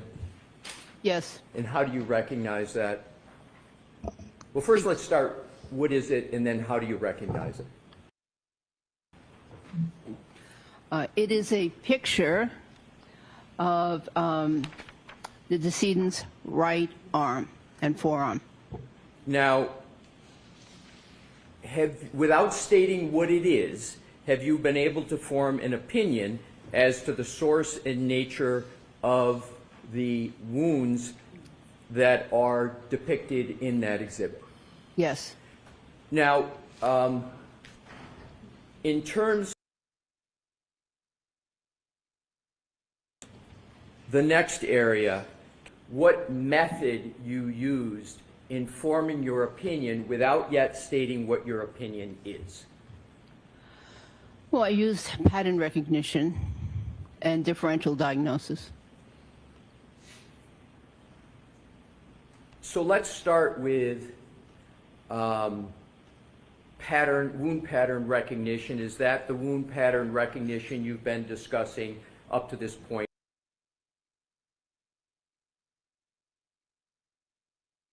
And did I hear you use the phrase diagnosis?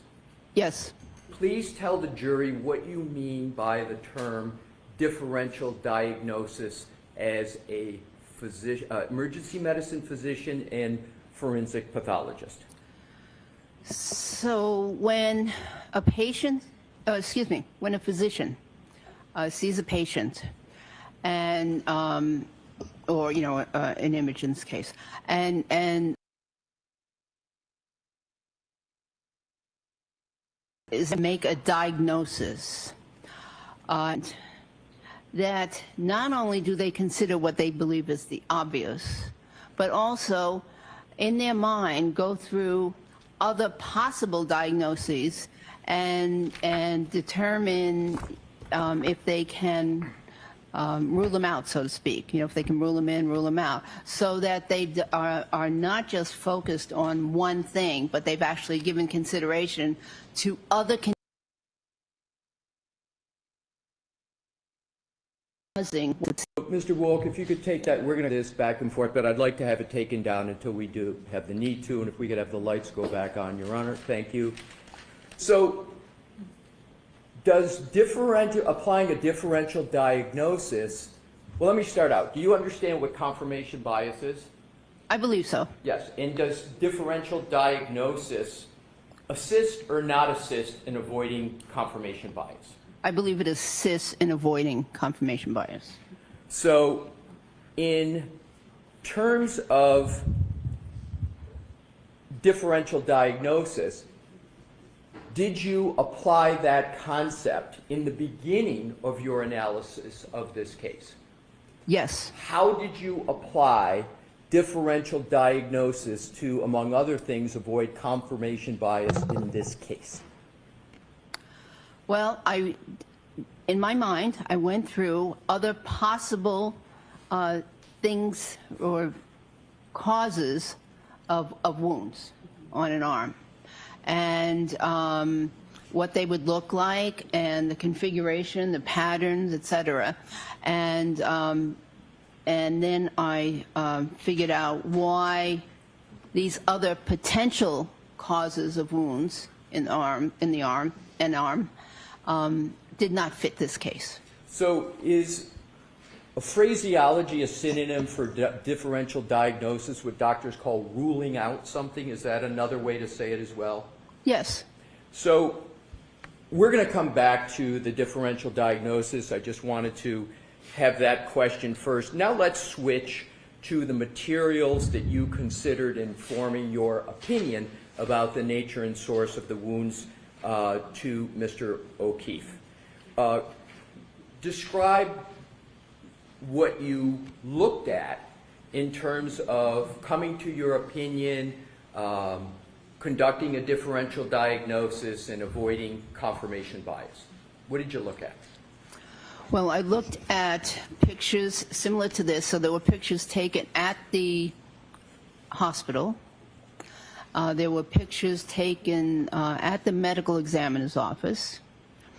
I looked at the medical records. I looked at the autopsy report. And I looked at other reports from the Massachusetts State Police. And then,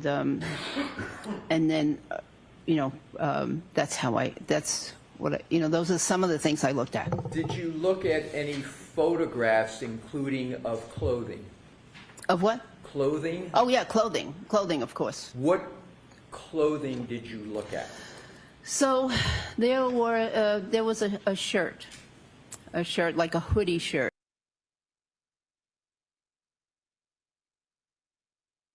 Many defects in it. And when you say defect, more layperson's term? Holes? Thank you. Did you look at any history of any dogs with regard to any municipalities and dog incidents? I'm going to sustain that, Mr. Leslie. Did you look at any municipal records with regard to your review in this case? So that's sustained. With regard to other documents, if any, could you describe any other documents that you looked at? Well, I also, I'm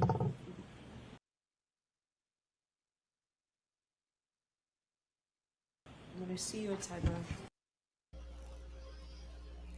Boy, these tripping up over words in court anymore. We got court filings everywhere being filed. We can't say this word. We can't say that word. Ask it different. Why do we go to school and learn vocabulary words? My goodness. Maybe it's because it's a leading question. Mm-hmm.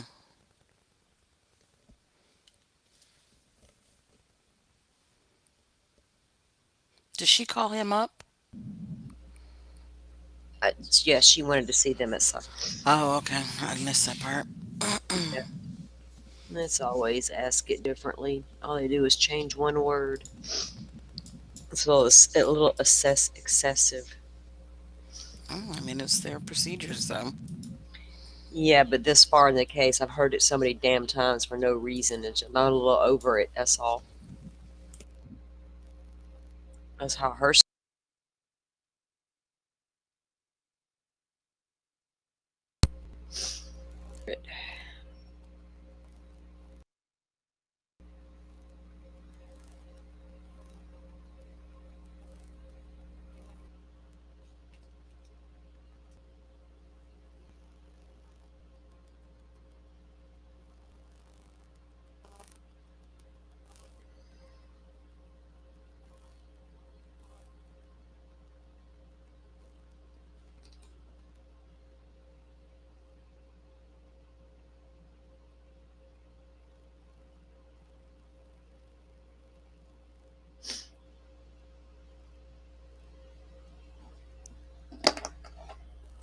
Sorry, I was adding to my notes.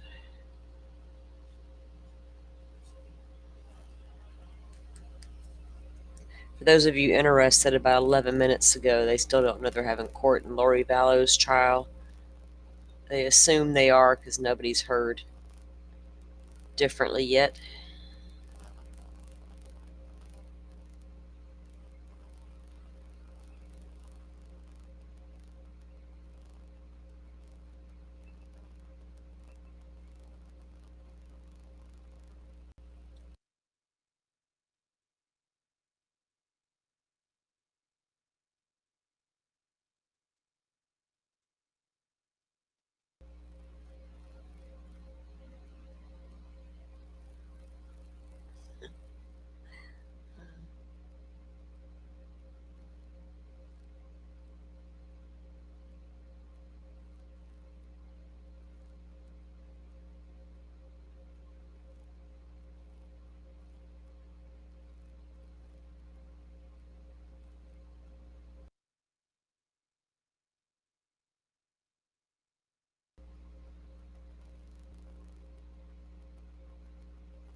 Oh, the family's worried about where John's mama went.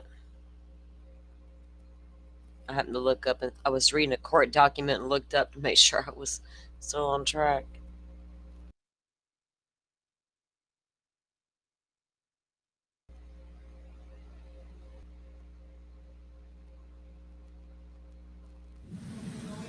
One o'clock, and then today we'll give you an hour for lunch, okay?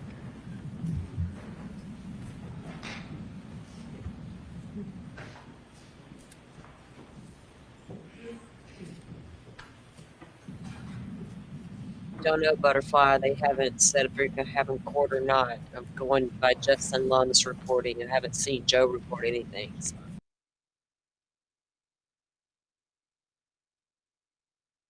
Continue. Thank you. Thanks for your patience, Dr. Russell. We had broke off where you had described the materials that you had reviewed.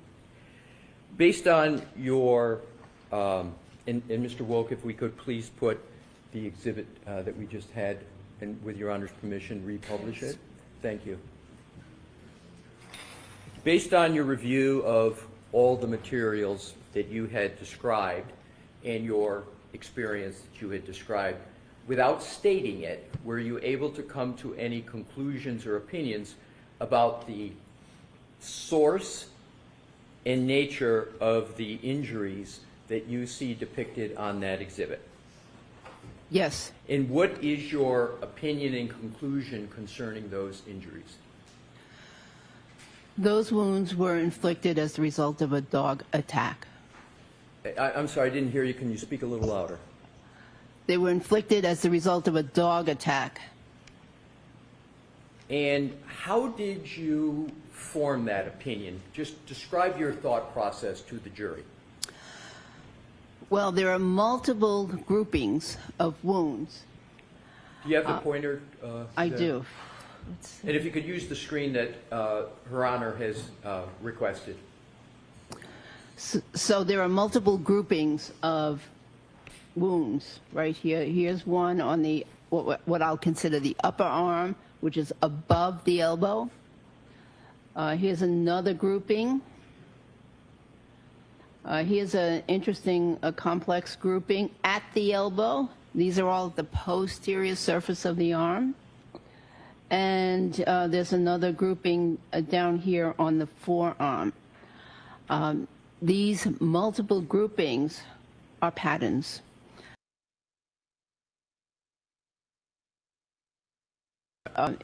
The teeth and claws of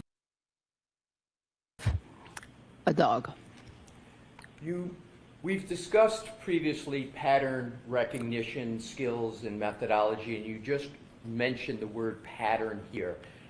Can you elaborate on what you mean by pattern with regard to this exhibit? So there are groupings, and one can see that these wounds are going essentially in the same direction.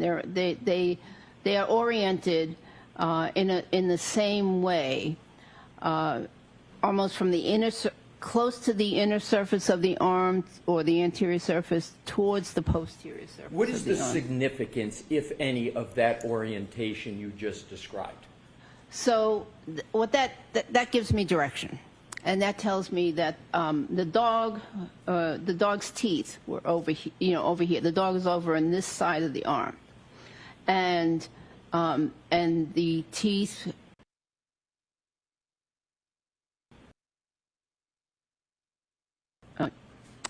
punctures or their injuries, either the action of the dog or a combination of the action of the dog and the action of the decedent pulling away, or the victim pulling away. The teeth made these abrasions in this direction, from here down to here.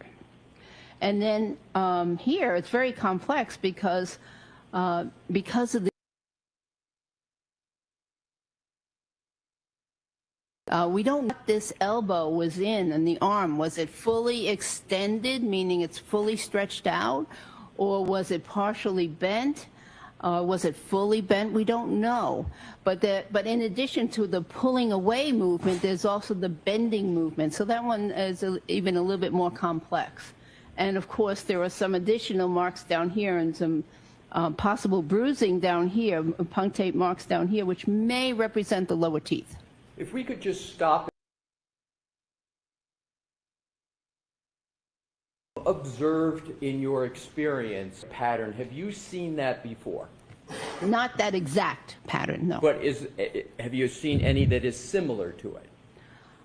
I've seen some characteristics of these patterns before, Right. yes. And it is the appropriate methodology to zero in on one section, or is the appropriate pattern methodology to look at all the wounds and then reach a conclusion? The second, to look at all the wounds. And could you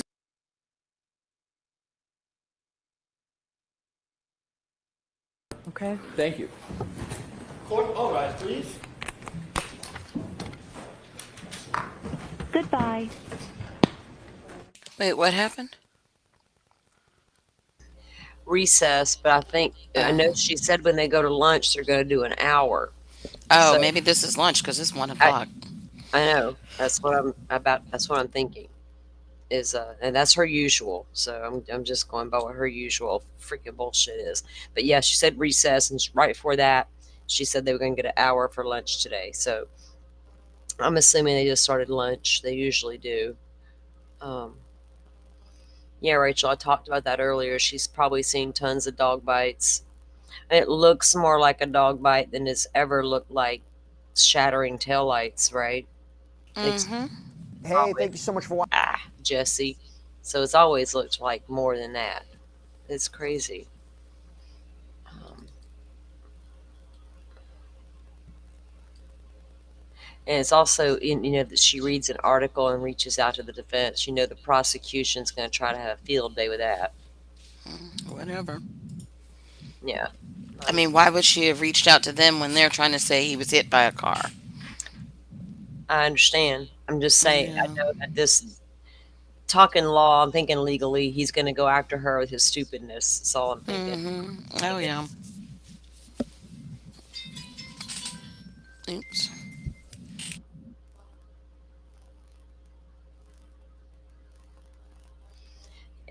Thanks, Joe. Yeah, I just saw some reporting on the Twitter from a few minutes ago that appeared to be all go so far.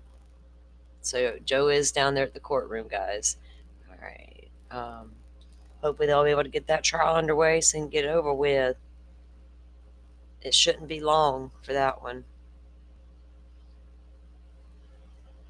I checked the docket this morning too on Stearns to see if they've ruled on those damn 3 motions yet. Mm-hmm. So far, nothing. Yes, Butterflies, she did. She said she read the article in the newspaper there, the Boston Times or whatever it was called, and then she reached out to the DA in Los Angeles. And I guess they may have given her some advice. Yeah, I saw that, Rachel. There's a couple of first. There's a few folks that come to mind. So apparently, there's a document that was. Let me see what it said again. Apparently, it showed up on the docket, and it's defendant's motion to present a missing witness argument and request for subsequent instruction. And there's apparently 2 of those filed. Is that one is unredacted, one redacted? So maybe the same motion. I don't know. Is what's his name? Proctor hiding? Is he in hiding? Scaredy cat. If you got a witness that doesn't want to be found, you got a problem. You have to ask yourself why. Oops, that's not what I wanted to do. Who else could it be, right? Well, the defendant, according to what Karen was saying and what a couple of the attorneys I did watch, and I'm very selective about who I watch lately, um, trying to figure out why you wouldn't call Proctor, right? And does it give the opportunity for the prosecution to come in with their fuckery? Yeah, it does, but I still think he's worth a risk. I'd rather hear him talk about what his little issues were versus somebody else. All right, yeah, nothing else has come down on the Stefan Stearns case because I'm waiting on the judge to get those rulings done on those 3 issues. Yeah, I guess once she reached out to the DA over there, Rachel, they probably gave her advice, and then she contacted the defense to offer her expertise. And why not? We have to listen to Burgess's expertise and all the other witnesses they parade out there. Why not her with a really good background, right? If she's got a great background, let it in. So I'm glad the judge allowed her testimony to come in. She could have made it real difficult, I guess.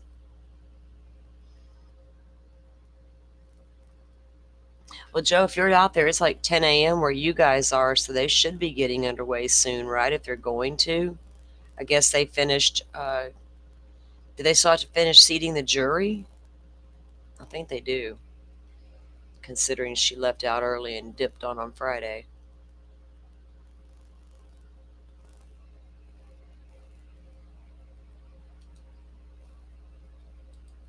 Oh, goodness, that's not what I clicked on. So I was looking.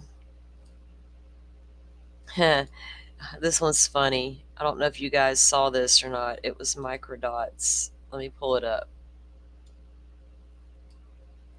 When did they do this one? It was recent. 2 days ago? Okay, it's a funny.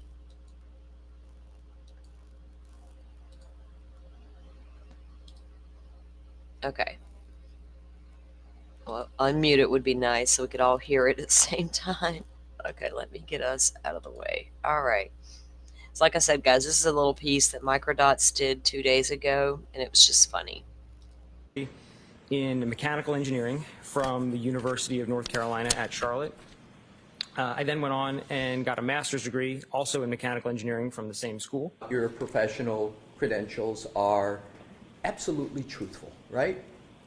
Yes, they should be. And then when I came out of school, I immediately started working for Delta V. He Forensic said they Engineering. should be. In order to get a professional engineer license, I then needed to acquire 4 additional years of work directly under the supervision of another licensed engineer. So then I completed that phase. You understand what's meant by the term ethics, right, generally? Yes, yes. In order to maintain my license, I have to complete continuing education every year in the field that I practice. And simple ethics mandate that one is truthful about their professional credentials, correct? Correct. Taking formal classes counts for continuing education, but also some of the other work that I do, like publishing research in peer-reviewed journals, also counts as continuing education. Were you notified within the last 72 hours that someone from the defense accessed your publicly available or viewed your publicly available LinkedIn account? No, I was not aware. I attend, there's a couple of regular conferences in our industry specifically tailored to EDRs as a whole for passenger vehicles and heavy trucks. I'm a regular attendee of those. I'm also a regular speaker at most of those. And I'm usually presenting some of the new research that we have for that year. Do you know whether anyone from Aperture directed someone within Aperture to disable your LinkedIn account within the last 72 hours? No, I'm not. Have you attended events that deal with data, event data recording systems, and event data recording system extraction? Yes. And you do not hold a BS in a Bachelor of Science in Applied Mathematics and Scientific Computation from the University of Alabama at Birmingham, do you? I do not. What about vehicle crash reconstruction? Yes. And business administration. So there are 2 documents about your credentials that are inaccurate, correct? Yes, they have errors. Yes, that is correct. What about electronic control module imaging? Yes. What about electronic control model analysis? Yes. Have those back, Sure. sir? Yep, both. Yes, please. Yes. There you go. Thank you, ma'am.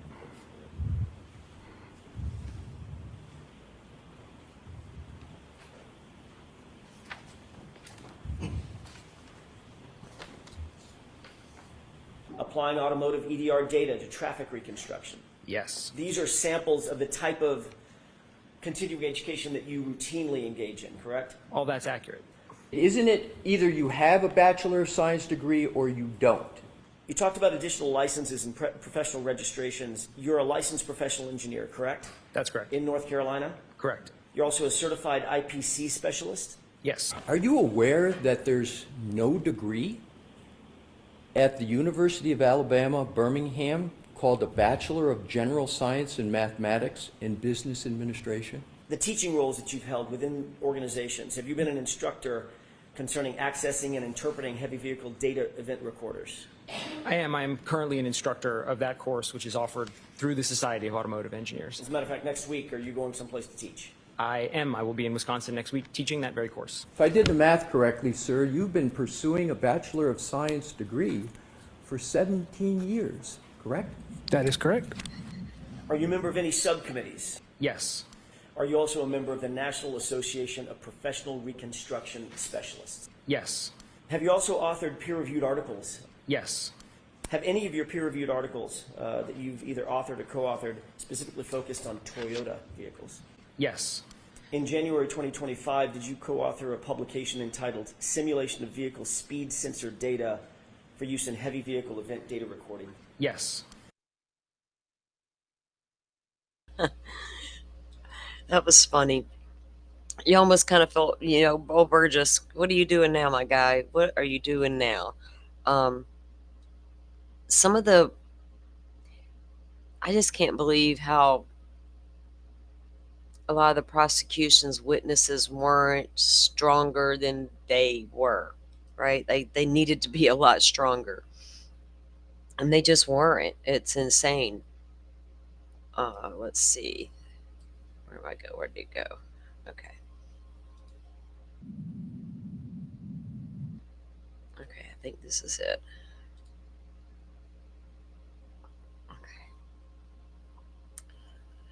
Yeah, Lori, Lori, we don't know, Joe, still, if we just saw if it was user error in the subpoena system or why Lori can't find her witnesses. I'd run too. I think it's user error. It's crazy how some witnesses will try to hide from their subpoenas. Like, who gave you word that was coming to start with? What are you doing, dodging the subpoena server? Hit your window. You're like, look, don't answer the door. Don't serve. I can't come. Got to put it in my hand. You can't just leave that in the mailbox right at the front door. It's got to go into the hand. It's supposed to. All right. I don't know much about Proctor and his family, but this was on my feed the other day because I was looking into some stuff. And I watched a little bit of it, and I thought, let's watch it together. Because there were names coming up on the witness list. And I was like, and this answered a couple of questions as to who some of them were. And it goes to the ties of the community, right? Who knows who kind of thing. So this was a news article, a news piece from one of the local news broadcasts there. Channel 5 WCVB. More than 3 years after Trooper Michael Proctor got a call to investigate a body in the snow, his wife Elizabeth and his sister Courtney say they had no idea how much their lives and their families' lives would change, including for their young children. But that's sort of what breaks me, is when I see them playing and so happy, and I'm like, God, they have no idea that their parents' world is crumbling. Karen Reed's defense has accused Proctor of trying to frame her for the death of John O'Keefe, including by planting pieces of her SUV taillight at the scene. Is there any doubt in your mind that Michael Proctor might have framed Karen Reed? No doubt whatsoever in our mind.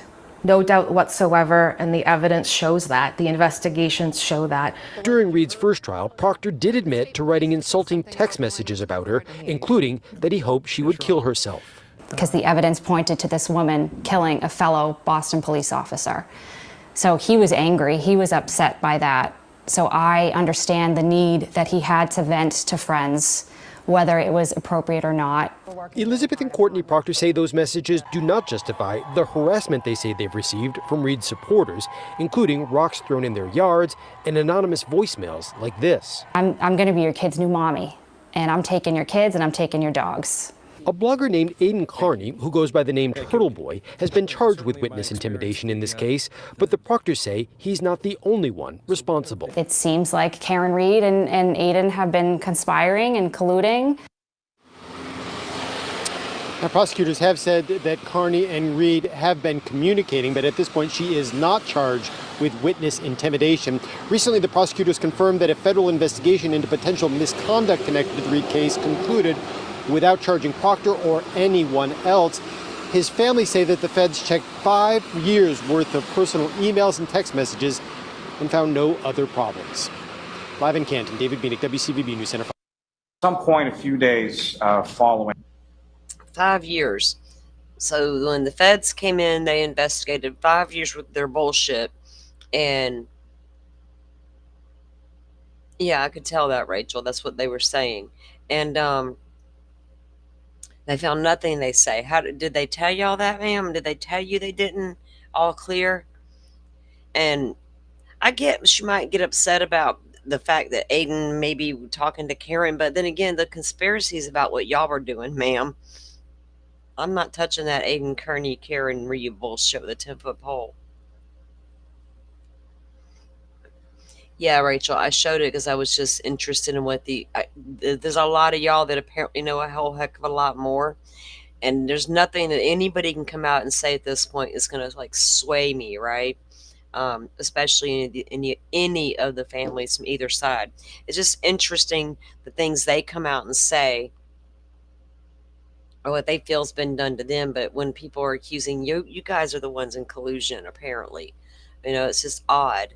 Um, yeah, it said it was 3 years after, so it was a lot after the initial investigation and all of that. Um, there was some more interviews I saw, I think, with this family. I'm like, then people are going to say what they need to say, right? And you can't. She's going to justify her husband's behavior. Did y'all have a big fight about the way he talks about the females? Because you can believe Karen Reed's not the first female he's checking out top to bottom and texting his buddies about. I think y'all need to have a bigger conversation, Mrs. Proctor. Goodness.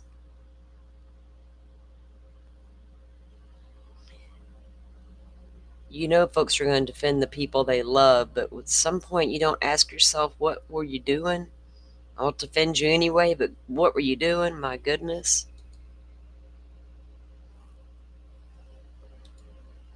You shouldn't need to vent to your friends in such a strange capacity, talking such horrible shit about somebody else. He didn't even know if was guilty or not.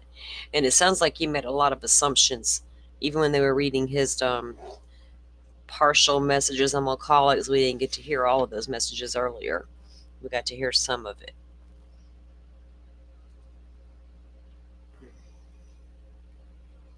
What do y'all think about Kelly Deaver? Do you think that somebody made her come in there and say things? Why was she so combative about it? And first of all, what made you change your mind to begin with? Just awesome. Look, that's really weird, because if she's going to sit there and say, I saw them walking in and she wasn't questioned till August 23rd by the feds, is that the first time she told somebody about that story? And then after thinking about that in 2023, she's like, wait a minute. That wasn't my real memory. That was the news memory. Why did you say it to start with then? Right? She's lying. That's the biggest suspicion of all, is that girl right there. It doesn't make any sense. Her timeline, rather, of, yeah, I saw this, and they were in there a wildly long time.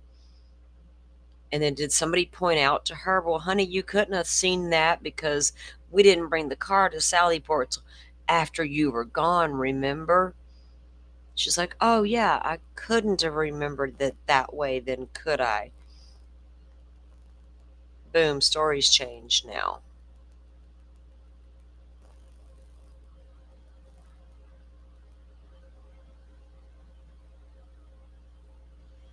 He had her convicted within hours. Yeah, it all happened. Look, from the time the man was allegedly hit at 12:30 ish, within 24 hours, this case was moving fast, right? That's why I was like, okay, if you want to make it a cover up, did they get lucky? And she got out yelling, could I have hit him? Well, that just played right into their hands, didn't it? It's the whole thing is odd. And why the hell a cop would ever think, and two cops on top of that, oh, it's just a good idea to throw him out in the yard in the snow and we'll come up with the story later. Shit, we might get lucky and that weird chick that dropped him off might come back and claim she hit him. That's weird. I'm not saying it didn't happen. I'm just saying that's weird. Yeah, claiming she didn't know much about the case and yeah, and the fact that she's friends with Sarah Levinson. In fact, I probably need to pull out Miss Levinson's testimony. I have my testimony all kind of organized because I was doing some work on the weekend. while I was hanging out in other streams listening to stuff. Ah, I think I need a bigger desk. And I have a nice big desk. I just don't feel like I have enough room sometimes.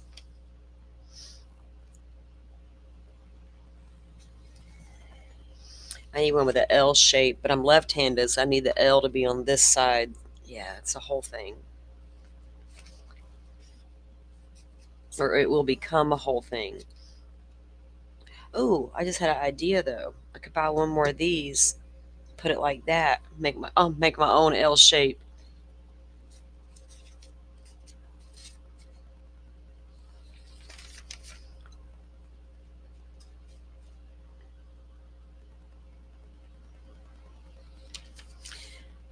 I think Sarah testified like week 2, if I'm not mistaken, on the prosecution's case. Because Sarah is friends with, what's her name? Da, da, da, da, da.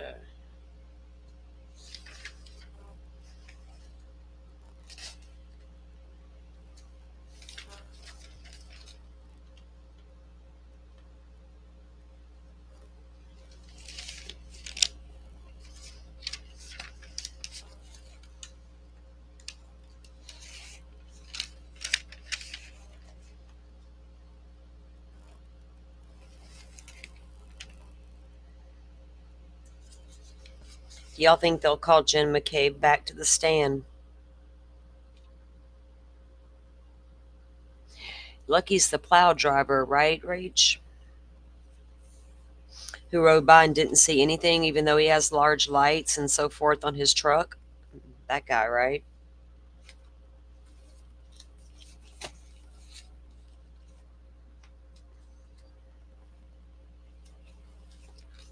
I believe it was Julie Butterfly. I'm looking for Sarah's, because I have it written down right under her name what that connection was. Because Katie McLaughlin was the Canton Fire Department girl. Sarah Levinson, good friends with Julie Nagel. See, I knew I wrote it right off the top. Okay. So Sarah Levinson is friends with the little hostile chick, Kelly Deaver. We can say your name right. We won't forget. Oh, she was good friends with Brian Albert. Oh, that was Julie. Sorry. So Sarah was friends with Julie, and Sarah was there the night everything happened.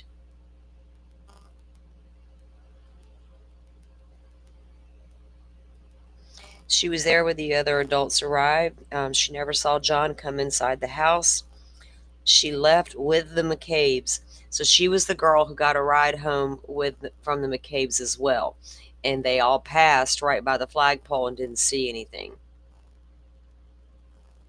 We do, Rachel. It's not designed for us at all. Not a user-friendly world for left-handed people, is it? Never has been. Sarah spent time with the Alberts on the trips and parties and etc. It looks like Kevin Albert maybe was present during her questioning when the cops questioned her. She was also interviewed by Proctor.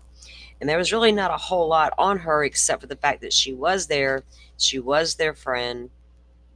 And now we know she's also friends with the little Miss Sallyport witness.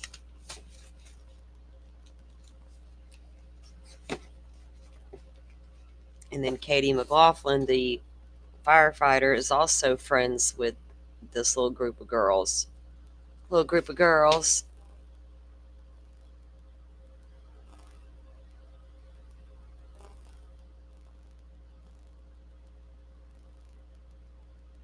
Yeah.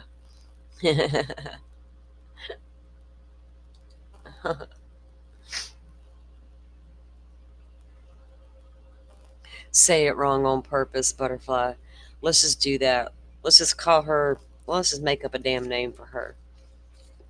Proctor can't be the only guy with nicknames Bear, Chip, the hell. Is he 2?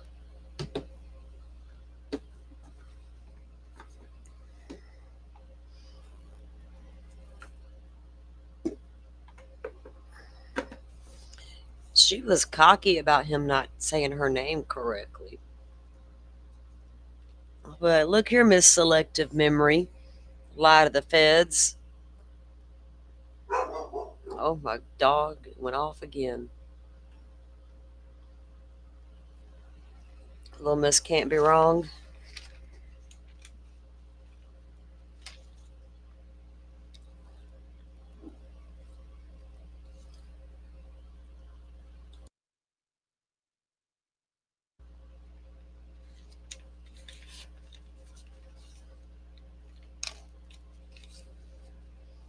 I don't know what that dog's freaking problem is today. Okay.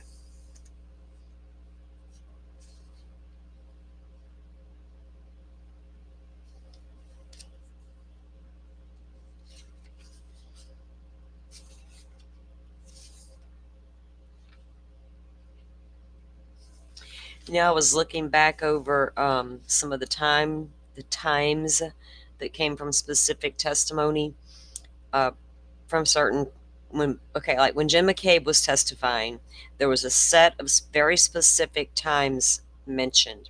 Certain things were occurring.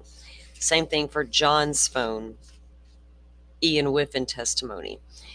Ian testified, and we already know about the clocked hole drifting situation and how they adjusted everything. So he has the 3-point turn on Cedar Crest at 12:23:58. But Nagel is texting his sister at 12:23, sitting in front of Fairview saying, "I'm here," and Karen Reed was allegedly sitting right in front of him. So how can she be doing a 3-point turn on Cedar Crest at the same exact time she's sitting still in front of the house on Fairview Drive? I don't trust any of their data. Also, he reports. Let me see. Where'd he go? Remember, he showed the screen that day. His PowerPoint. He had all of his little circles drawn. Low accuracy, high accuracy, low accuracy, dropping again. Oh, a minute and a half later, we're back to high accuracy. All this low, high was happening so quickly right outside in front of the flagpole. And I'm thinking, well, how do you know what's accurate and what's not if you're getting low accuracy 1 second, high accuracy the next? You obviously don't know shit. So how can they convince me of what time a Google search happened if they can't even know for sure what time a 3-point turn happened and what time a text from in front of the home was sent? If the person sending the text from in front of the home says that SUV was in front of me when I sent that text, then your data about it doing a 3-point turn on Cedar Crest is wrong.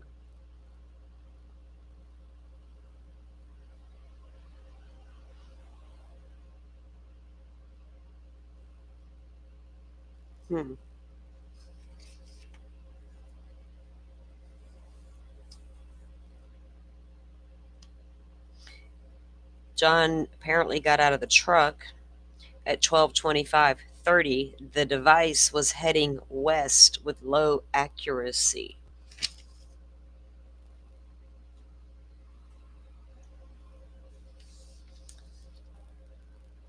It took me a hot minute to sit down and figure out the ones Whiffen did just on John's phone to get them all organized in order so I didn't miss a time. Oh, I sat outside and did all that.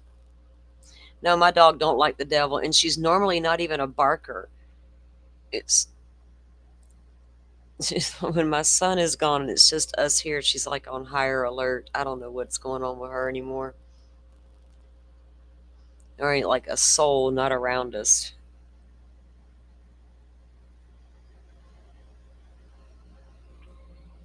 I guess she just has to make sure.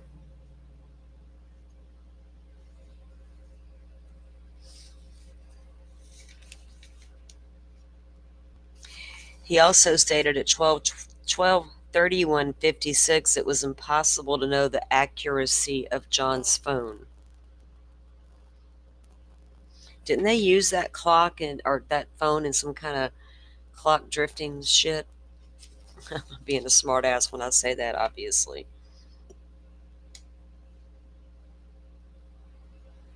And then they still have his phone locked for the last time at 12:32:09.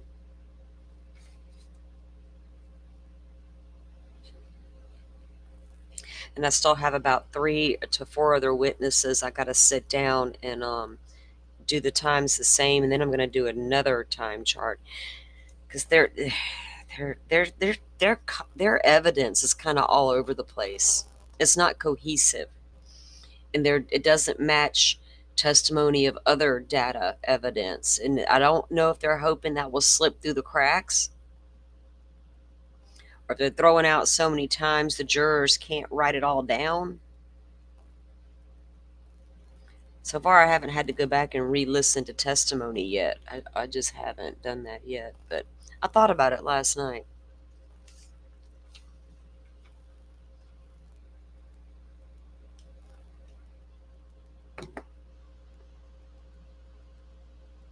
Devil equals Deaver. I got you now.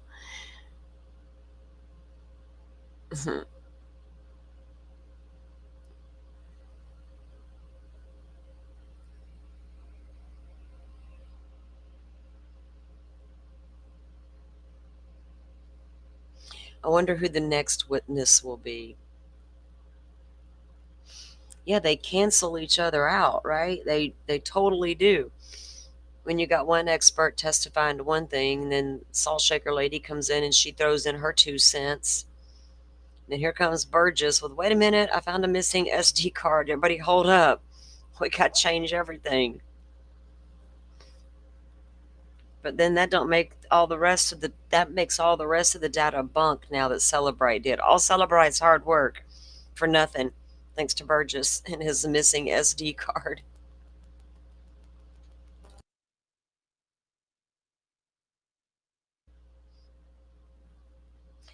Wonder how many insurance cases he can get in on in the future.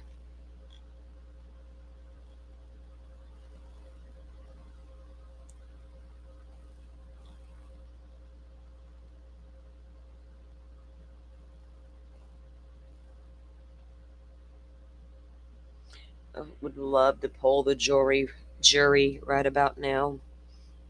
Get a feel for where they stand. I would like to know, like, I wish we knew their witness list order.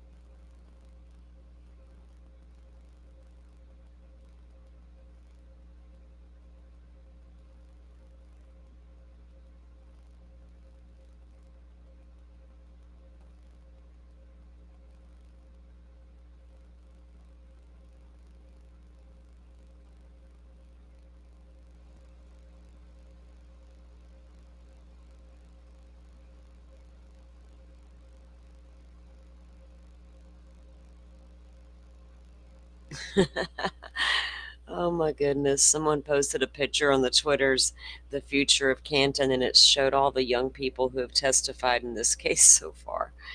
Yikes. Yeah, yeah, yeah. They're raising them right up over there, y'all. Oh my gosh.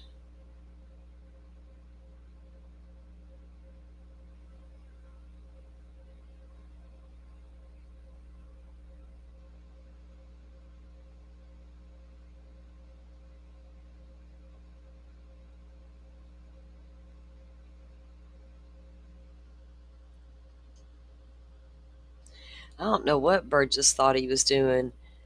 Making a name for himself, right?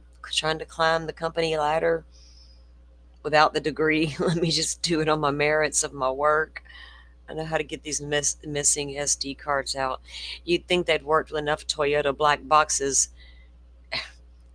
Being accident reconstructionists, they would know that that particular Toyota, yeah, I know a couple of master mechanics, and they deal with that shit all the time.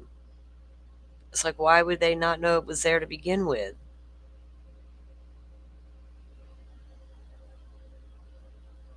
And he found it by just staring at the black box. And he's like, oh, well, dang. They missed that one.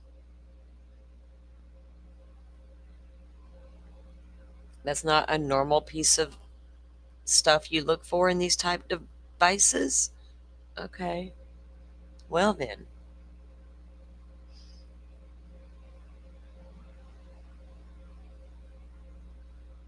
Because if you're going to reconstruct accidents, you need to know that those things exist. So stupid.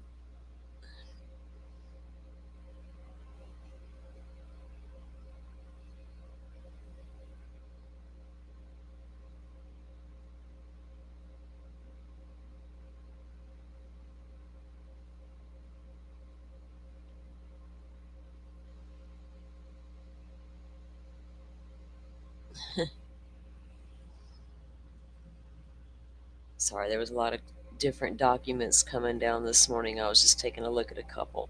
Nothing important. It was just the judge denying everything Lori Vallow asked for.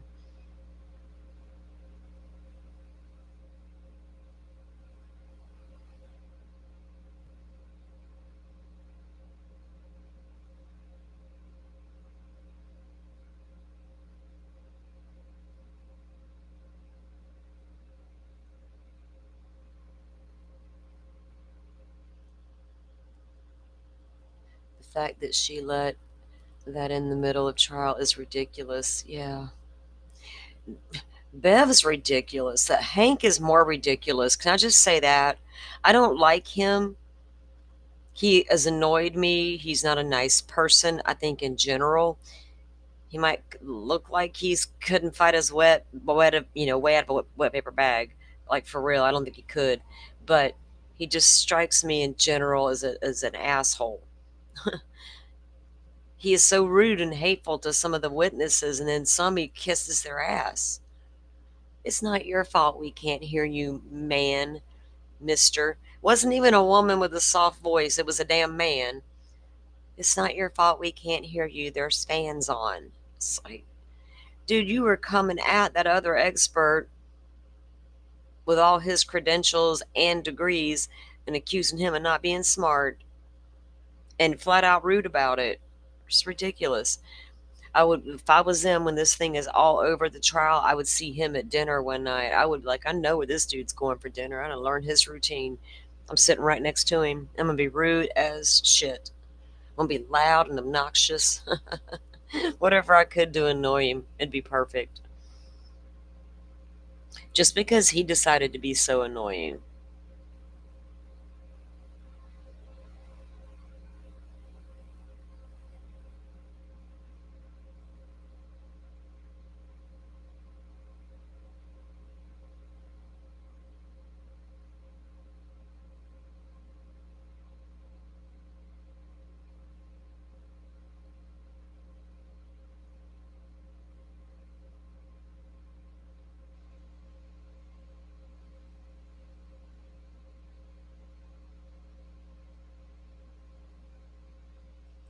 Oh, goodness. Yeah. All right, let's see. Where did I lose Dolphin? She lost interest or she's sipping tea. She's put the dog bed back together. She's out back with the deer. No, I'm here. I'm just Okay. gaming. The deer come back or they leave for a while. I think it came back for a little bit, but now I take my headset off during the trial when they're just going on and on with the testimony. So yeah.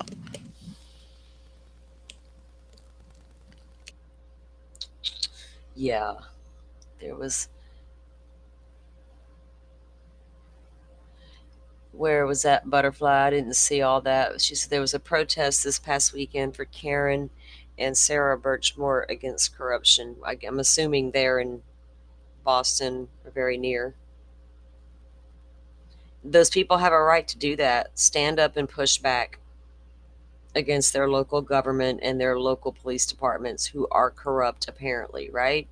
And I've said that for a long time in like in our state when things weren't always that great with FDLE or Child Protective Services, and the community finally caught on. It was like, wait a minute, what are y'all doing? And so they got major pushback and had to overhaul both departments, and now they're tops in the country.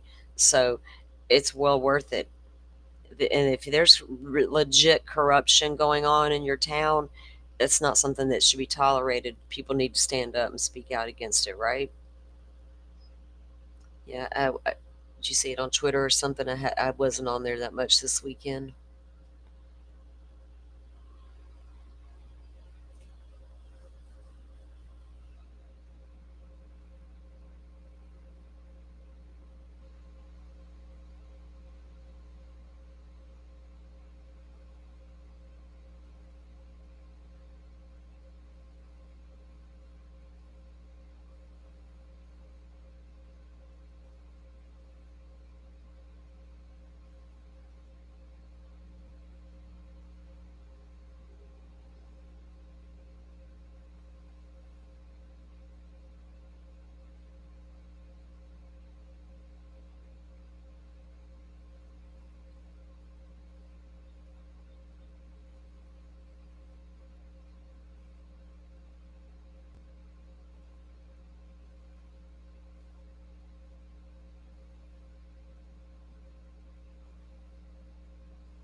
I was reading something, guys. Sorry.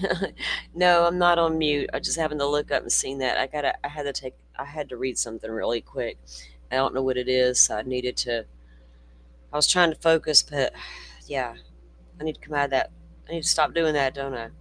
Um, I don't know where that came from, and I got to figure that out. One more minute. Dolphin, I'm about to send you something. Take a look at it and tell me if you've ever seen it before, please, ma'am. Okay. There you go. You got it now. Okay. Yeah, no. I'm sitting here thinking what I want for dinner later. I made me something to eat before they went to lunch. I usually do. But now I found myself, I think it's these things I've been buying lately. Like, all I want to do is eat. I wake up wanting to know what am I going to eat next. It reminds me of my kid when he was younger. I could feed him breakfast, and the next thing I know, he's like, "What's for lunch?" I'm like, "Dude, seriously?" We'd eat lunch. What's for dinner? I'm like, "Seriously?" And I feel like I've been doing that lately. Like I need food all the time.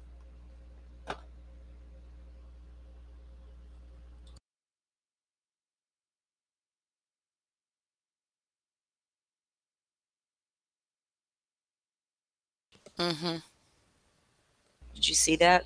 Have you ever seen that before?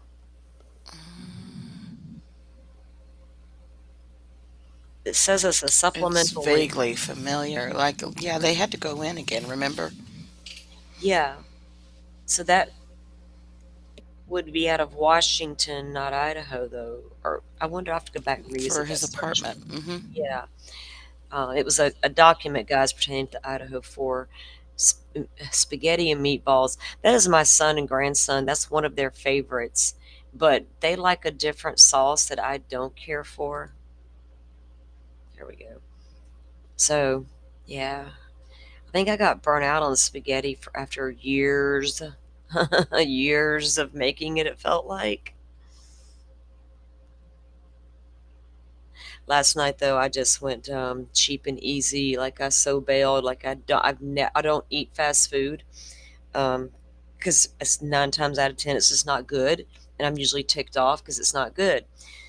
Um, anyway, I had my son bring me home a damn baked potato from Wendy's with a chili. Like, just bring me that. It keeps until you get home, and I literally heat it when I'm hungry, and it'd be okay. Unlike a hamburger.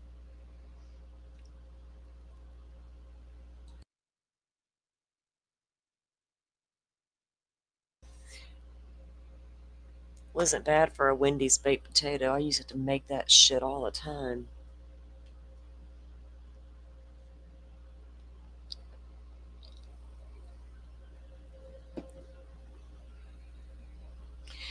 Butterfly, you making real meatballs?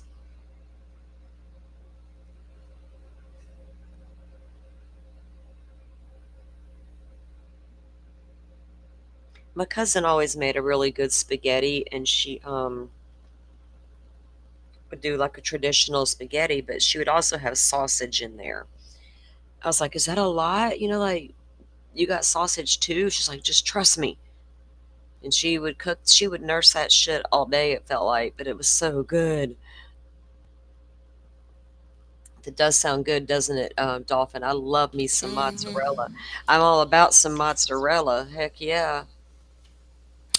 Oh, I was gonna say, so Firefly and I finished the book, Oh yeah, Howard Blum's book over the weekend. yeah. Yeah, so it was really good. So I don't know if maybe during these lunch hours or the breaks or whatever, if y'all want to start listening to the audiobook or whatever.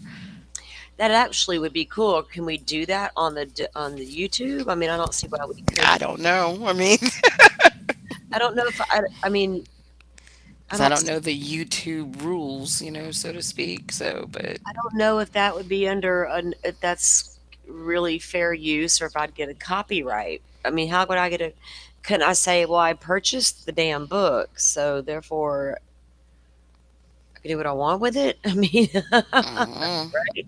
I wanna share it with 1,000 people, which we don't have, but whatever. I don't care if it's 10. It's our prerogative. That was the beautiful thing about, the Kick platform because I don't you weren't that hmm you didn't join us, but we were over I did. Miss Shorty's. No, but for Publicly buzzed. publicly buzzed. Yeah. Mhm. This weekend, Miss Shorty launched her first time on Kick, Mm-hmm. and we watched A Body in the Snow on Karen Reed. Um, Oh, okay. Mm-hmm. yeah, and I think we have another part to that coming up. We didn't finish it all or something. Mm. So, it was a fun time because we were able to get in there and watch it together as a community, and have our comments and conversations and everything. Mm-hmm. Because you don't get the same copyrights over there, right? You don't have the restrictions that you run into here. And occasionally, and I heard other creators mention it as well, because I thought it was just me. I'm like, what am I doing different? And apparently it's not just me, but there's a couple of times after the Karen Reed trial, at the end of the day, I'll get a notification. And the only way I'm really making any money on this trial is through ad rolls, right?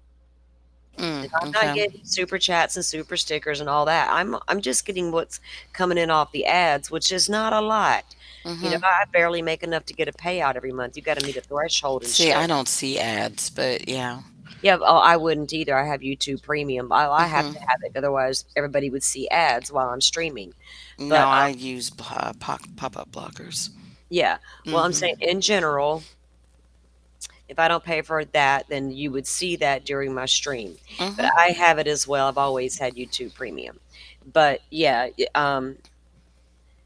there's a lot you can do on Kick that you can't do here. But on the Karen Reed trial, a couple of times I've had to go back. It'll say um, limited ad visibility because of the content. It's the nature of this content. Then you go back and you request a human review. Then they come back and say, "Oh no, you're fine," Mm, and they okay. change the status back to I guess regular payment or whatever, but you don't make a lot of money off ads. You just it's like cents on the dollar. It's I don't even know. Mm-hmm. It's low, but that's all you make while you're streaming this. It's not like you're making bank because you're streaming it. That's ridiculous. Um, yeah, I don't know why. So it's hard to tell what they decide to strike you on. I've had it come back and tell me that I share a revenue with like uh, the copyright holder of a piece of music, right? Either I can leave it like that or I can just go back and take out that little 30 seconds of whatever it was. Sometimes it's just literally 30 seconds. Sometimes it's less than that. And if you take that out, then they change your status back and it's good to go again. It's weird. I've Mm. never gotten a strike though to where it like it affects my channel. Mm-hmm. You can get notifications all the time that this or that's happening, but an official strike 3 you're out, I've never gotten one of those. Mm-hmm. And I've never had another creator copyright strike me. Joe's had that happen. Well, they all did with that one creator, but they all got that settled out. But yeah, I've never had it happen yet. So I don't know if it just takes away the monetization for the ad thingies. It's not going to break me. You know what I'm saying? It's not. All I can do is try.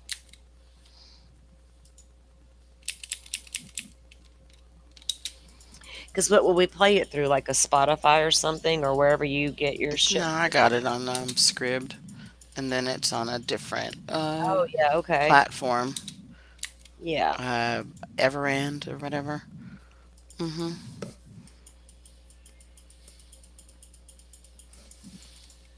How long did it take y'all? I mean, I know you guys didn't like go all the way through in one sitting. You took We breaks. did. Oh, did you? Mm-hmm. I mean, with an occasional pause, Yeah.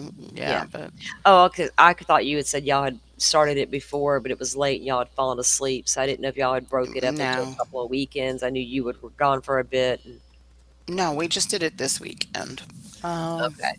Mm-hmm. Cause and we did it earlier in the day. What was it? Yeah. Saturday? Yeah, I think Saturday. Yeah. Yeah. Saturday, I ended up taking off for a few hours. Mm-hmm. It was nice actually, that way from the house for a little while. I haven't done that in a while. I took off for a few hours on Saturday. So did the whole overall, what was your score on it though? What was your take?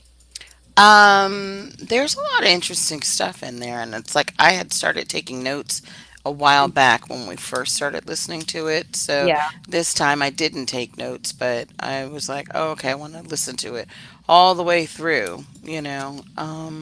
And so yeah, if we go back again, it's like I'll probably go ahead and start more notes or whatever. But Yeah, this there's a is lot the of stuff in there. Hmm? right, and this is which one? This is the new one that they spoke of in the Dateline piece, or It's Howard Blum's. I don't remember which new one. I think the new one that they're talking about is going to be James Patterson's oh, that that's right. comes out in Okay, July, yeah, like a few you were weeks doing before the trial. you were doing Blooms. Okay, Right. so let me ask you this because I know you're well schooled in this case. hmm Was there anything in there that you were like, "Aha, we knew that," or was there new I stuff? mean, there's stuff about his background in Yeah. there, Oh, that good. it's like, oh, didn't know any of that. You know what I mean? It's like, Oh, so, nice. yeah, Just there's stuff about his family stuff. history Oh, and good. whatnot. And Good. I maybe there's some missing pieces there I need to look at anyway. That's good to know.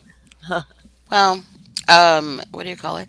Yeah, and I just there were a few times there that I remember pausing it and saying to her like, hey, this is very interesting because at the very very beginning of the book, it's narrated by somebody else.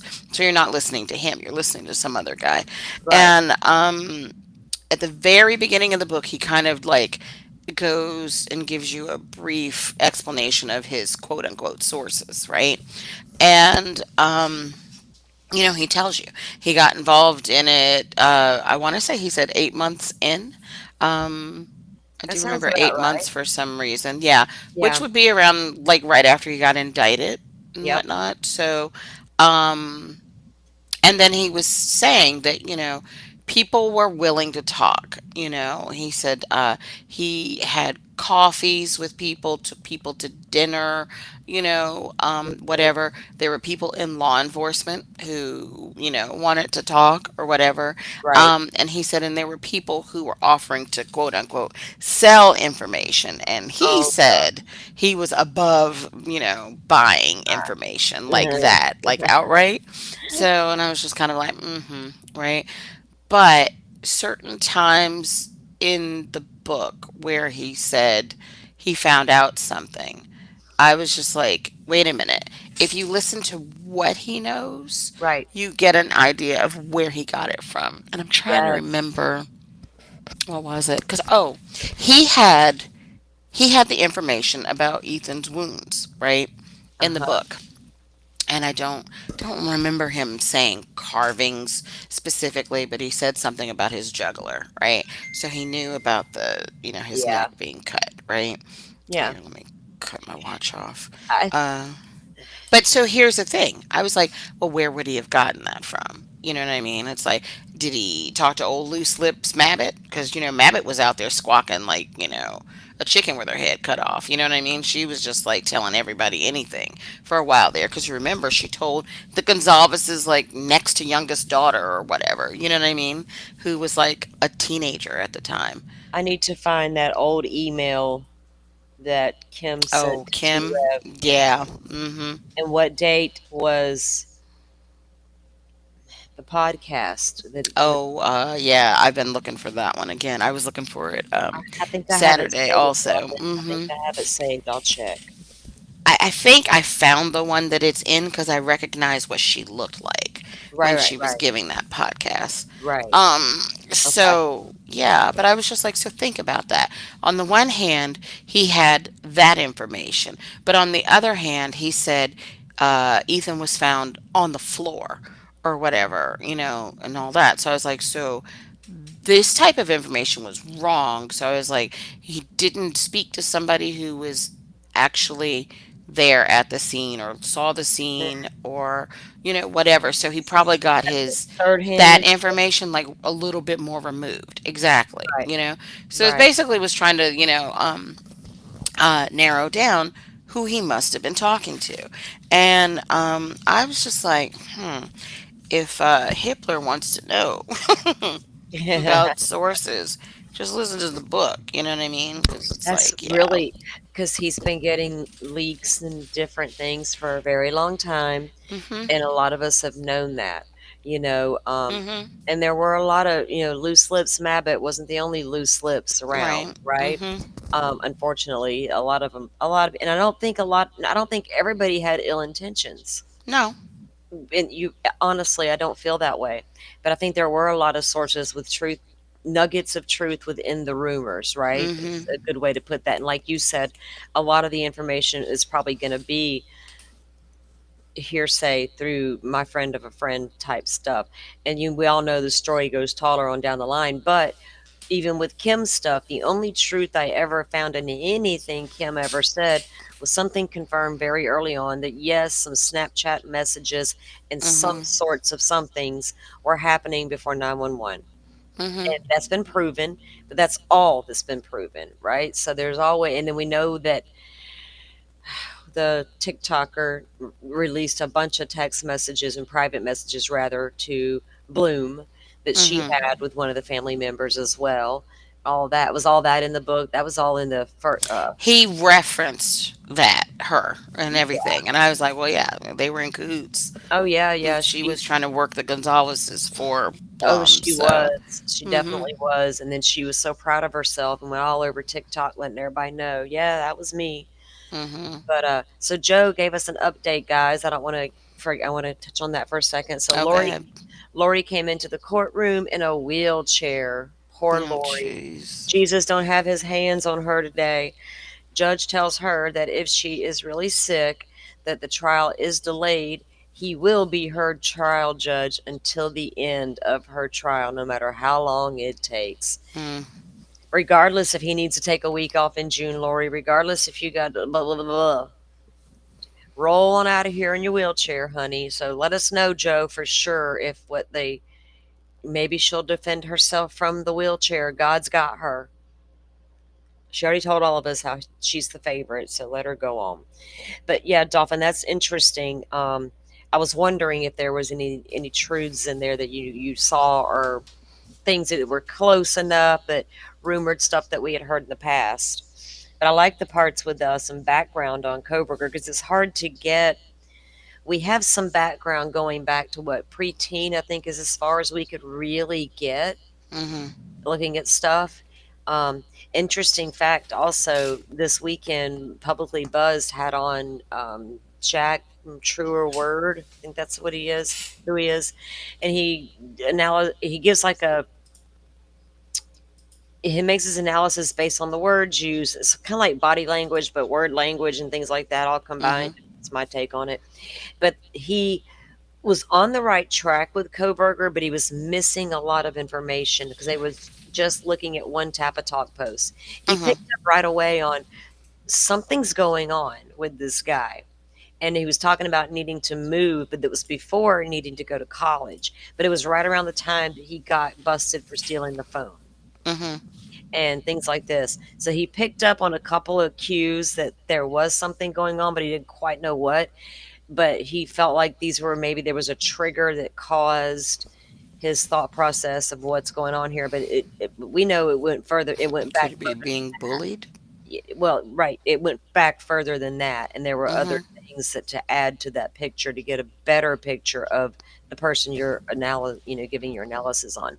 But getting earlier background, like childhood and anything like that, because the family wasn't talking to anybody. There was Mm-hmm. none of those stories were out there. We know that the defense has looked into that now, right? We've seen that in court documents that Right. they've interviewed the family, right? And they've went back to childhood, and now we see in documents Anne needs to go back to great great grandpa and move through the family tree like that. Mm-hmm. Like I told her, she could borrow the one from the FBI. It makes her job a little easier to pick them all out.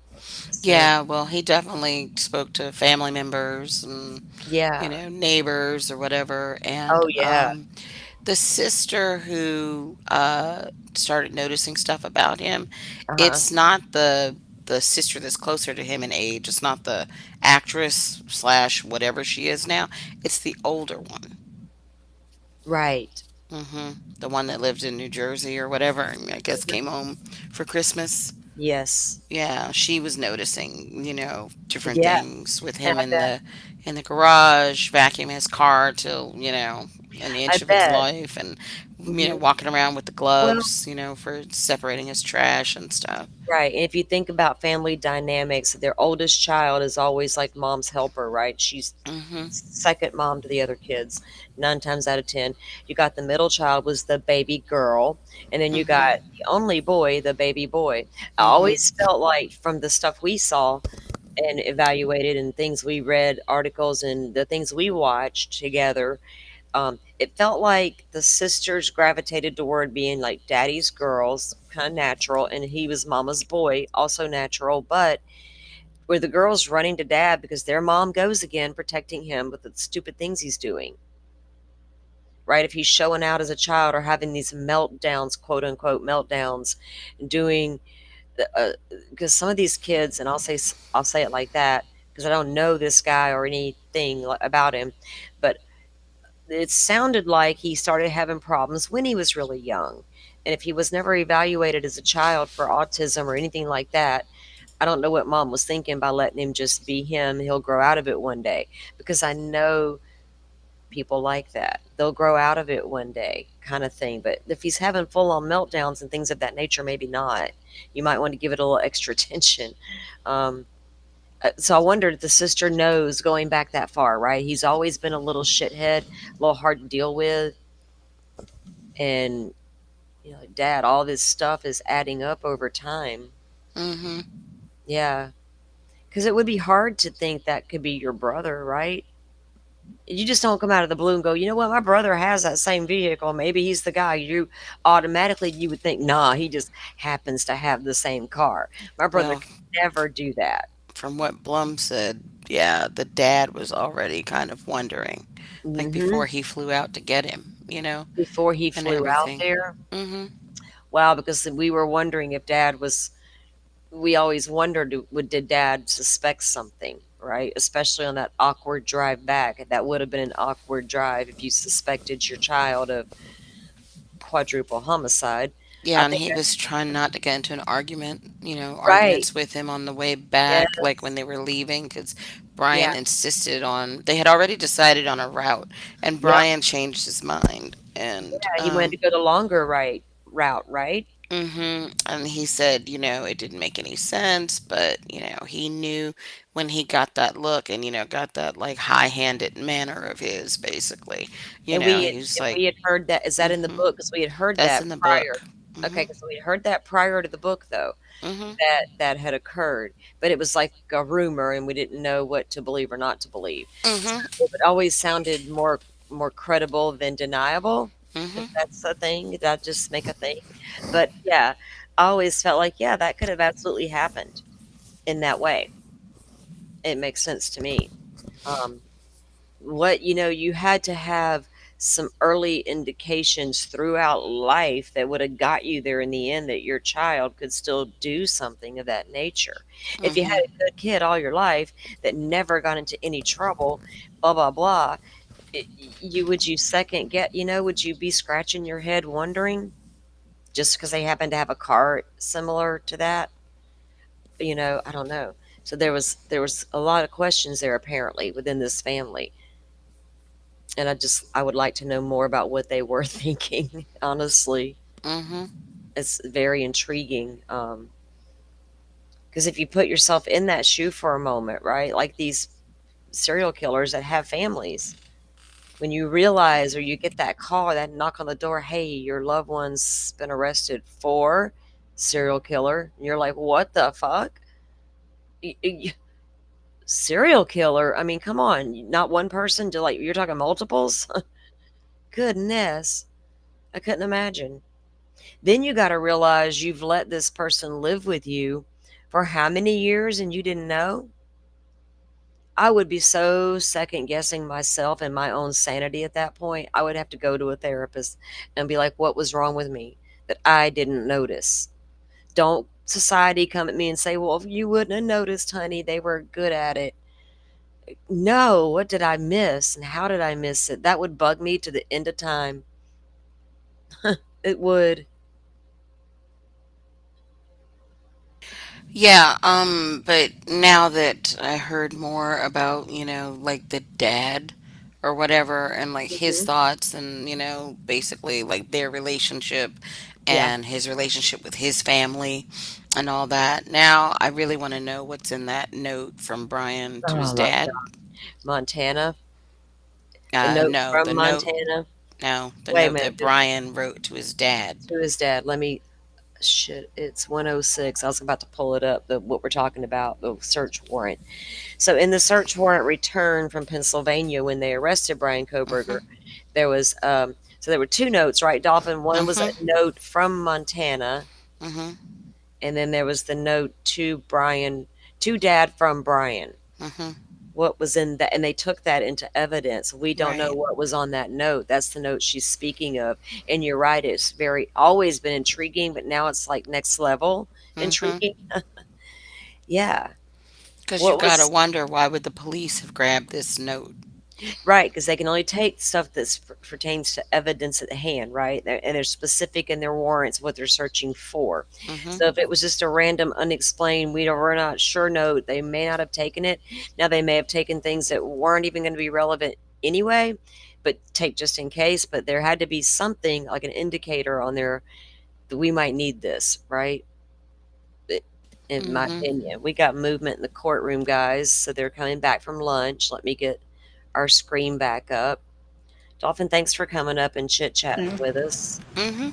Your Honor, if we could please We'll have to. publish Exhibit 1 Uh-oh, there in went a evidence. Okay. publish an Mr. Wolk, exhibit.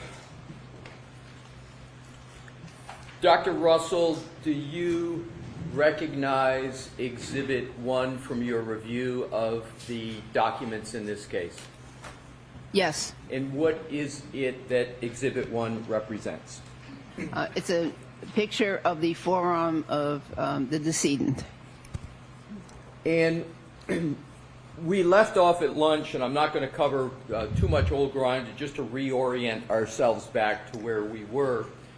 You were discussing the basis of your opinion and conclusion that you said that these wounds were caused by, why don't you restate, well, let's continue on in the basis of your opinion. Let's just continue on. Can you go through what is in Exhibit 1 and describe how it is that you came to your opinion? Well, I observed multiple patterns of striations or linear abrasions. I'm sorry to interrupt you so soon. Do you have the pointer in case you want to use that available? Thank you. Thank you. So there's multiple groupings of linear abrasions, and linear means like a line, linear. So there's multiple of those, and here's one. Here's another one closer to the elbow. Here's another one closer to the wrist. And here's another array of linear abrasions near the elbow. In terms of these wounds, in assessing their source, do you look at them individually, collectively, or both? Both. I look at them individually, and then I put them in context of how they relate to one another. And how they relate to one another, is there a name of that methodology that you use in terms of how they relate to each other? Well, I think it's a pattern methodology, pattern recognition. And what pattern is it that you see here with regard to all of these wounds on the right arm? Well, I see multiple linear groupings together in a area from the mid arm to the mid forearm. Is there any analysis of direction that is involved in your analysis? Yes. What is it? I believe that these wounds were initiated closer to the anterior surface or the front of the forearm. I'm sorry, Dr. Russell, to interrupt you, but there's a fan back here which I can hear, but if you could just keep your voice up, that would be great for me.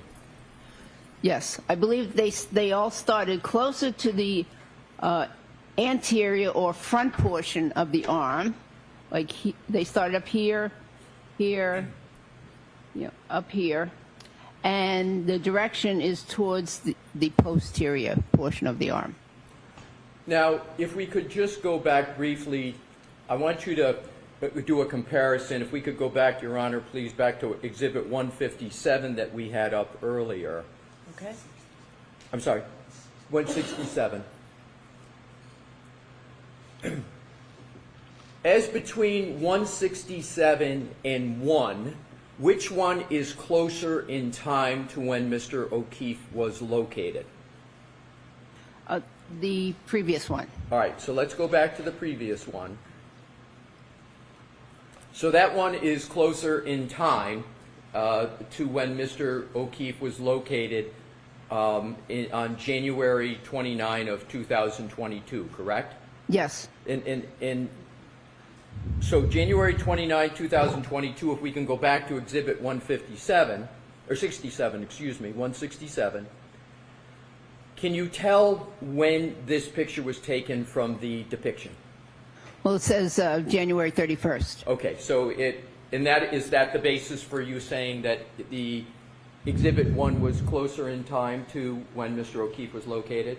Yes. All right, so I want to do another comparison, have you do another comparison of the two. If you can look at what is depicted in Exhibit 167, and now go back to 1 and see if you see any differences at all as to what's depicted. Do you see any differences with regard to the wounds on the arm, or the arm just in general? Let's go back to, see that now, let's go back to 167. Well, the coloration of the photograph is slightly different. And what do you mean the coloration? Well, the skin tones here are more yellow than they are in the previous photograph. And what? I'm sorry. What is? Do you have a conclusion as to why there is a difference in skin tone in this exhibit compared to Exhibit 1? Well, it could just be technique, lighting technique. I do see some lividity on the chest, postmortem lividity, and that's what that means is pooling of the blood, which happens after death. Can you explain to the jury what lividity is? Yes. So, blood follows the laws of gravity, and the blood will settle to the dependent parts of the body. In this case, the body the body of Mr. O'Keefe is horizontal, and so the blood is going to settle from the top of the chest, which would probably be up here somewhere, down towards the back, which would be the inferior portion of the chest in that position. And likewise, it would happen on the extremities too. So, you just mentioned the extremities. Do you see any lividity on the extremity here, the right arm? You know, actually, there is discoloration over here in the elbow area. I do see some lividity. Okay, so there's several areas of lividity on the arm. I'm sorry. There's some right here. This redness right here on the near the wrist. I believe that that's postmortem lividity. I believe that this redness in here near the elbow is also postmortem lividity, and yeah, that's what I believe. Okay. That's postmortem lividity. And again, lividity is that you said something that sets in after time, after death? Yes, it's the pooling of blood. Is there, with regard to this depiction, do you see any bruising with regard to that elbow? You know, I think that initially, earlier this morning, with the lighting, I may have said that this was bruising, but now as I think about it, and I see all this other lividity here, lividity over here, I believe that's postmortem lividity. And if we could go back to Exhibit 1, and you said this is the one that's closer in time to when Mr. O'Keefe was located, do you see any lividity or bruising with regard to that photo? I don't see any definite bruising. I do see some discoloration up here near the shoulder. I'm not sure if that's postmortem lividity or not. It could be early postmortem lividity. Okay. So if we could, thank you, Mr. Woe, can we take that depiction down for the moment? What I'd like to do is to, and we'll come back to that. If we could have the lights back on, please. Thank you.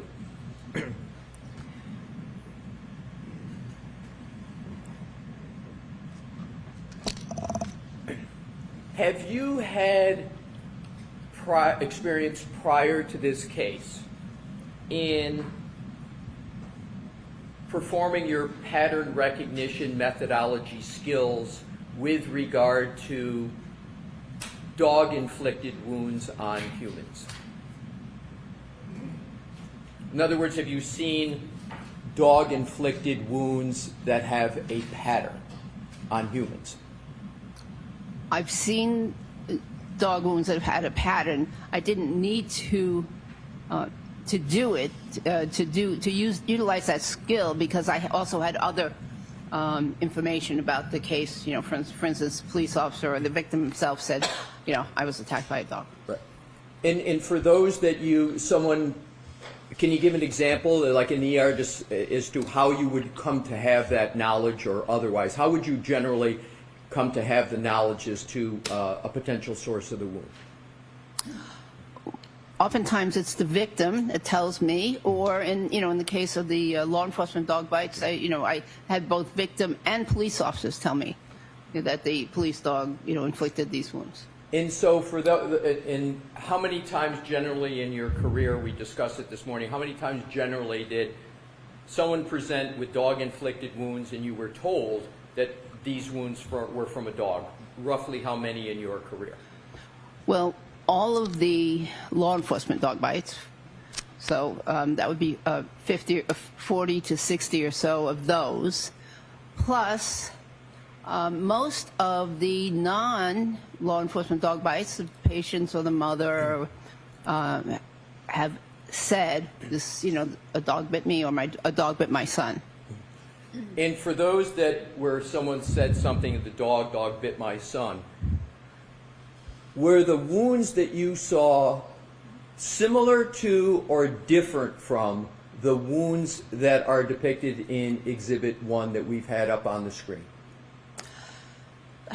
On the civilian dog bites, there's some similarities, but not as many striations on the civilian dog bites. And are the more striations on what's depicted in Exhibit 1, does that lead you to more easily conclude it's from a dog bite, or is it harder for you to conclude it's from a dog bite? Neither. Right. So is your prior experience as an emergency room physician, as a physician in Cochrane, does that experience allow you to exercise pattern recognition skills with regard to Exhibit 1 and Exhibit 157? Sustained.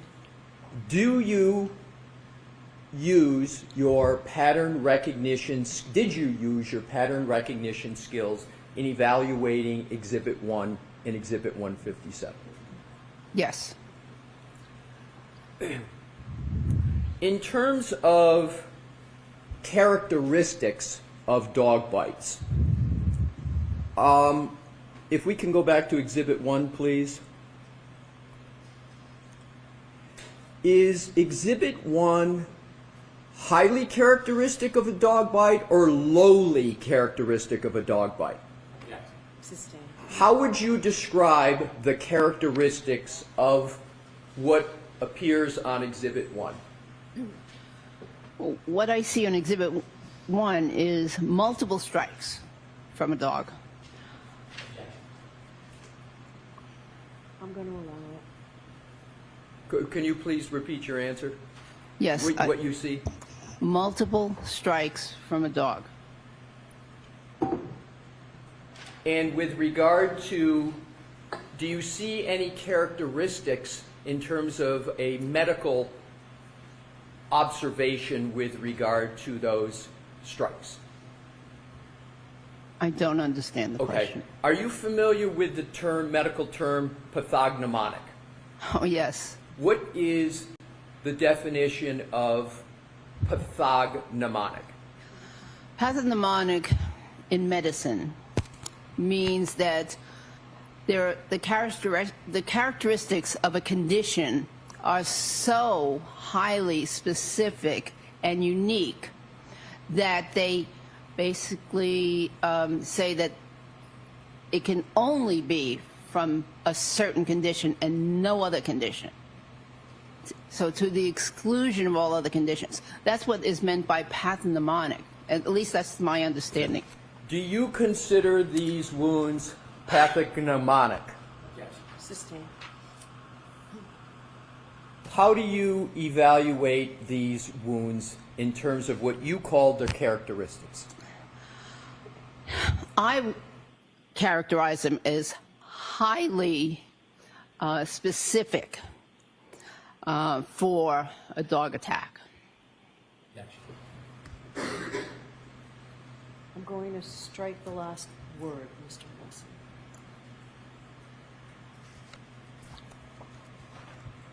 In terms of the characteristics that you have talked about, are there any other aspects of dog dentition that you can discern from Exhibit 1?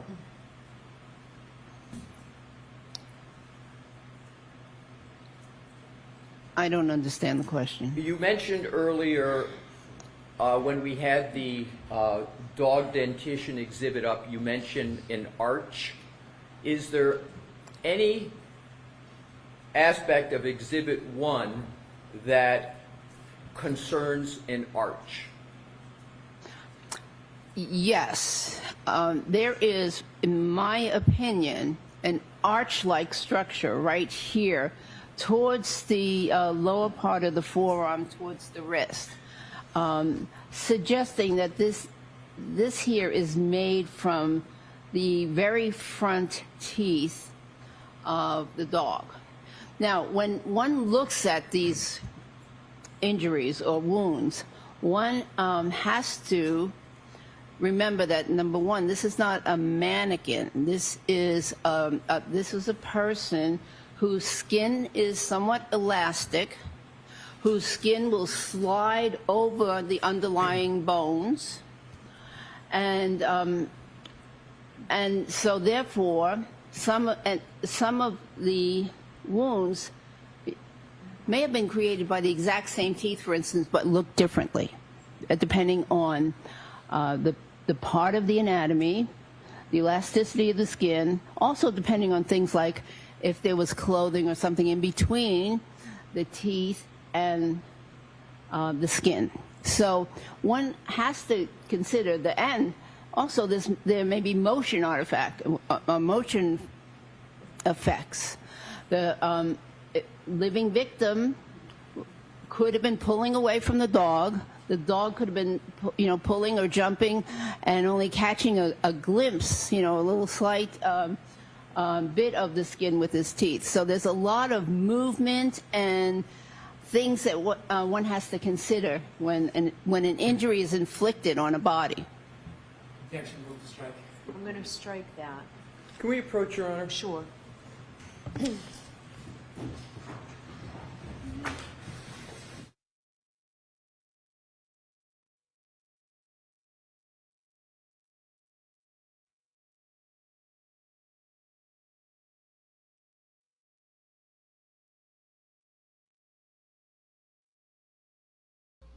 Well, well, well. Not surprised there. Go back to the dang fan.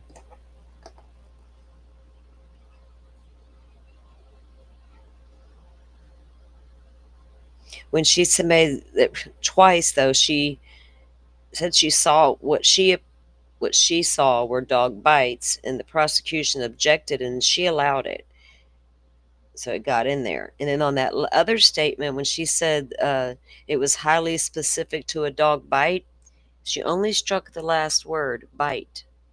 I was like, that's interesting ruling. So the jury already heard it, but we know what it implies. So weird.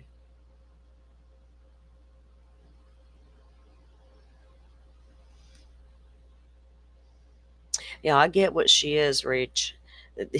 The ones that say they're with a name, expert witness attached, we've seen what those look like, right? we take this, we'll take this kind over those kind.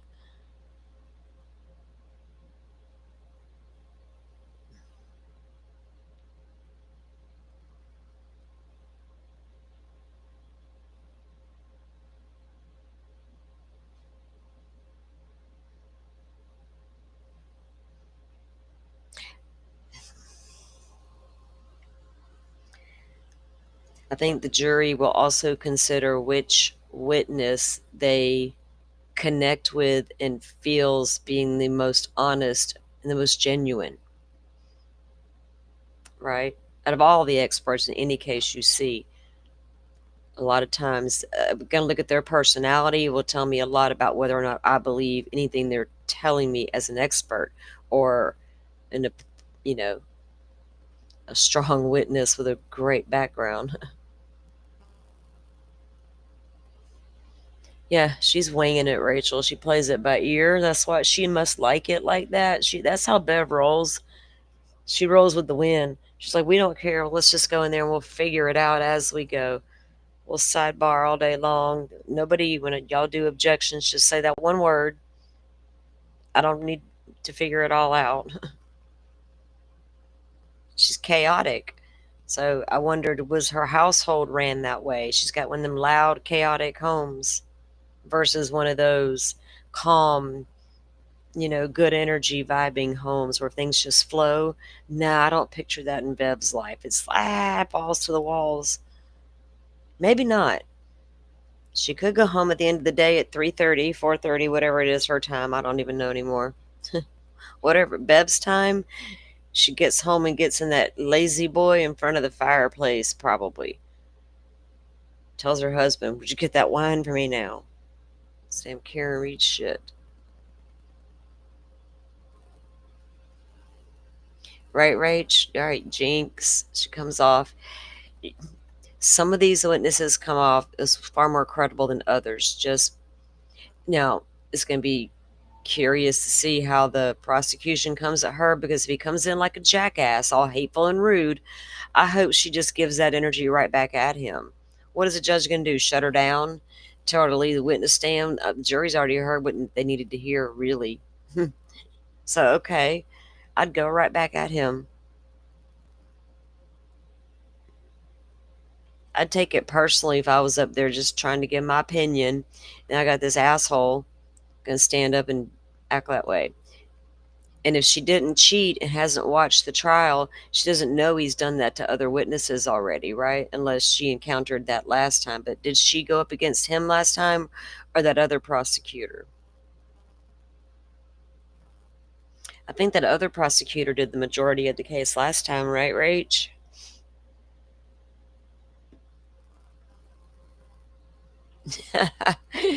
I bet, Butterfly. She wakes up. I'm surprised I'm not waking up with nightmares of a sidebar.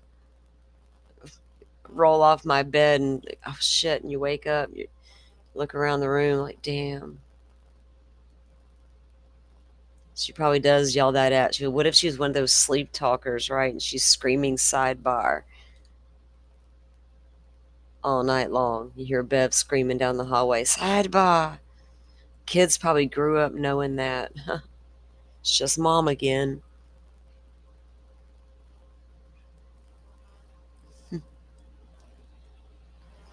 It's just mom again. She probably got her gavel by the bed as well. Smack. Bev puts the smack down on those babies.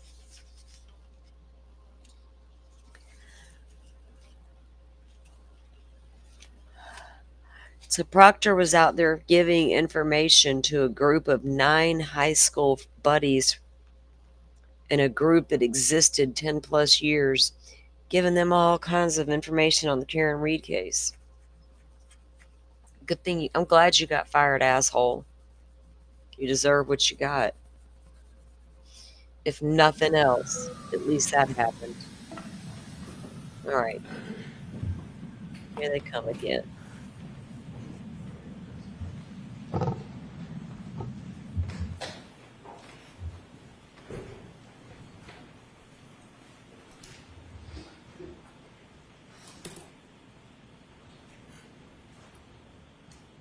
May I, Your Honor? Yes. Thank you. If we could put the Exhibit 1 back up on the screen, please, Mr. Wolt. Dr. Russell, is what's depicted on the screen one dog bite or more than one dog bite? Ask it differently, Mr. Wilson. Dr. Russell, can you determine from this depiction, how do you evaluate this depiction with regard to dog bites?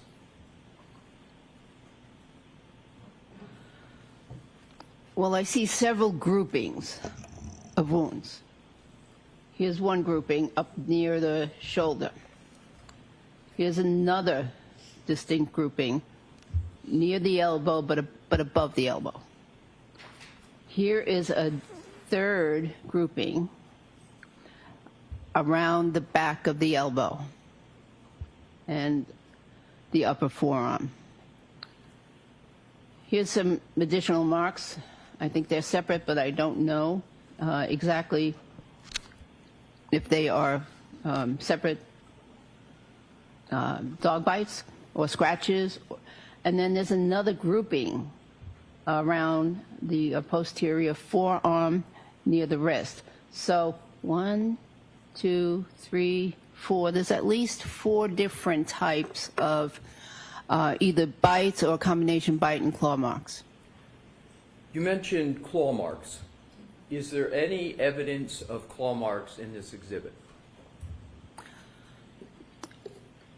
It's hard to say exactly what what these marks are. This one here, and even to a certain extent, this one here has some characteristics of both claw marks and bites. So, even though you may not be able to determine whether it's a claw mark, can you determine, or the specific type of mark, can you determine that those are from a dog?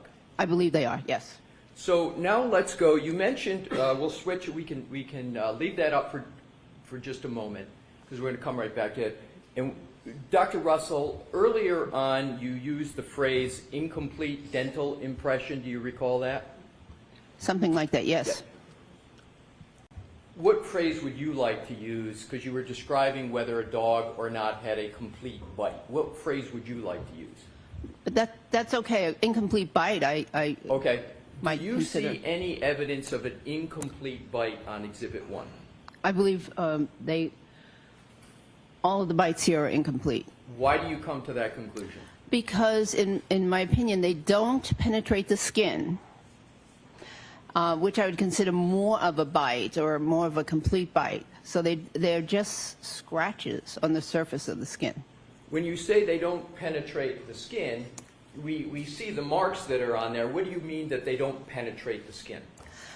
They don't penetrate the full thickness of the skin and extend into the soft tissue underneath. And what, in terms of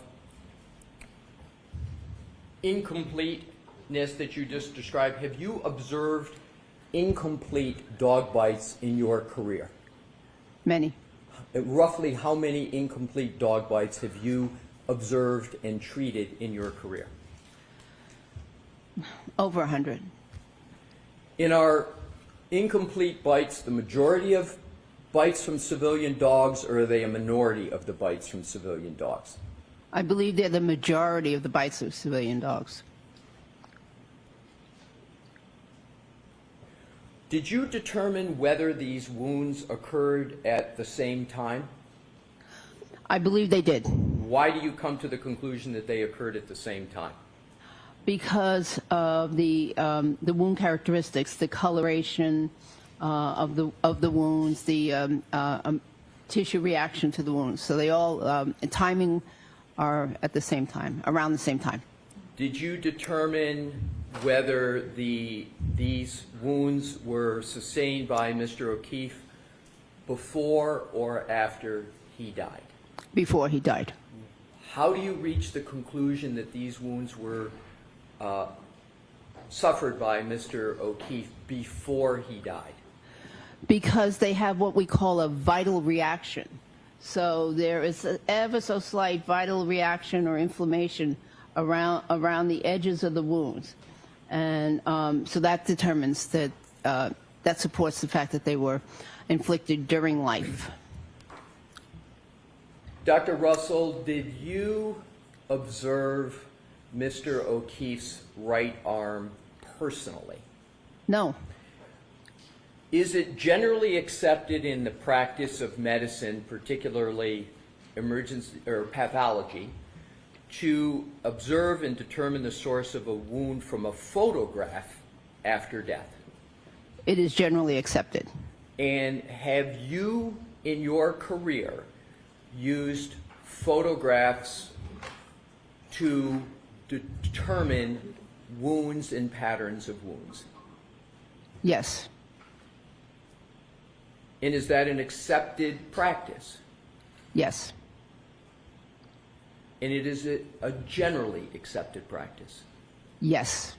Now, in conducting we're going to switch a little bit now to what you call the differential diagnosis. In conducting your differential diagnosis with regard to motor vehicle accidents, describe for the jury how you performed that differential diagnosis with regard to the decedent. And we can leave that up for just a moment. Go ahead, Dr. Russell. Objection. So I'm going to need to see you. Sorry, folks.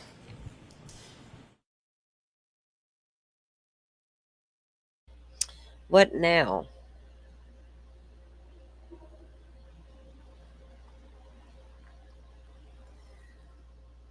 What now?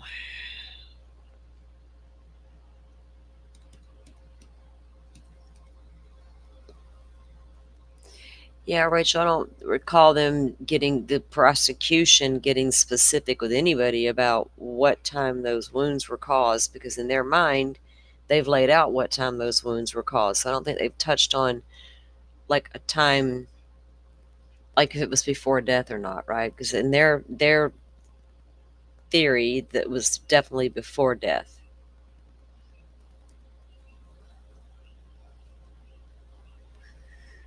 And the medical examiner didn't agree that John O'Keefe was hit by a car either, though, right? Wasn't that a problem for the prosecution?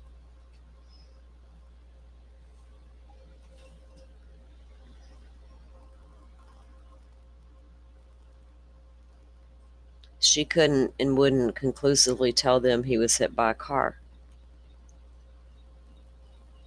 Or is Apparently, that the it's not a autopsy? problem for them. No, wait, am I thinking about the autopsy lady? Which one was it? Wasn't the, because there was two. Emmy Scorabell. There, her testimony was really good. It was not like go prosecution, that kind of, it was just a good, honest, thorough report, but there was nothing about that testimony that told you John O'Keefe was hit by a car, right? Those are the important testimonies in my mind, of people like that. I really paid attention, took notes on what she said. So I go back to that when I'm looking at some of these other experts testifying. But she never gave, and that was a problem. They had went back and tried to talk to her about changing the report to change to this death, and she didn't buy into it. So that's when they got all questioning about the being a neurosurgeon, all that, and then lo and behold, we got one testifying later, right? And here he comes.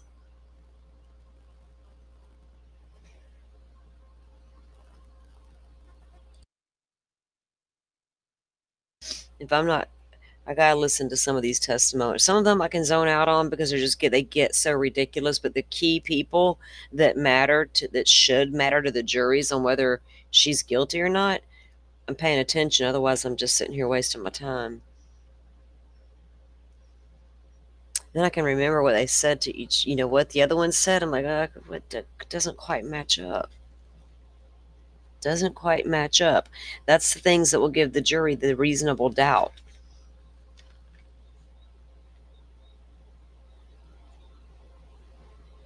I wish they could take their notes home with them at the end of the day so they could study them and look at them and really soak them in while they're processing the bullshit.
Did you say the defense is going to call a dog bite, like a dog trainer, like and somebody who would be very familiar with dog bites too?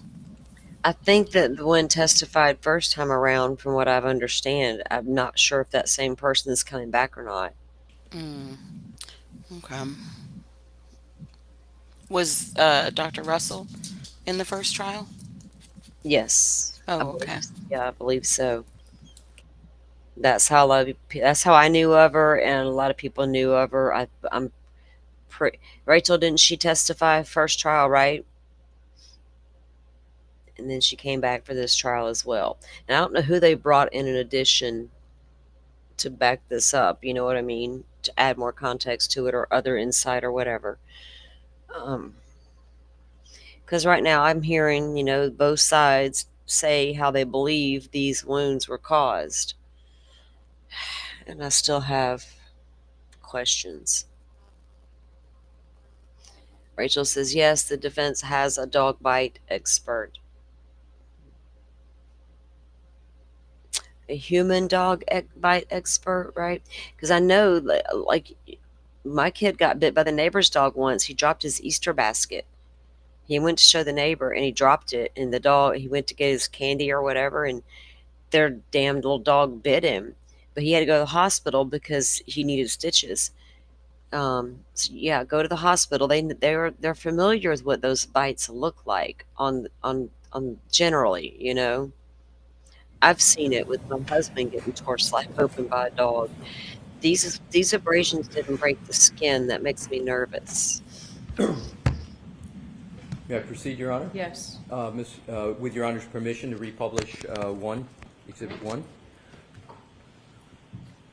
Thank you for your patience, Dr. Russell. Is what the wounds you see on Exhibit 1 consistent or inconsistent with what you have seen from your experience with regard to motor vehicle accident victims? Inconsistent.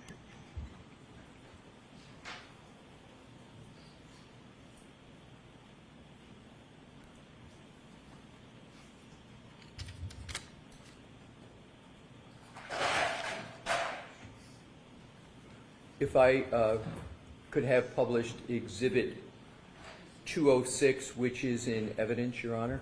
Okay.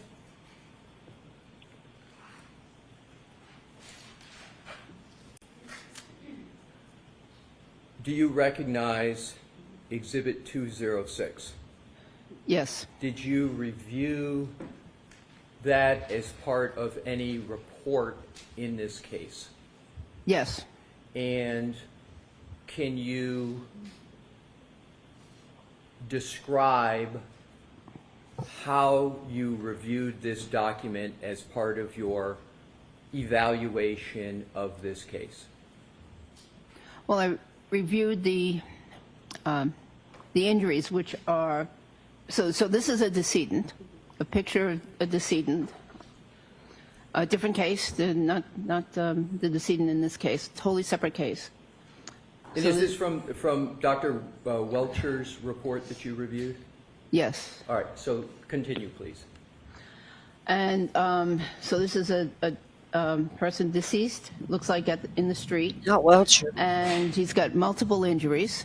And this is allegedly from an auto versus pedestrian accident. So if we could, are you able to discern any injuries to any limbs from this? If you could zoom in on the limbs, Mr. Wolf, thank you. So there is a very extensive degloving, partially degloving, avulsion injury to the forearm of this individual, the extensive skin loss, damage to the subcutaneous tissue, possibly damage to other tissues beneath that. And Mr. Wolk, if you could zoom back out and go to the list that is highlighted in the original of this.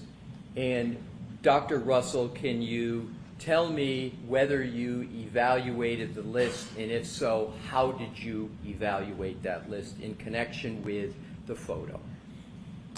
Well, the photo is limited only really to the upper chest and the right arm.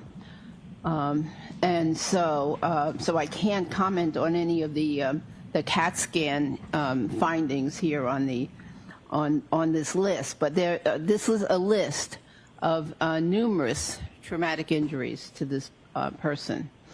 And regarding the arm, it says right upper extremity wound with vascular injury, clinical. What does that mean, if anything, to you? Well, that suggests it's a soft tissue wound. However, what they're saying is clinical, so they're not commenting on if there were any X-ray findings, for instance. On an X-ray, but I mean, would be a post-mortem X-ray, and this is just a clinical diagnosis or a visual, hands-on diagnosis. Do you know whether that line that you just read relates to any part of the photograph? Any part of the photograph? Well, I believe it relates to that injury that we pointed out in the previous photograph. Can you switch back to that, please, Mr. Wolf? And if you could just zoom in and just what does... So this is the wound that they are talking about. It's a large gaping wound, soft tissue wound. If we could go back to the list, please. Zoom in. Thank you. But... Please continue. No. What I was going to say is that there are multiple other injuries in this person. Multiple serious, significant injuries, subdural hemorrhage, subarachnoid hemorrhage, intraventricular hemorrhage, liver laceration, pneumothorax. That's blood and air in the chest cavity outside of the lungs. So it's in an area where it shouldn't be. This person had numerous injuries.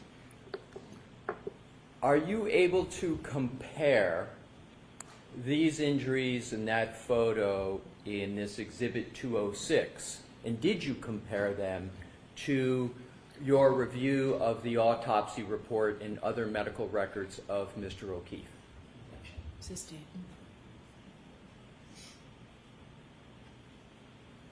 Answer the question? Oh. No. Okay. You can take that down. From your review, did Mr. O'Keefe sustain any liver laceration? No. Did Mr. O'Keefe sustain any gaping, as you called it, lacerations to the right forearm? No. Did Mr. O'Keefe sustain any pneumothorax injuries that you were describing with regard to 206? No pneumothorax.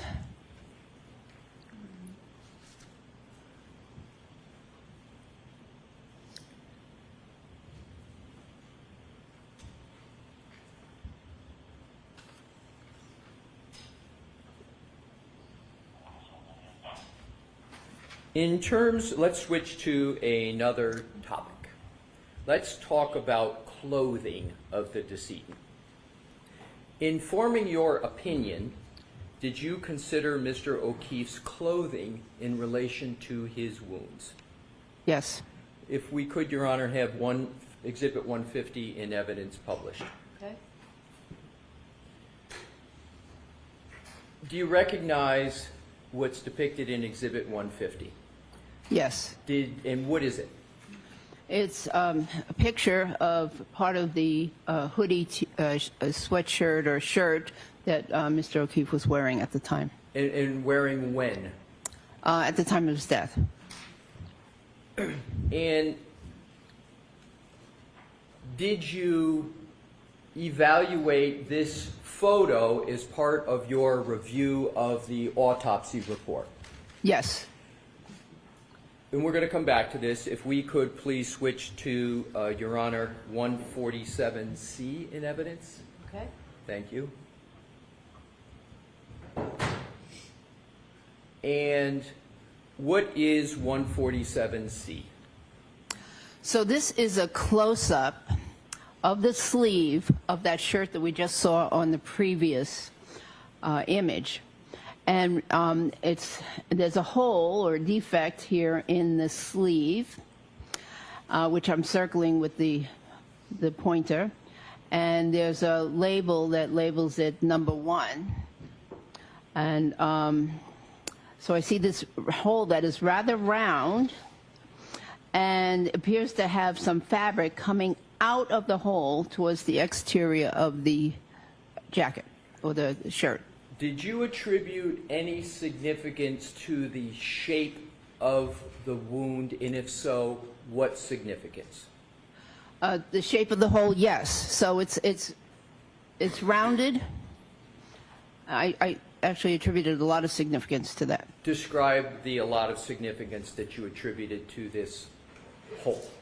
Well, I believe that this hole was made by a canine tooth, and with the tooth going into the shirt,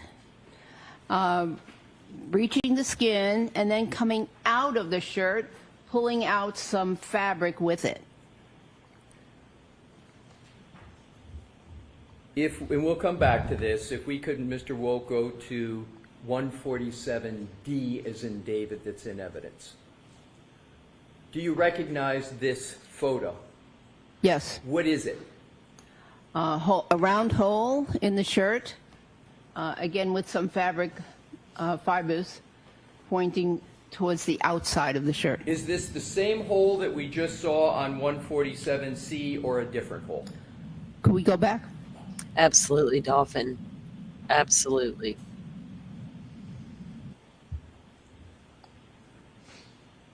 I don't know. Okay, so let's now go back to Exhibit 150.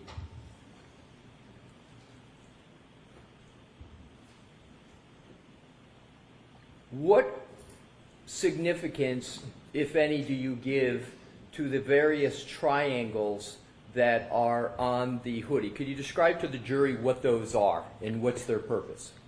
So the triangles are labels that were placed by either the police or the crime lab or someone, and the point of the triangle generally is pointing towards a hole in the shirt. As you can see, there are multiple ones here, and I want to make sure that you don't confuse it with this rather large defect, which is caused by something else. So let's start with each one, and we'll go through these quickly. Let's start and zoom in on number 1. What did you conclude about the source of that hole in the hoodie? Sustained. Did you evaluate what is depicted as number 1 in that slide as part of your review? Yes. And what was your evaluation? Sustained. Let's go back and zoom out. Why can't they know what her evaluation was? What do we... Have you, in your career, examined clothing either as part of your forensic pathology practice or your emergency medicine practice to determine the source of defects in clothing? Yes. How many times have you done that approximately in your career? Several hundred. And have you, in those several hundred times, have you ever had to reach a conclusion as to whether there was any connection between defects in clothing and wounds to humans? Many times. Can you give some examples of the many times you've had to look at clothing and defects in clothing to assist you in determining wound recognition in a human? Yes. So let me clarify. It's mostly used in forensic pathology, not so much in emergency medicine. The clothing and the cause of the wound is as important as in emergency medicine as the treatment of the wound. But in forensic pathology, it's a key component to any examination where you think that it was an unnatural death. So, so I've done it in gunshot wounds, in stab wounds, multiple times. Looking at the defects, looking at the direction of the, of what I think the bullet, the bullet track was, determining entry and exit wounds. In stab wounds, I've utilized them to help determine offensive and defensive wounds or injuries. So yes, many times. Have you ever performed that analysis? You mentioned, testified earlier, 500 to 1,000 evaluations of dog-inflicted wounds on humans. Have you ever performed the analysis of defects in clothing and compared them to wounds on humans in the context of dog-inflicted wounds on humans? I don't think so. Perhaps. Well, yes. So in terms of, have there been any instances of doing that in your career? Have you done that at all in your career? Maybe that one child case. All right. So let's go now to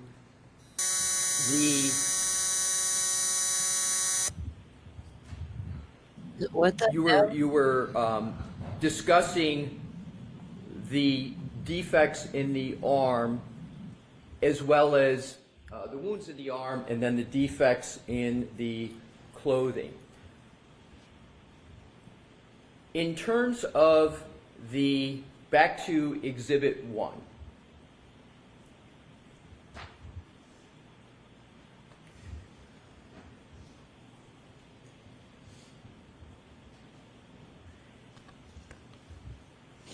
In terms of that pattern that is in the arm, and in terms, let's go back to the hoodie. I'll strike that.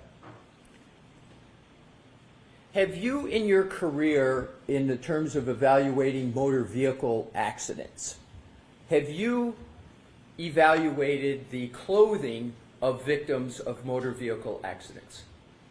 Yes.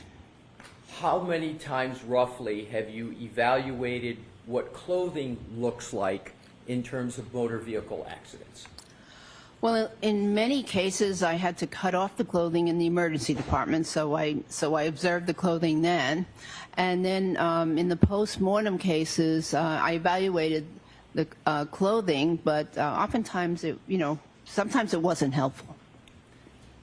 Have you ever evaluated clothing in determining whether or not the defects in the clothing are consistent or inconsistent with a motor vehicle accident? Have you ever evaluated that as a forensic pathologist? Not specifically. Right. And in terms of your observations in either emergency medicine or forensic pathology, have you ever observed defects from motor vehicle accidents in clothing? Yes. Is what is depicted in this exhibit consistent or inconsistent with a motor vehicle accident? Sustained.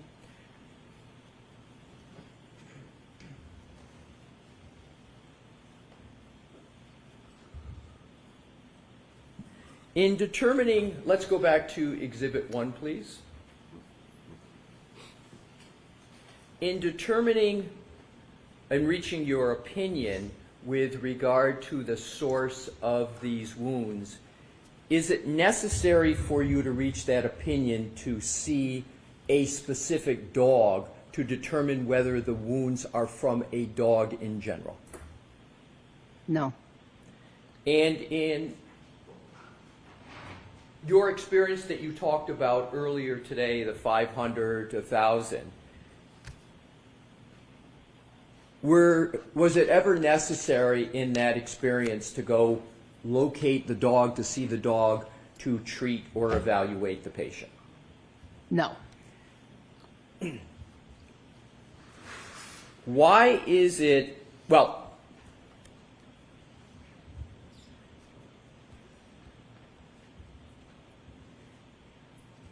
in terms of, we're going to move to another category. Studies. Did you review any studies informing your opinions in this case? Can we put the lights on and take this? Yes, thank you, Your Honor. Yes. Yes, many.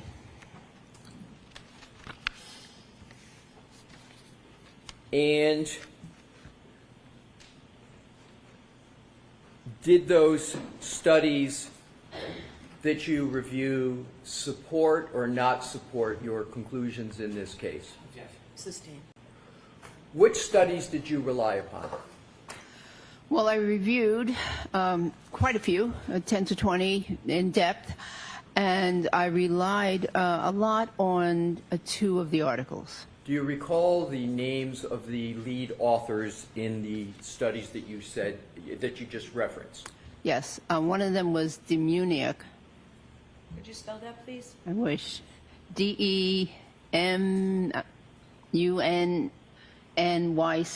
I believe. And was there... And then there was another one, Pollack, Pollack.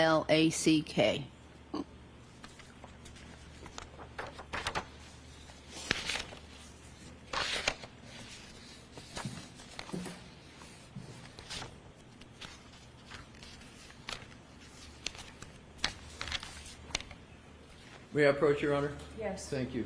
Your Honor, if my recollection is correct, we've already pre-marked as exhibits for identification these studies, 2 studies. I may be incorrect in that. If so, I have studies. I'm going to show them to Mr.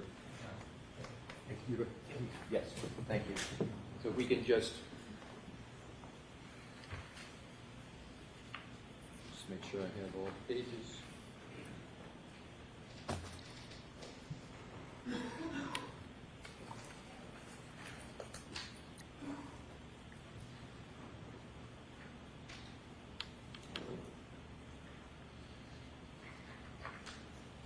Do you have these handed out in court order? Oh, I have none. Okay.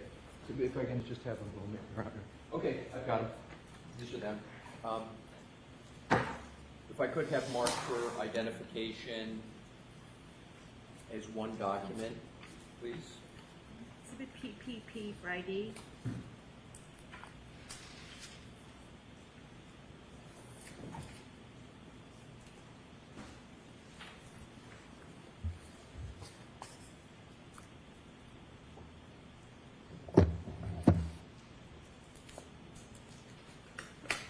One more, Madam Court Reporter. Thank you. And exhibit QQQ for ID. Mr. Unless you would, when the court reporter's down. Sure.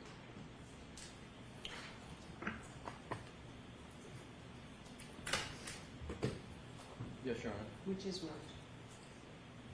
Exhibit PPP is the Demunic, and Exhibit QQQ is Pollack, and those are the lead author names. You're welcome. Yeah, I leave them with the witness, Your Honor. Yes. Thank you. Thank you.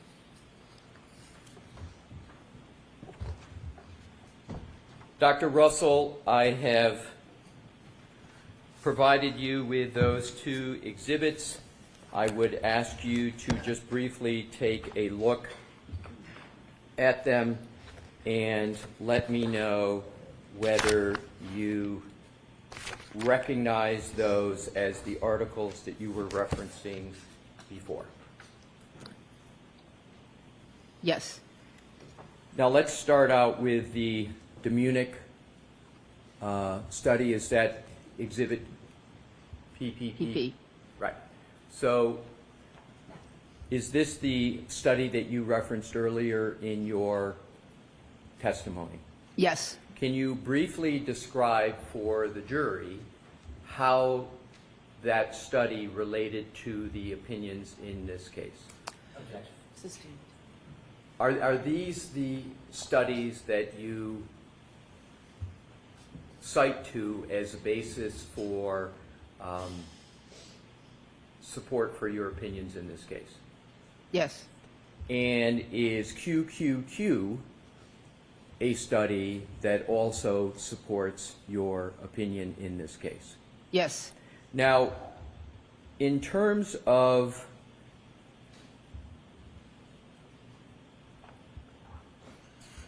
your conclusions with regard to, if we can go back once more to exhibit number 1.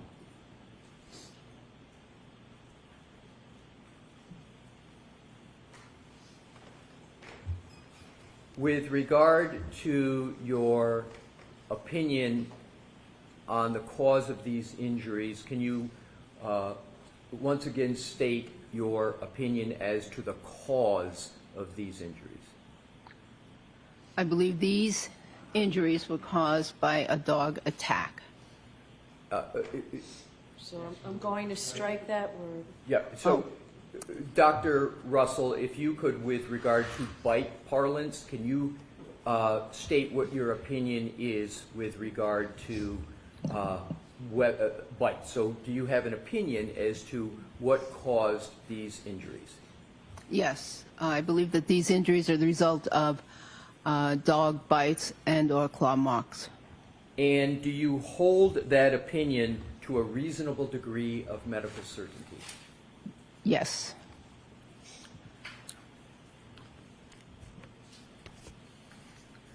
That is all the questions I have for this witness at this time.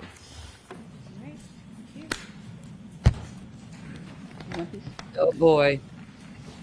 Well, it looks like the judge called it a day in Lori Vallow's case because apparently she's in a wheelchair and doesn't feel good. And they're going to be due back on Wednesday morning, I think. You better be nice, mister. You're gross.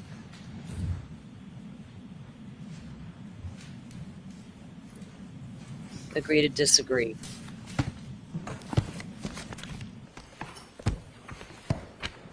May I? Yes. Good afternoon, Dr. Russell. Good afternoon, Mr. Brennan. Dr. Russell, we've met before. Yes. I've asked you questions before. Yes. And you've testified before where I've had a chance to ask you about some of your statements and opinions, haven't I? Yes. Before this case, had you ever testified as an expert in dog bites in any federal court in the United States? No. Before this case, had you ever testified in any state court in anywhere in the country as an expert in dog bites? No. Other than this case, have you ever testified in a courtroom as an expert about dog bites? No. Last year, you learned that there was litigation regarding this case, Commonwealth versus Karen Reed, correct? Yes. You learned a little bit of information about it, and it piqued your interest, didn't it? Yes. Did you know that the case was receiving a lot of attention? No. Did you know that it was on television? I had no idea until I got here. You spoke to a colleague in Los Angeles, correct? I'm sorry, I spoke to who? A colleague? I spoke to a district attorney in Los Angeles. And did you just bring up the subject, or did that person bring it up to you? I brought it up. When you brought that up, is it because you knew of the relationship between that district attorney and somebody on the defense team? Yes. You wanted to get involved in this high-profile case, didn't you? No. Oh, Lordy. You weren't called by anybody on the defense and retained as an expert in the traditional sense, were you? That's correct. It was after you reached out yourself and interjected yourself into this case, true? I did so for a reason, and the reason being that I knew I was one of the only people in the United States board certified and residency trained in emergency medicine and also residency trained in forensic pathology, and therefore I had a unique skill or knowledge set, and I was one of the very few people that had the knowledge of dog bites, as well as those other trainings. And because of the fact that you held this opinion about yourself, you wanted to get involved in this very high-profile case, didn't you? I thought I could help clarify the issues as to whether or not this could be a dog bite, and maybe they could move on to something else if it wasn't. Did you want to get involved? No, not really. Inevitably, you got hired by the defense, didn't you? Yes, I reluctantly agreed. And they paid for your time? They are paying for the time. Yes. Did you know that there was a relationship between the district attorney you spoke to in California and somebody on this defense table? I know, yes. So when you spoke to the district attorney, did you have the hope that they would reach out on your behalf to get you involved in this case? As I said, I hoped that they could reach out to the team and I could help clarify issues so that they could move on. If it wasn't, if these weren't dog bites, then no sense spending a whole bunch of time on it. After you testified in this case last year, you then began to advertise yourself as a dog bite expert, didn't you? I had advertised myself many years ago as a dog bite expert. I think I'm not sure, but yes, I did advertise myself as a emergency medicine and forensic pathology expert. Did you take with other sub interests? Sure. Did you take a photograph of you testifying at trial and put it on a website to promote your accomplishments? It's a listing service for physicians, and yes, there is a photograph. So you took a photograph from your participation in this event? Yes, that's there. And you used that photograph in your participation in this event to try to procure future work, didn't you? I wouldn't say that that was the reason, no.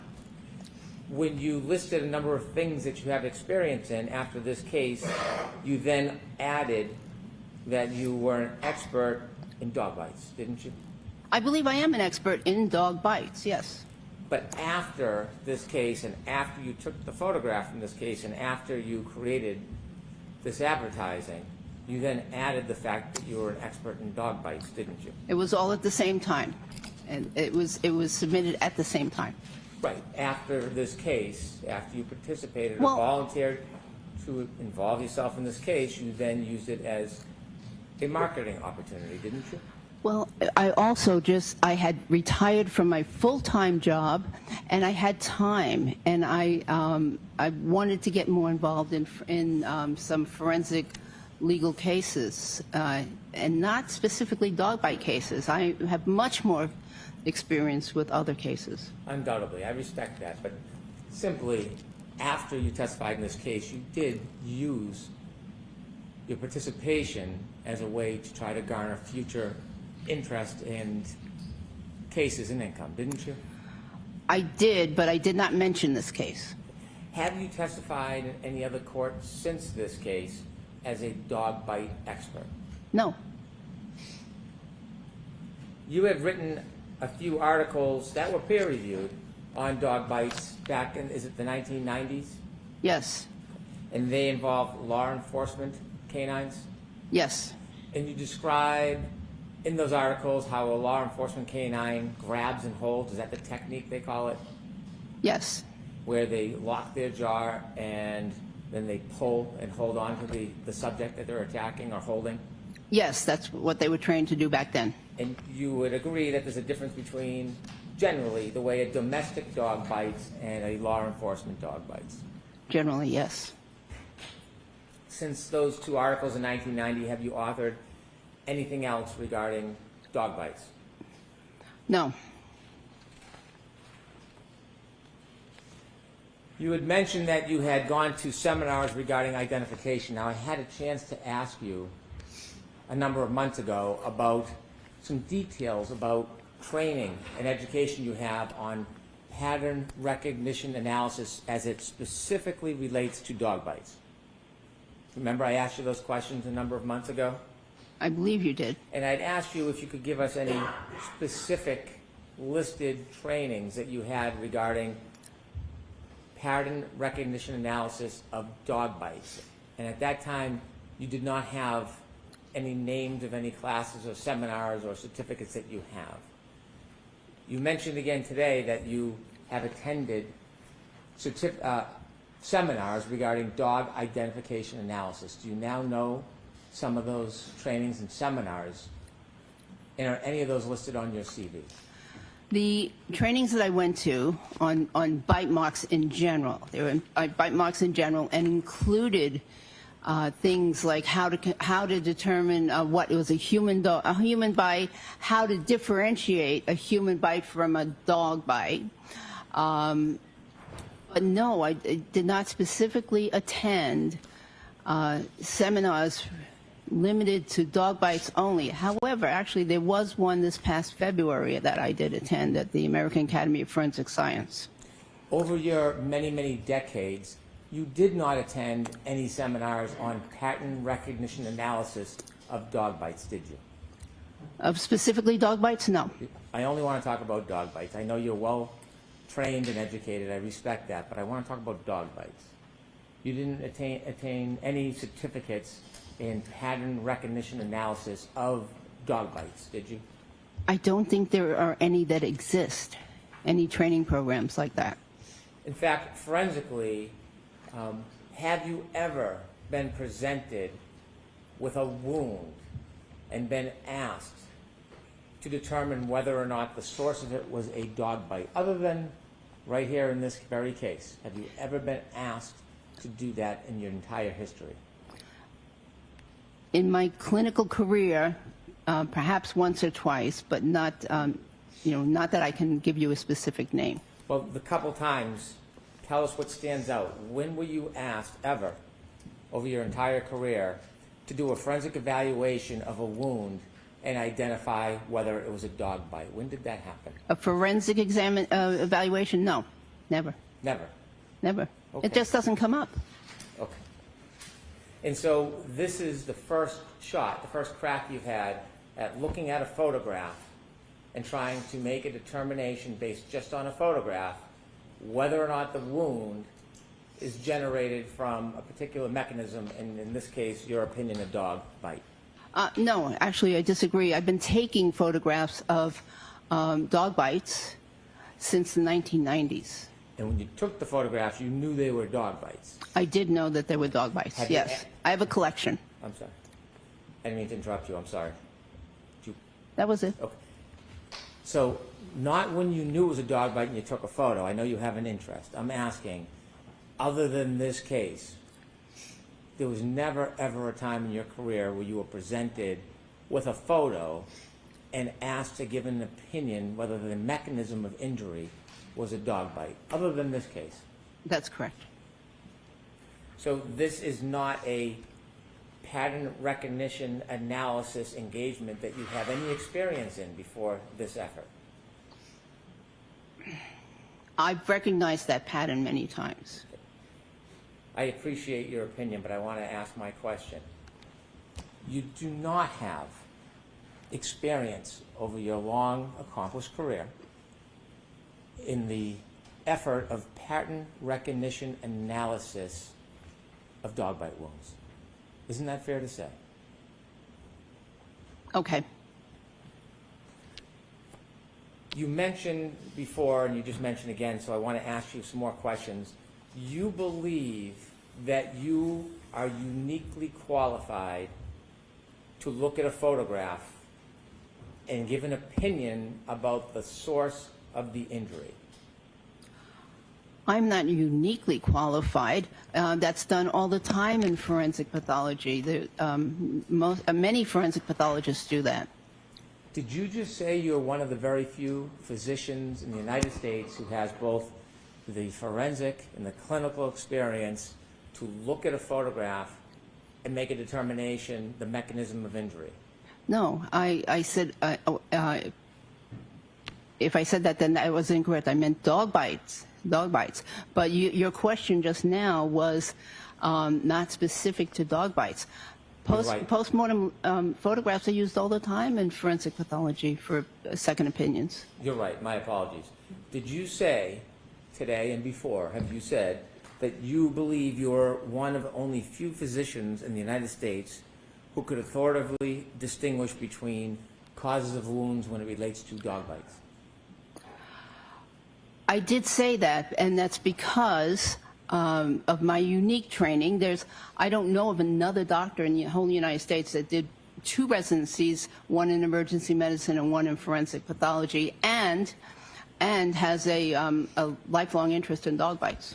So, Dr. Russell, from your perspective, as far as you know, you were the only person in the entire United States of America who is qualified to look at a photograph and make a determination whether the wound was derived from a dog bite. No, I am one of I'm the only physician that I know of that can do that. There may be, a few others out there. There may be, but I don't know of any other physicians that can do that. Do you recognize anybody other than yourself who has this very particular expertise to be able to do this kind of work?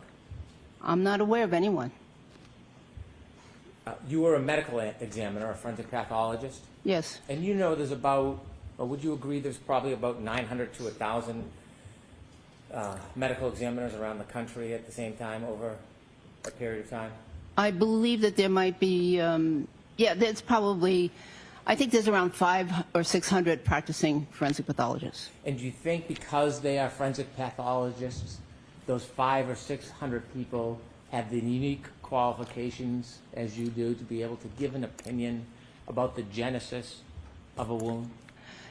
Wounds in general, perhaps. Dog bite wounds, I doubt that very many of them have a specific interest in dog bite wounds. And so you think that of all those forensic pathologists, medical examiners, you think that qualification and experience itself is not enough to qualify somebody to give an opinion on a photograph about the genesis of a wound related to dog bites? Well, if a forensic pathologist has autopsied 1 or 2 cases of dog bite wounds versus my experience with over 500 to 1,000 cases of dog bite wounds, I'm not so sure that that person would be a very good expert in that kind of a case. Have you ever heard of a doctor named Dr. La Posada? I've heard of Dr. La Posada. Have you ever read any reports by Dr. La Posada? No. Has anybody ever shared with you any information or opinions of Dr. La Posada? I believe she has a very good reputation. Have you ever? Well, how do you believe that? Who told you because that? I've heard of her name at national organizations. I believe she's given presentations nationally. I've seen her name, over a dozen years or so. Do you know whether or not she has any participation in this case? I believe she does. Well, so you know when you're providing accolades that she has maybe some involvement in this case? You know that? I would provide those same accolades if she didn't have involvement in this case. Do you know that she has involvement in this case? I believe she does. The attorneys have not shared everything with me in terms of who the witnesses are. Somebody must have shared her name. Who shared her name with you? I'm very familiar with her name outside this case. Who shared her name that she may be a participant in this case? I don't remember. I don't remember. Well, somebody might. I think I got a file or something, but yeah. So when you were reviewing this case, did you get materials from any of the attorneys authored by Dr. La Posada? I don't think I read a report. I was very interested in reading a report by Dr. La Posada. I was very interested, but I didn't see one. So when you received materials in this case, you didn't read all the materials the defense gave you? I don't believe they gave me the report. What report? Any report that Dr. La Posada might have written. Do you know whether or not you've received the report or not? I received something that had her name on it. I don't remember what it was, but I was looking for a medical examiner's or a report, an actual report, and I did not see one. Dr. Russell, you are meticulous when you look and examine things. Right. So you would know what you've received and what you've read and what you haven't. So the fact that you're telling us that you saw something with her name on it, can you give us a little more information and share with us what it is you actually received about this Dr. La Posada? What did you get from the defense? I saw something. I think it was the name of a file folder. But I looked for a report, and there was no report in it. Did you ever ask for one? I didn't ask because I didn't ask. I wanted to. I really wanted to read it, but I didn't. It wasn't given to me, so I didn't ask. Were you ever told what other people's opinions might be regarding those photographs? I'm aware that there was a Dr. Sheridan involved in a previous proceeding, and he believed that those were consistent with dog bites. Did you ever receive any reports from the defense about what other person's opinions would be in this trial about dog bites? Oh, yes, I received a report authored by a non-physician, yes. So when you say non-physician, you're trying to make the point because you think that person might be your opponent in this case? I don't have any opponents. Okay, so why did you qualify him as a non-physician? Because I believe that in order to really understand wounds on a human being, one needs to have treated wounds, seen lots of wounds, and I think that the person that is best qualified for that is a physician. So a medical examiner wouldn't cut it, in your opinion? A medical examiner is a physician. So you think a medical examiner has enough experience to come in and give an opinion on dog bites? Some, but in their case, I would hope that they have had actual clinical experience with autopsying some cases where there were dog bite wounds, because I don't think they worked in the emergency room or any other clinical setting where they treated people. So I'd want to see if they had experience with dog bites. Non-doctor as a disqualification. How about a dog trainer? Would a dog trainer who's not a doctor have the experience in your mind to come in and give an opinion about photographs and the genesis of the wounds? Objection, Your Honor. I'm going to allow it. How about a non-doctor, as you said, you've made a distinction. They're simply a dog trainer, maybe even an uncertified dog trainer. Would that person have the qualifications in your mind to be able to look at photographs and determine whether or not the cause of the injury is a dog bite? There may be a certain small subset of people who have, very much experience with dog bites that could qualify, as suggesting that these are consistent with dog bites. But I don't think that they could definitively. I think that someone could, who dealt with many dog bites in the past on humans, could possibly say that they were consistent with. Even if they didn't have the clinical experience? Well, I prefer to hear that information from a physician, but I wouldn't rule out that only doctors, only a physician, MD, could say that something was a dog bite. It seems like the standard is now kind of changing a little bit. Because when I asked you, Your Honor. Sustain. You mentioned the other person, you disqualified the person because they weren't a doctor. And it seems now in some instances, you're willing to accept a non-doctor into your very select group of experts. I can explain.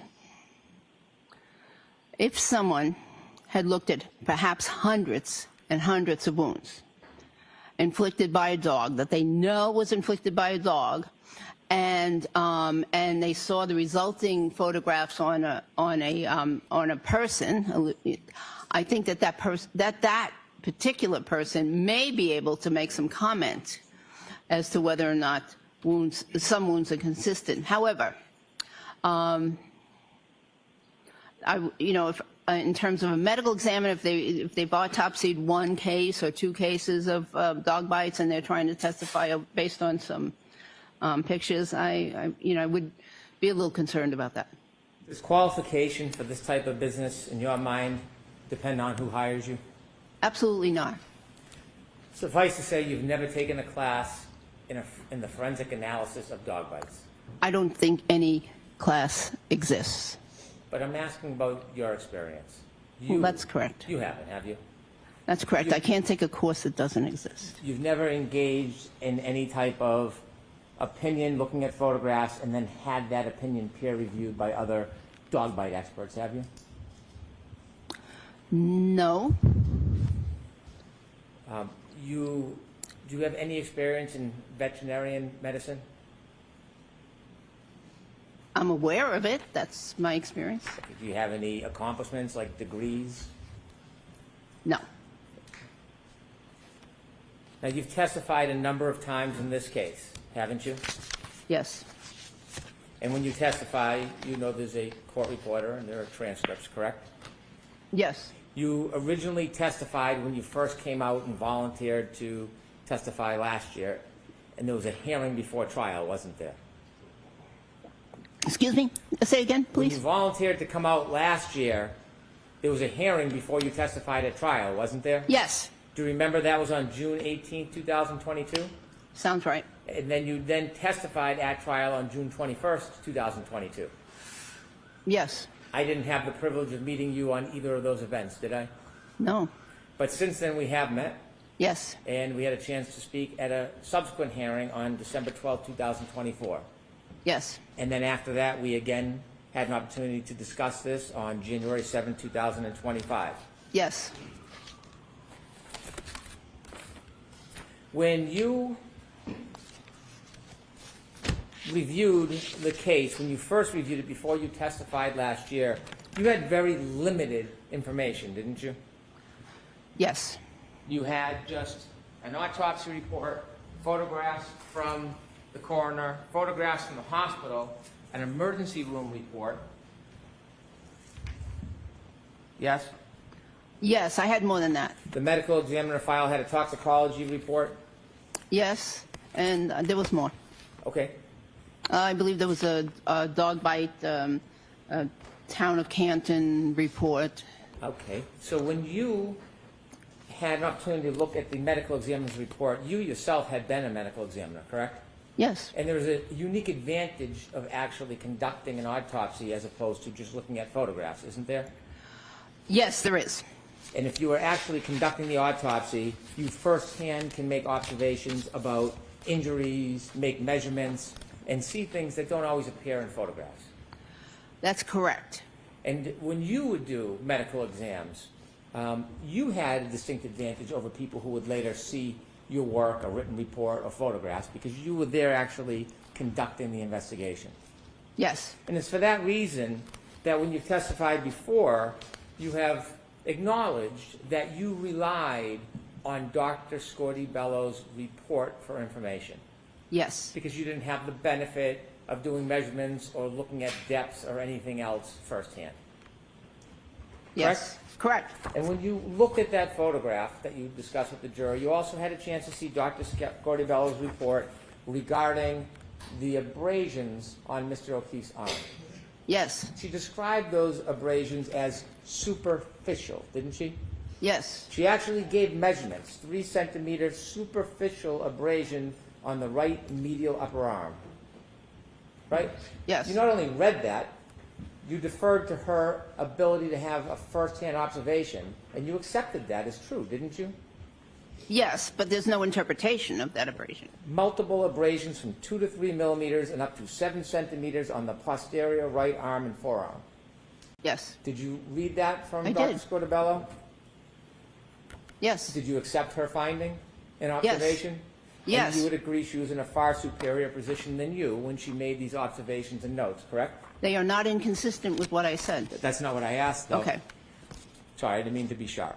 Okay. I apologize. Did you rely on her ability and first-hand observation of those wounds? Yes. And did you appreciate or accept the fact she had a superior opportunity to evaluate those wounds firsthand that you did not have the benefit of? She made no interpretation of those ones. Well, did you know that Dr. Scordi-Bello had described them as superficial? They are. Did you know that she said there was no depth and no puncture? Not inconsistent with what I said. I understand, doctor, but I'm asking you, do you I- know that her position is that there was no puncture and no depth to those wounds? Objection, Your Honor. Can we have the witness see the report that he keeps referring to? Can you answer that question without seeing it, or do you need to see it? Well, I remember it, but there's no inconsistency here. I agree with that. Would you accept that Dr. Scordi-Bello's opinion is that there was no depth and no puncture to those wounds? May I see the report? It might not be in the report. I'm asking about any testimony, anything that she's ever said. Would you agree or accept her position that there is no puncture or depth to those wounds. Objection, Your Honor, like all the questions that were about an autopsy. Excuse me. Yes. Sidebar. Okay.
Ha ha ha. The second I walk outside, of course, she didn't describe the wounds any differently than the medical examiner. The puncture wound that she described was in the shirt. Dude, chill out. She said in her testimony those wounds did not go all the way to the skin into the tissue. They didn't break the damn skin. What you panicking about?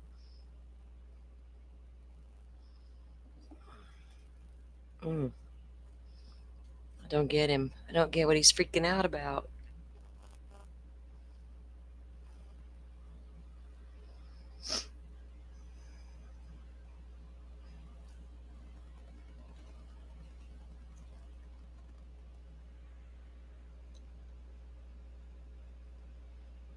Didn't Welcher rely on Burgess' report?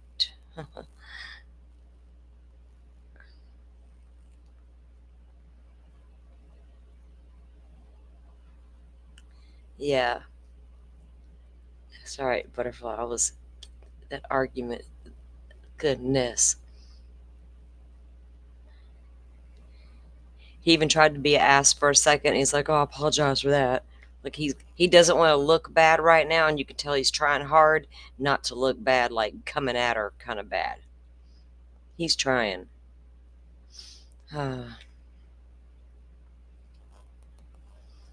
um, Hang on, guys. I gotta check a message. Da da da.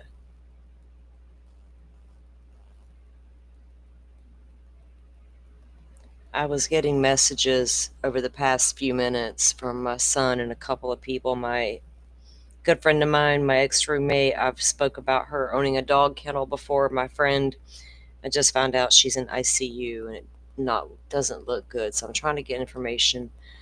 Uh, Her kiddo's on his way back from Alabama, I think. I don't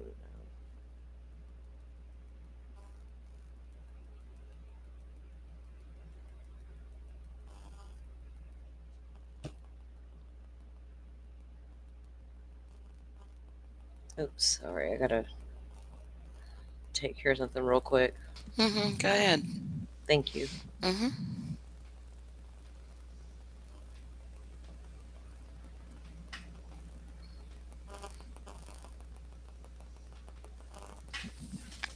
He needs to let Dr. Russell go. Yeah. She said her piece, right? What she felt was her description, and now it's for the jury to weigh which one of those experts they put more weight in. And we still haven't heard from the accident reconstruction people from the defense yet either. So yeah, I feel like you're right. It's time. They've went past time with a couple of these witnesses, right? Yeah, I mean it's 3:42. This court, the day is like almost over too. Hmm. Yeah, it's about time for Bev to give it up, isn't it? Mm-hmm.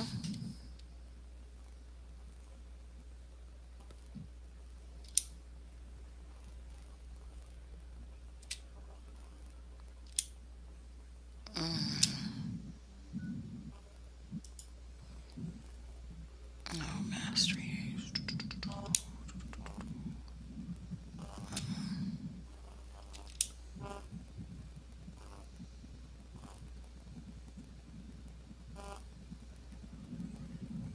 Mm.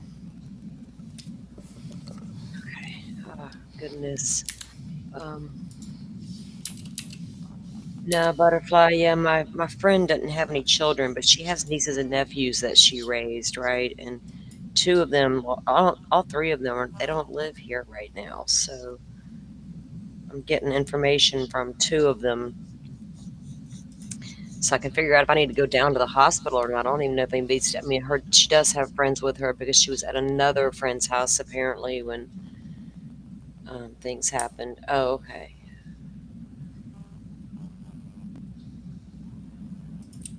Okay. Yeah, thank you. Sidebar. Time for her to go dream about sidebars. She probably dreams about all kinds of stuff. No telling what turns this lady on or off. Okay.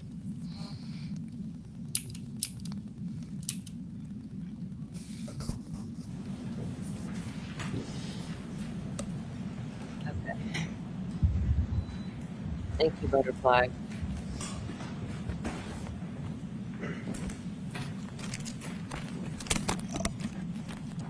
May I? Yes, please. Dr. Russell, I read to you the measurements that were in Dr. Scorti-Bello's report. Are you aware that she testified that these superficial abrasions did not have any depth or any puncture? I don't recall that. Well, would you agree if Dr. Scorti-Bello testified in this court that those superficial abrasions did not have any puncture or depth? Would you agree with that assessment? Objection, Your Honor. In that form, it's sustained. Would you agree that the superficial abrasions on Mr. O'Keefe's arm had no punctures? I agree. Would you agree that the abrasions, the superficial abrasions on Mr. O'Keefe's arm had no depth? No measurable depth, yes. Between the last time you testified and then you testified here today, have you spoken to the attorneys at all regarding the issue of punctures? No. Because you are agreeing today that those superficial abrasions did not have any punctures, right? They don't appear to have any punctures. But you, in the past, have testified very, very differently than that, haven't you? No. Now, we've spoken many times. I'm going to go through many of those examples later, but we'll do that a little bit later, Dr. Russell.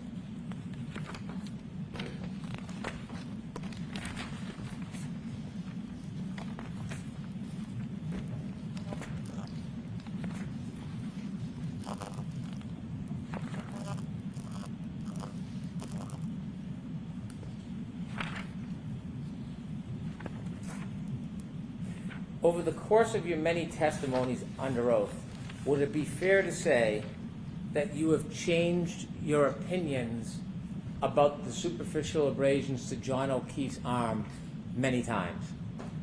I don't believe that's fair to say.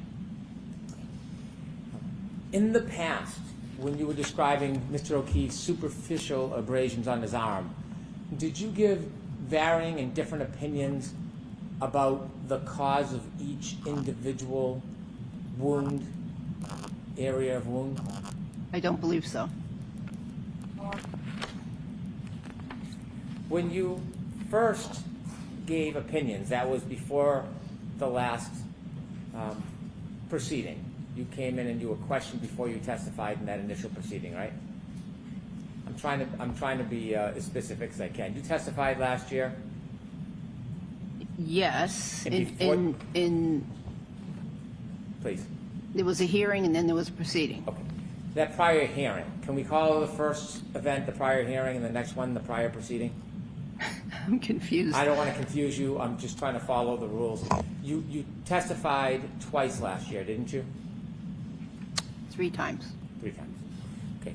The first time you testified was just before the judge? Yes. Okay. When you first testified before the judge, do you remember that you had uncertainty about how each and every one of those wounds was caused? I don't remember that. And do you remember when you then testified a couple days later at the proceeding that some of your opinions changed from the first time you testified? I don't believe that. And then when you later met me and we had a chance to talk over the last two events, December and January, would it be fair to say that your opinions regarding the individual areas of wound changed? I don't believe so. Okay. At some point before or during our conversations in December and January, you wrote a report, didn't you? Yes. When you wrote that report, you hadn't written a report before the first time you came in and testified, had you? That's correct. And it was between those hearings in December and in January where you wrote your first report. Sounds correct. You dated that report December 9, 2024. Does that ring a bell? Yes. When you wrote that report, you did not write that report alone, did you? I did. You had some help, didn't you? Not in the content of the report. Well, you sent the report back a number of times for review and revisions, didn't you? In terms of organization. And some of the language in this report is really not your language. It's the language of somebody who helped you write some of this, isn't it? You know, if somebody helped me write it, it would have been much better written than that. Didn't you agree that you had some assistance with the report? Haven't you testified to that before? And no, and in terms of organization, there was some comments, though, this sentence belongs, you know, with this paragraph or the, you know, whatever. But in terms of content, that was my work. Well, it was your report, correct? It's my report. And when you write a report, it's your words, not somebody else's. Isn't that true? That's correct. But nevertheless, you had somebody assisting you. True? In terms of organization, yes. Who was helping you with the report? It was somebody from the law office. Well, it was this gentleman right here, Attorney Alisi, who just asked you questions. He helped No, you, didn't he? actually it wasn't. Was it from his law firm that somebody helped you? I believe so, but it was in terms of organization. Do you remember who was helping you with your report? I don't remember her name. Would you agree that after that report was written, many of your opinions changed? No. In your report, you provide your background. Yes? Yes. And you've been licensed to practice medicine since 1988? Yes. As a physician? Yes. And you've been licensed to practice medicine as a surgeon? It's called, in California, it's called physician and surgeon license. Mm-hmm. Do you have a physician and surgeon's license? I do. Okay. Have you ever practiced as a surgeon? Well, in the emergency department, we do surgery. We have to do some surgery sometimes. We have to open up people's chests and, you know, and compress the heart sometimes when they have gunshot wounds to the chest. I've had to put chest tubes in. I've had to debride dog bite wounds and other wounds. So yes, there is a component of surgery. If you do stitches, that's considered surgery, isn't it? Maybe. Well, medically speaking, stitches is surgery. I don't know. Maybe. Okay. Do you have a surgeon's license? I have a physician and surgeon's license in California. Now, when you first looked at this case and testified, do you remember when you were looking at Mr. O'Keefe's superficial wounds, you said that you thought they appeared to be consistent with an animal attack? I do remember that. And when you were describing animal attack, you were a lot less specific than you were today, weren't you? Yes. You were less sure about your opinion when you first testified about this case than you provided to this jury today. I was certain that it was a dog attack. However, as I mentioned before to you, in medicine, we're taught never, you know, nothing is 100%, and therefore never say, you know, anything's 100%. So that's why I gave that that generalization. However, I have reviewed the case. I personally was certain that that those were dog marks. Now, I have reviewed this case over and over and over again. Plus, I've read additional articles more than once, and which substantiate again my findings. So, so my degree of certainty perhaps increased. So when you first testified in this case, back in June of 2022, are you agreeing that your testimony was less certain than today? I believed that it was a dog attack at that time. When you testified, you didn't say dog attack, you said animal attack at the beginning, didn't you? Yes. And when you were asked about the cause, you said that it could be bite or scratch wounds. Correct. So back in June, when you were looking at individual wounds, you, at that time anyways, were unable to differentiate between bite and scratch wounds. They are very similar. I understand, but today you seem pretty unequivocal. So I want to go back to the beginning and see the evolution. I'm asking a question. All right. So the argumentative part is out. Ask the question, Mr. Brown. I want to go back to identify the evolution of your opinions. So let's start at the beginning. So, question, please. At the beginning, before your opinion evolved, you started with an opinion that this could have been either bite or scratch wounds, right? Yes. And if there was actually a methodology where you could identify superficial abrasions and make a determination whether it was from an animal or a dog, there would be something definitive, specific, where you could identify a scratch from a bite wound, wouldn't there be? Not unless there was a piece of tooth in the wound or a piece of nail. There would otherwise not be any specificity.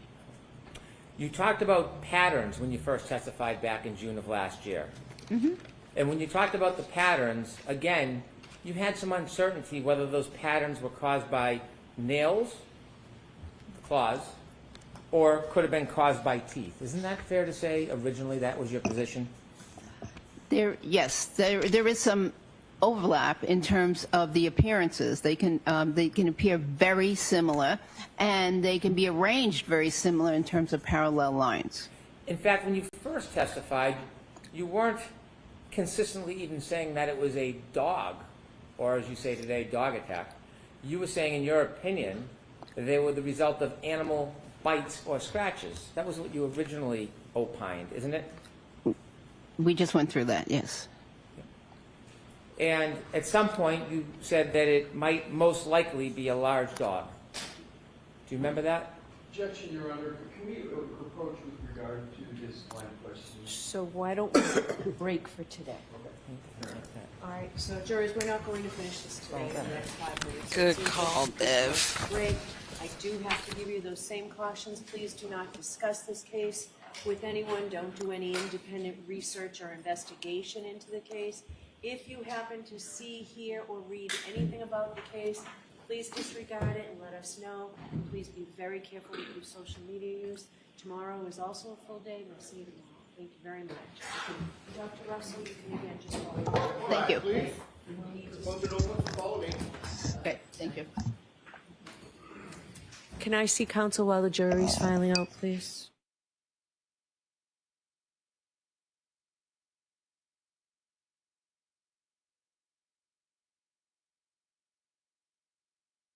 Yeah, there was no way it was getting solved today, was there? Mm-mm. Oh my gosh. Well, I don't know what if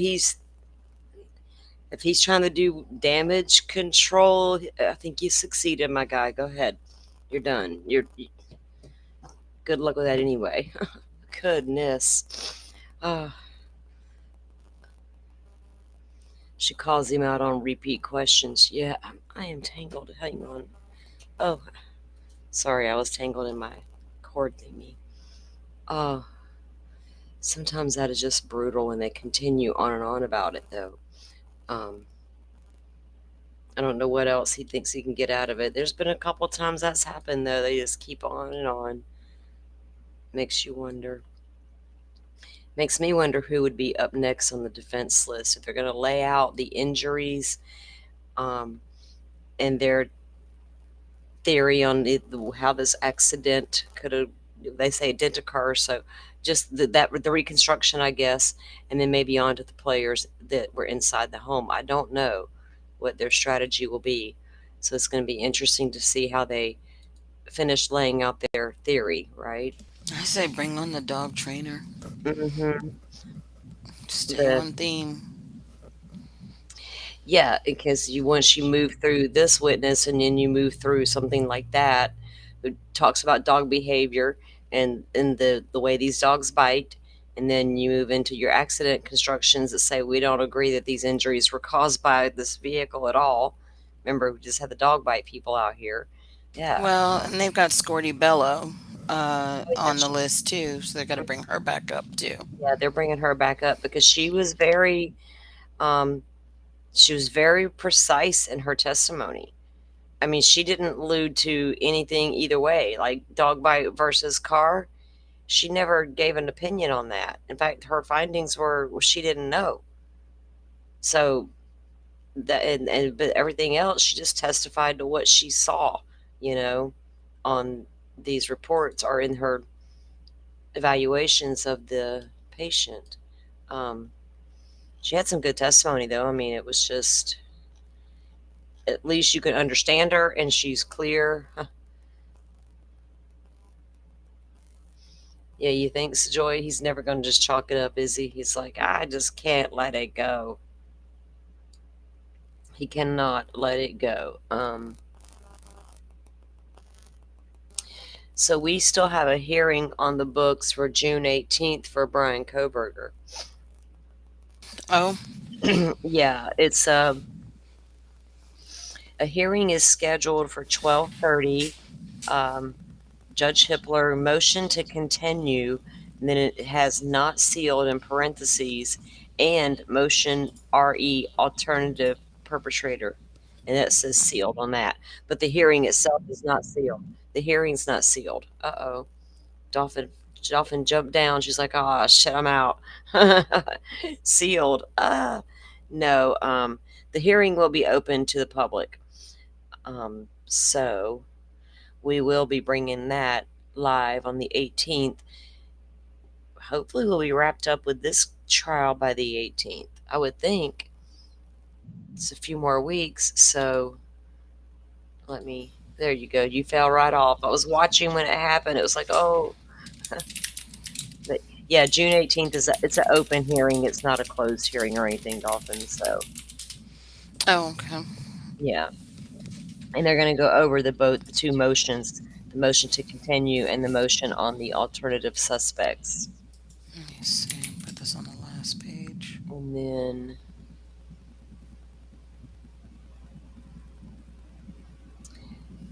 I think we're waiting on the judge to make another couple rulings still, but we don't have anything new on the case summary page to report on that I saw anyway. It's been quiet for a minute, you know what I mean, in the case as far as since the dateline and the information that came out and the preserve all the things. There's not been a lot of movement with filings from the two sides. Yeah, I still need to watch the May 15th hearing. Might put that on after this. Oh yeah, it was it had some very interesting stuff in it. It was good. It really was. It took a while to move through all of it, but it gets there. I had to go over a lot of logistics, and the way he's going to run his courtroom was pretty impressive. Decisions he made there on that. So, all right, guys. Well, that was another day in the books for day 25. We've been doing this. Isn't that crazy? Let's see. Yeah, restream be funky sometimes. Should be funky. So, All right, guys. Well, I'm gonna go. I do need to check in on my friend and her niece and nephew and see what the status is on everything. Yeah, I And hope everything's okay. yeah, I don't know. I need to, since her kids aren't here, I need to call the hospital, but I got to get him to call down there and give permission for me to talk or whatever, because it's ICU stuff. All right, so I got a couple things to do, and we'll be back in the morning. Let's see, tomorrow is Tuesday, right? I like, what day is it? Yeah, Tuesday morning. So I guess, like I said, I saw a report on Twitter that I guess Lori Vallow is still sick, and she came into the courtroom this morning in a wheelchair. And the judge told her, well, sometimes we just have to do what we got to do. So I think the judge called it a day until Tuesday morning, or I'm sorry, Wednesday morning. That was what Lori says. She has terrible headaches and nausea and chills. And the doctor told her, or the judge, she told the judge,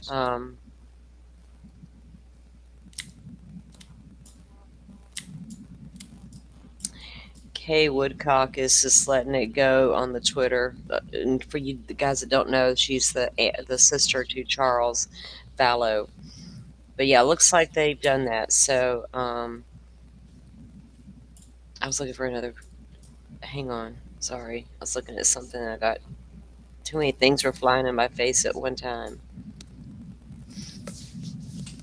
Yeah, so I think they're going to proceed back on Wednesday morning with that. So we'll see what happens with that. We'll be back in the morning by 8 a.m. Usually 7:40-ish, 7:45 we'll go live. So we'll be on time for the court in the morning. Yeah, thank you everyone for coming in and joining us today. Hit the like button if you don't mind. I really appreciate it. Maybe tomorrow they can get through her in the morning, before morning break or by morning break, Dolphin. Hopefully they'll get done with her and let her go for the day. Yeah, and get somebody else up there. Let's get on with this. All right, guys. Again, thanks for coming in, and we'll see you back in the morning. Alrighty. All right, have a good one, guys. Bye. You all for watching this here video. Please like and subscribe and follow. Much love from Little Yas to each of you.